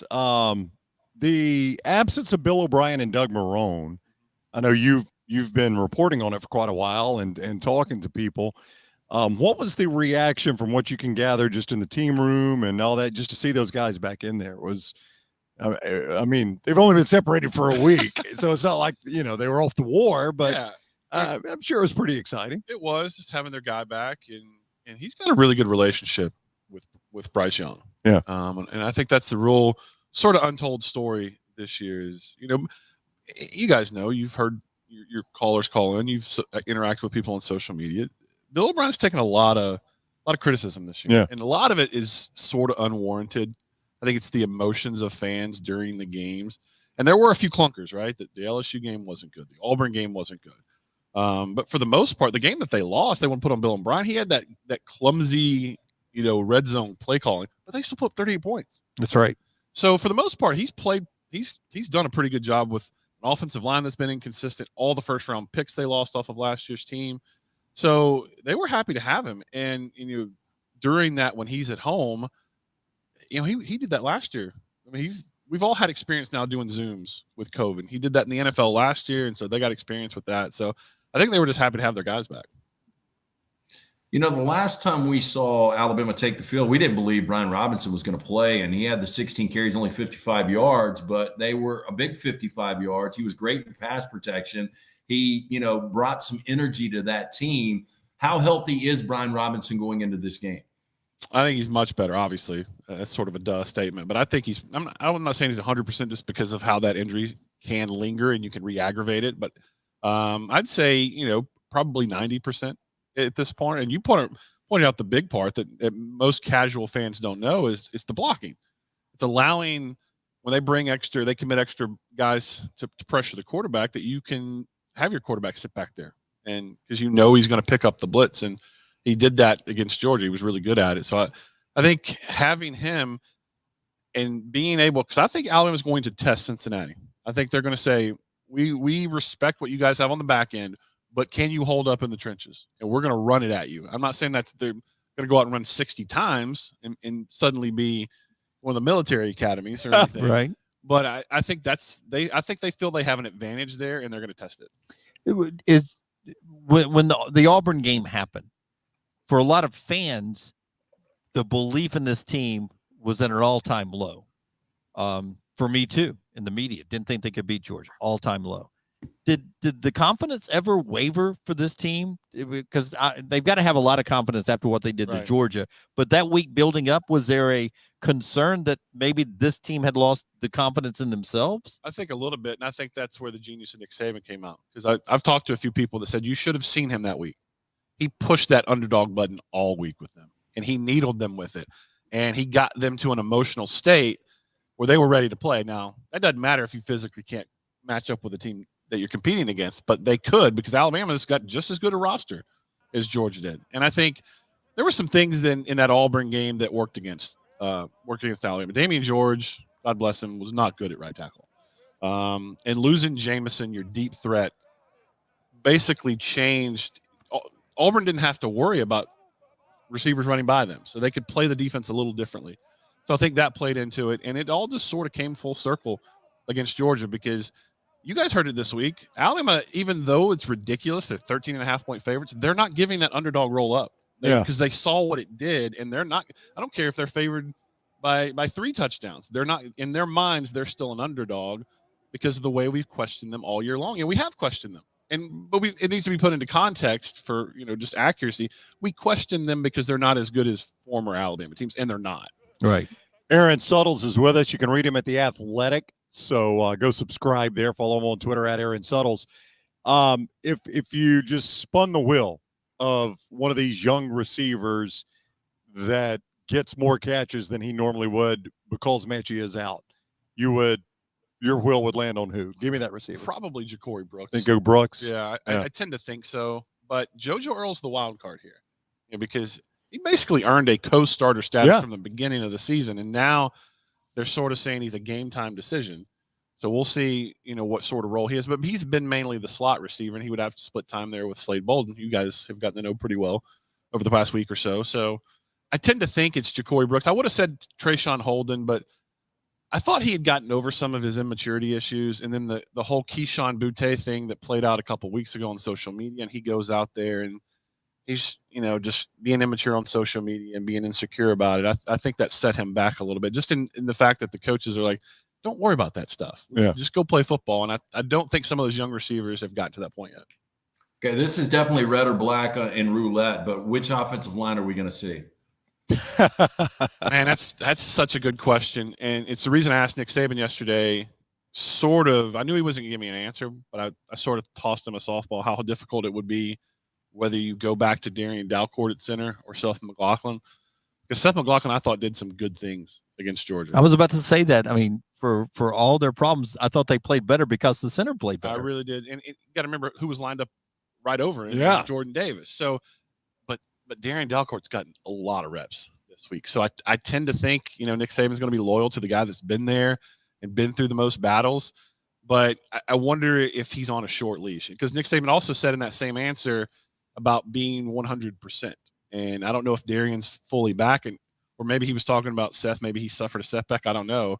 But it sort of sounded like in his answer that it would be Seth. But everything that I'm hearing, it sounds more like Darian. We've done this playoff thing so many times, and you start wondering when it becomes robotic for these players. Yeah. And does that work to their benefit, or do they find that button that you talked about them pressing in Georgia where they were the underdogs? How hard is it for them to be back here where they were last year, same venue, same hotel, same everything, and still find an emotional gear to crank it up at 2:30 today? It's tough. And despite them knowing probably on film how good Cincinnati is, it's still the name Cincinnati. Right. It's not Notre Dame. It's not Georgia. It's not Michigan. So there's probably a psychological element in that. Although everything I've been told, they're preparing. They know how good Cincinnati is. I'll tell you one thing, a story I heard. I'm not going to give the player away. I'll say it after the game. You guys heard Nick Saban and players talk about they've given up their bowl week, and they basically voted we're staying in the hotel room. Well, no vote. was one guy that stood up and said, "We're staying in." Yeah. And that one guy has the respect of everybody. And so I thought that was good, that I'm starting to see some of that old school leadership. That I don't want to say that you're fearful of this person, right? But you're a little scared of this person. But you're saying with the one guy, not Nick Saban, it was one player. One player stood up and said, "We're staying in." Yeah, and 84 other scholarship guys said, "Okay." I count for 85 of all the votes, and I'm voting we're staying in. Yeah, the Leadership Council from North Korea is what that is. LT, if number 31 told me I was staying in, I would stay. I'm not saying that's who it is, but if it was number 31, I'm saying yes, sir. Yeah, if 31, if 31 told me to jump off the third floor here at the Omni, I would probably do that. Yeah. Hey, Jalen Armour Davis, another one of those game time decisions. How much of him do you think we'll see? I didn't think he was going to play. He's got a hip issue, and so quarterback play is all hips. Yep. Yeah. I mean, that's a big. So I think it's more of a game time decision with him too. Although he's in much better position to start this game than I thought. I didn't think it would be, based on what I heard a couple weeks ago. But it sounds like he's made pretty good progress. I wouldn't be surprised if he started. Yeah. So, LT? I don't know if you guys have seen this, but Nick Saban has now beaten first-time coaches he's faced 35 consecutive times. Do you guys realize the last head coach to beat Nick Saban the first time he saw him? It was Gus Malzahn, right? It was Malzahn in 2013. Yeah. Wow. So that's how long it's been since the coach beat him the first time he faced him. Yeah. Yeah, that's pretty interesting. Where would you categorize this, Aaron? I mean, I know you've got different storylines you're going to take out of this for the Athletic, but if Cincinnati was to pull off this upset as a 13.5-point underdog, I mean, where is this amongst Nick Saban upsets? I don't think it's real bad, honestly. This is a good Cincinnati team. I think it'll be played as if it's bad because they're a Power 5 team. But this is an experienced team. It's got 2 All-Americans on the back end. It's got several NFL players on it. It'll play. I mean, you'll get tired of the storyline that national writers will throw in your face because we're already seeing it, right? I mean, every time an SEC team loses a bowl game, it's the same cast of characters. 1 in 5. SEC, it means more. You'll have those narratives of people who are tired of the SEC being shoved down their throat. So that'll get old. But I don't think it's that bad because I'm telling you right now, you better get Alabama today. You better get them the next 2 games because next year they are going to be dogs. They are going to be tough next year, especially with a couple of guys they got on the hook in the portal that people don't know about yet. You better get them this next couple love games. Aaron's teases. You've teased that a couple times. You better come get them on tonight because Alabama's going to be tough next year. Hey, when will those portal names drop? It just depends. They're going to play it out. There's a couple that they don't want out there yet because they don't want the other teams in NIL deals to be struck for players. Right. Because you can convince them to stay. So if you keep it under the radar, behind the scenes, you got a better chance with some of these guys. I'm not saying they're absolutely 100% coming, but, there's a good chance that they're not done yet with this roster for next season. And I'm telling you, it depends on who they get back. I think Christian Harris is going to go pro. I tend to think Jordan Battle is going to go pro. I think Henry's going to come back. Jameson's going to leave. He should leave. He's had a great year. But other than that, they are going to be some dogs. Now, you got a healthy Bryce Young next year with the experience and how confident he's going to be playing an offensive line. J.C. Latham's probably going to be that guy next year at tackle. They're going to be that much more experienced on the offensive line. They got all those running backs. The guy coming in from Georgia Tech. They got the corner coming in from LSU. You better get them tonight.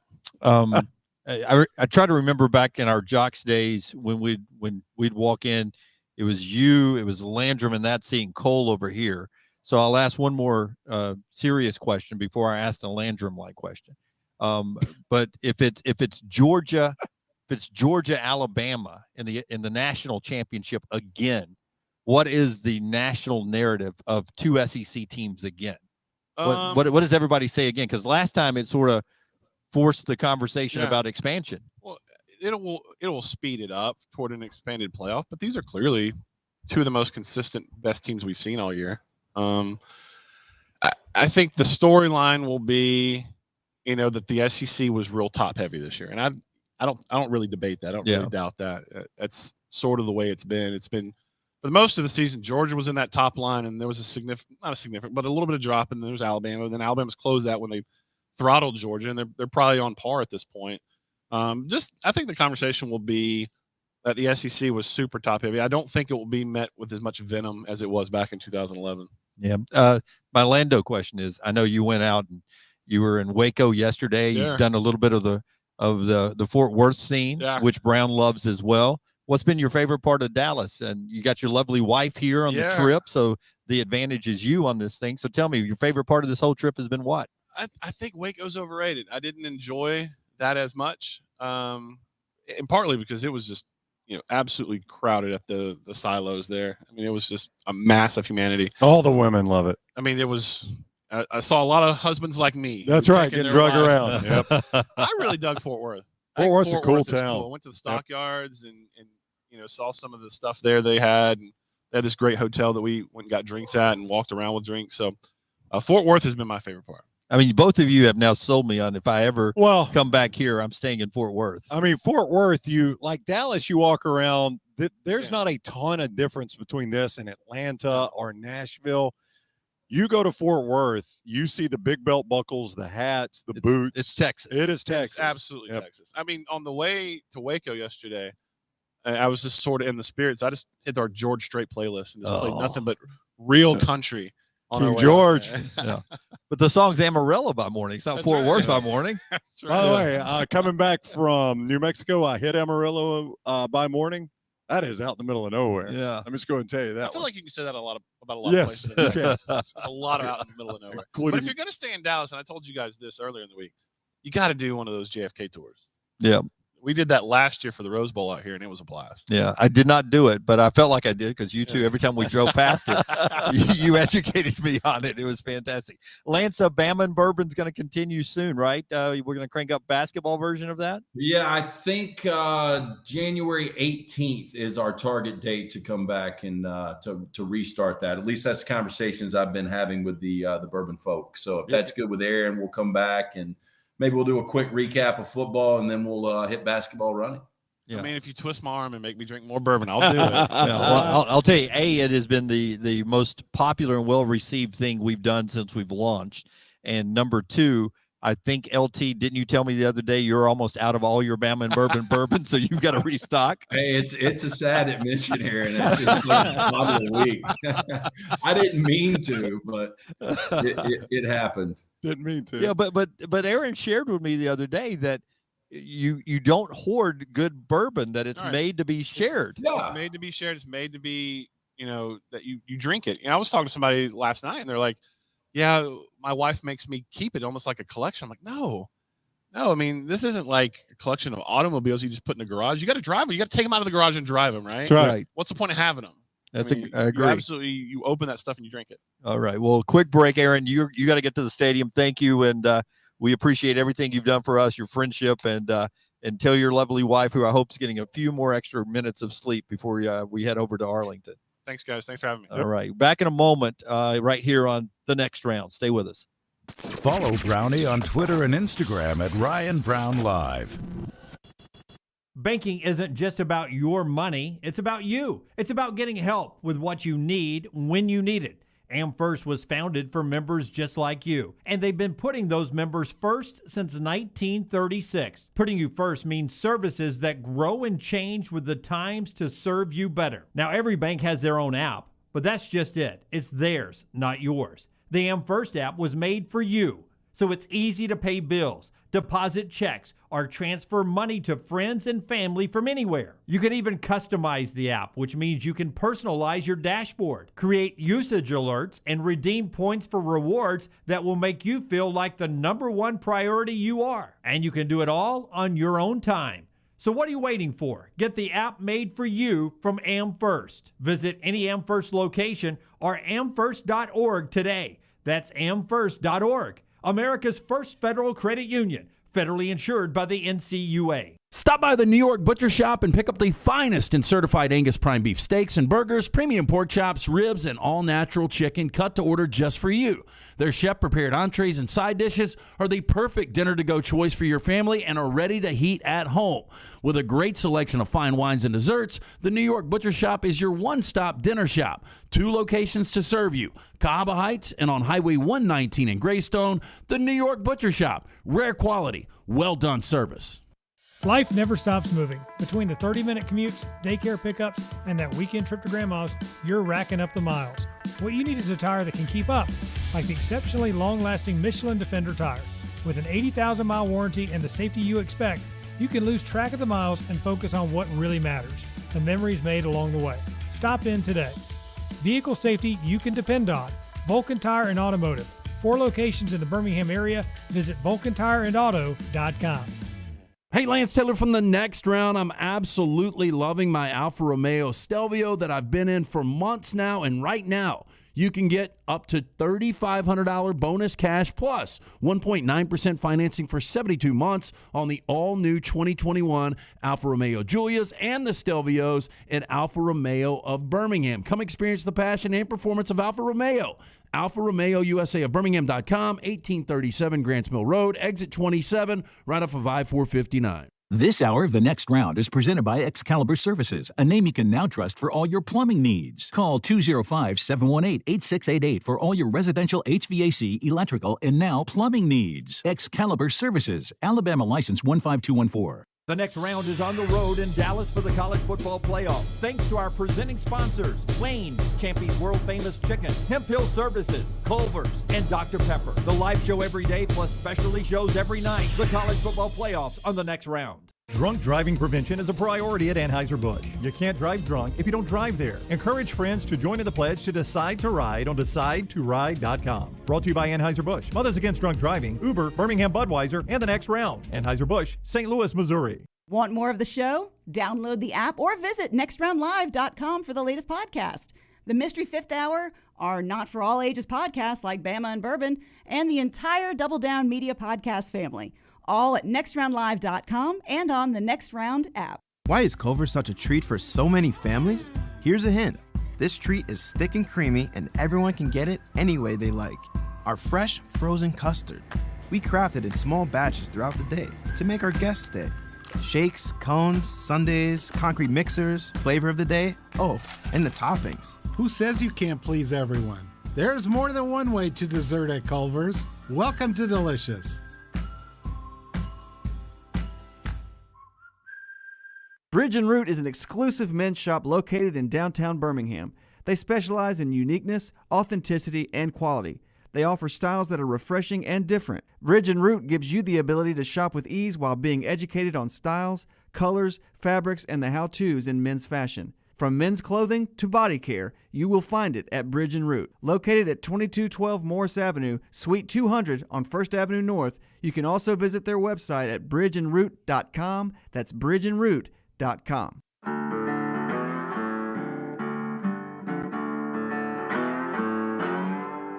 Final segment today being brought to you in part by our friends at Standifer Insurance Agency.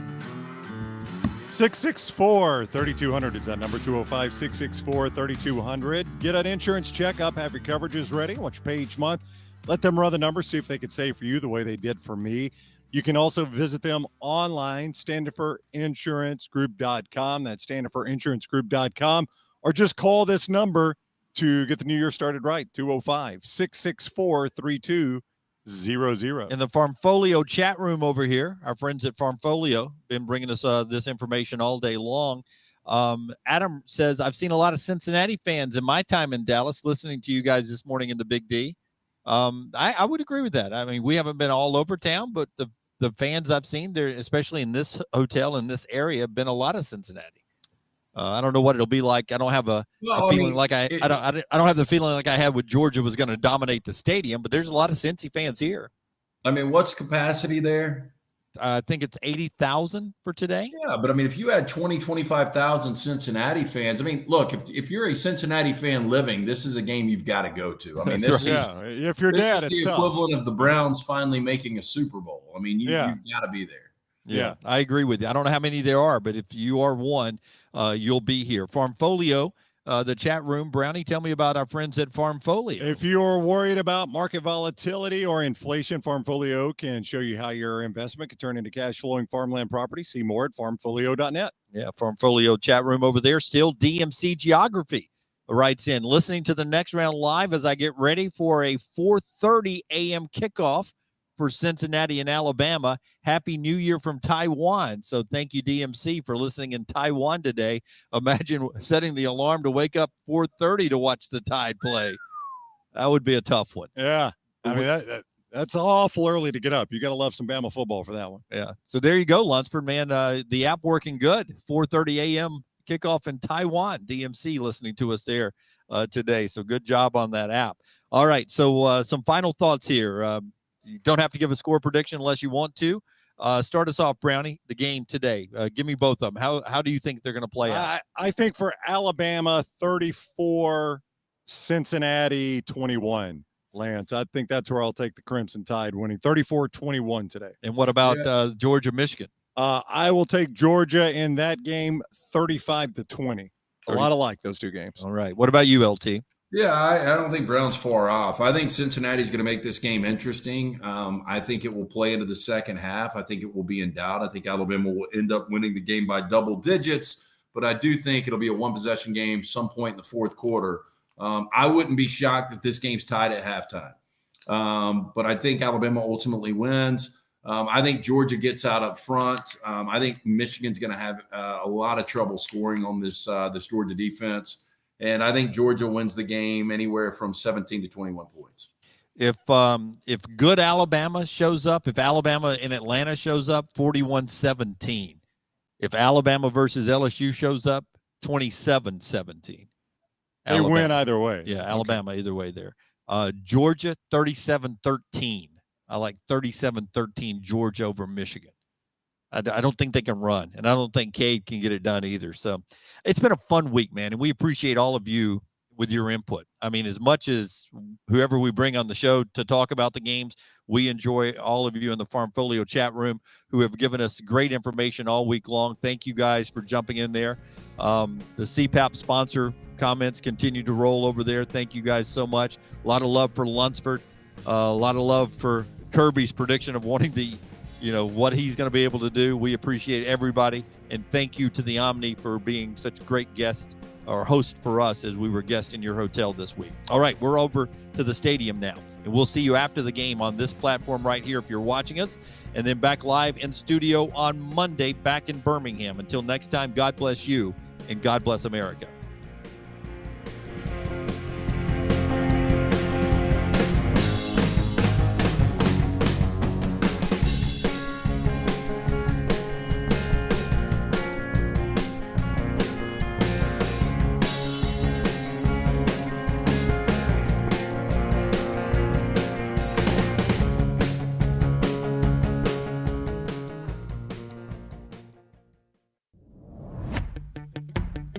Jim Dunaway, Lance Taylor,